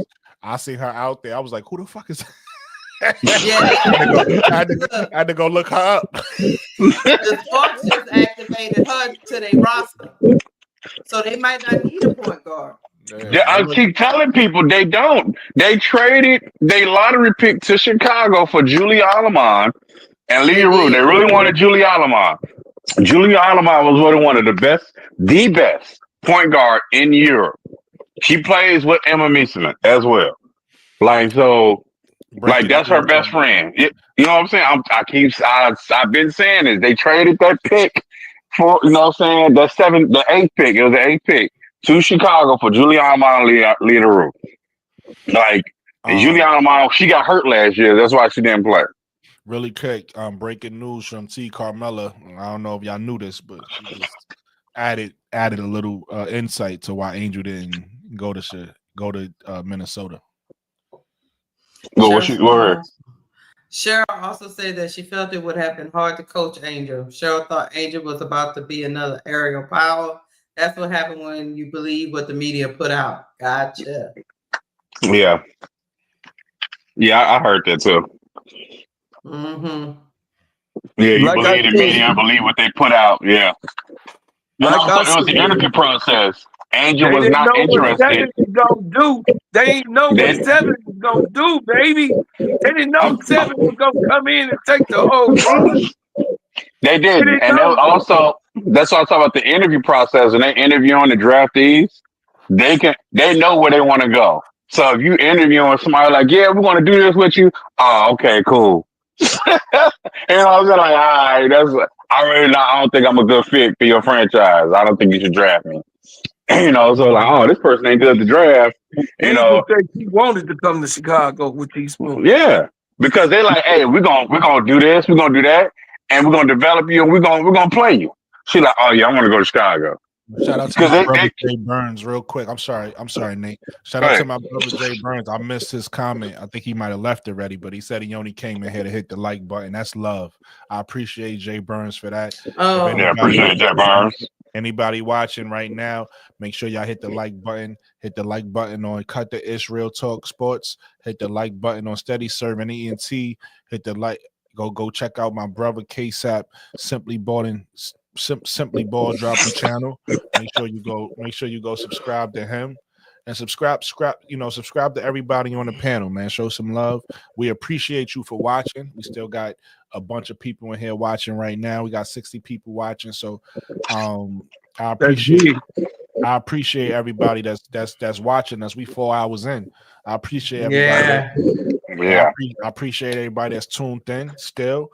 I appreciate everybody in the chat. I appreciate everybody that's going to watch this back on the playback. Holla at us in the comments. And make sure you follow everybody that's on the screen, man. Appreciate you, Nate. But yeah, it was that's what I was saying also in the interview process. Like these draftees I feel like they have even more power. Matter of fact, they do. They have even more power than just the previous 3 to 4 years ago. The draftees that just came in. Because they can literally say, hey, don't draft me. Because now you have Unrivaled. Not even just including overseas. Like, oh, I ain't even got to go overseas? I'm going to Unrivaled? Oh, easy. I can take the summer off and go play for Unrivaled. I ain't got to play for you.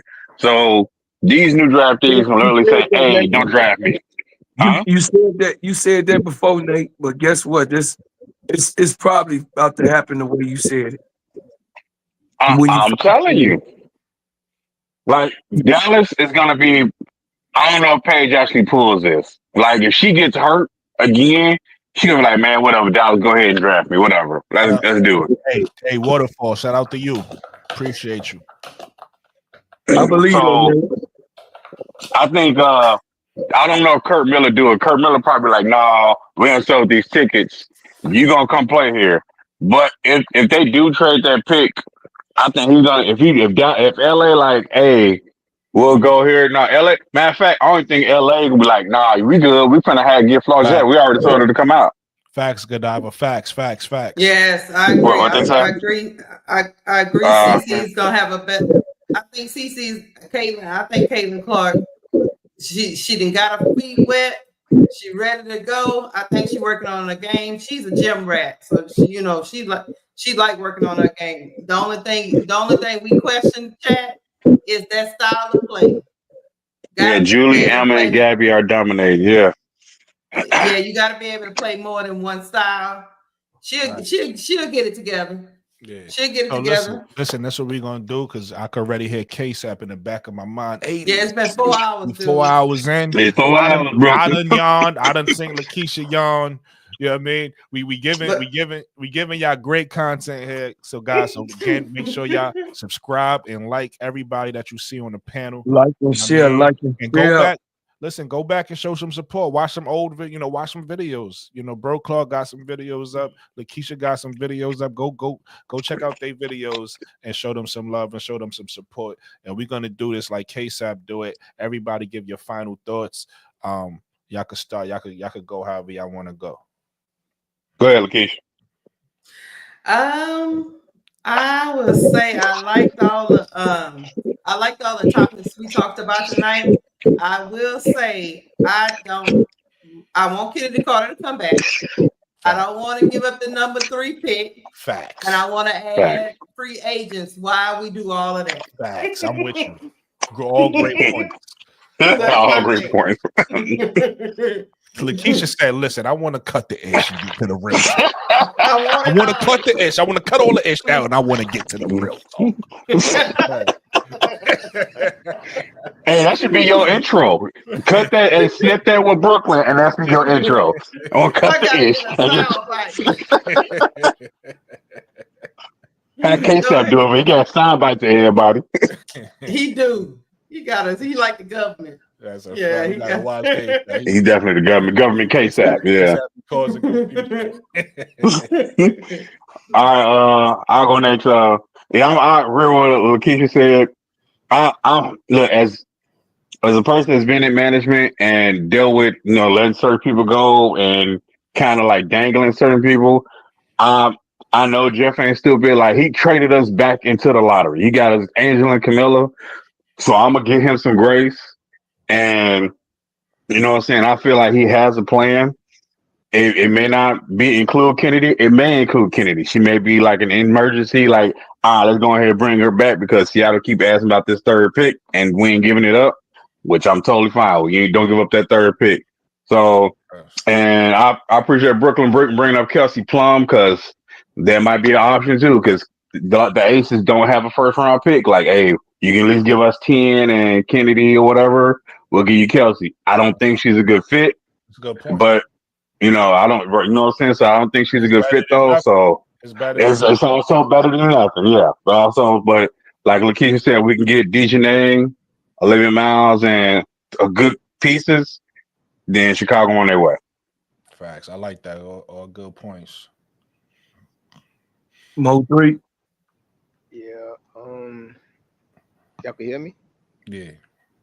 Oh, I ain't really got much to say. Like, except for if they don't bring back Kennedy, they need to get Jude. I ain't mad at you, Five Sauce. That's how you feel. I ain't mean. No, I'm saying that's it, and just get Jude. And I wouldn't mind the Dejanay thing either, because I feel like the defense would be so elite that it'll create offense. But that's just me. All right, my perspective on my brother podcast. Jeff P. I know you be watching this team. You better get your shit together because the core three is what we gonna be able to build around and also get that chip. You're not stupid. I'm gonna give you grace like my main man Nate, cause we'll come down there on your ass straight up. We will boycott that bullshit that you're doing. Facts. So what we asking you to do is do the right thing. I don't care if it's here, there, who or what. Keep my core three, and I know that we're gonna win that chip. That's it. Hey man, and I'm gonna end with this. With saying I appreciate everybody, man. I appreciate everybody that came up on the panel. I appreciate everybody that's watching us, everybody who commented in the chat. I appreciate everybody who didn't comment in the chat that just decided to watch and sit back. And I know a lot of people doing that. Like for instance, even a young lady, Five Sauce, wanted to get her comment, and she was watching. I never saw her name before, right? Godiva, somebody that's new, been commenting. I never saw the name before. So Waterfall, never saw the name before. So I appreciate you guys, all of you guys, even the ones that, like I said, that's silent in the background, that's just watching. The people that's gonna watch in the playback. I appreciate all you guys, man. I want to say thank you for everybody for watching. I also want to say, everybody have a blessed night. You know what I mean? Everybody, you know, God, I just want to say God bless to everybody. Good job, Brooklyn. Good job, man. Good job, God bless. God bless. Good job, bro. We out. I'm glad you started this late and I was able to jump on. Yeah.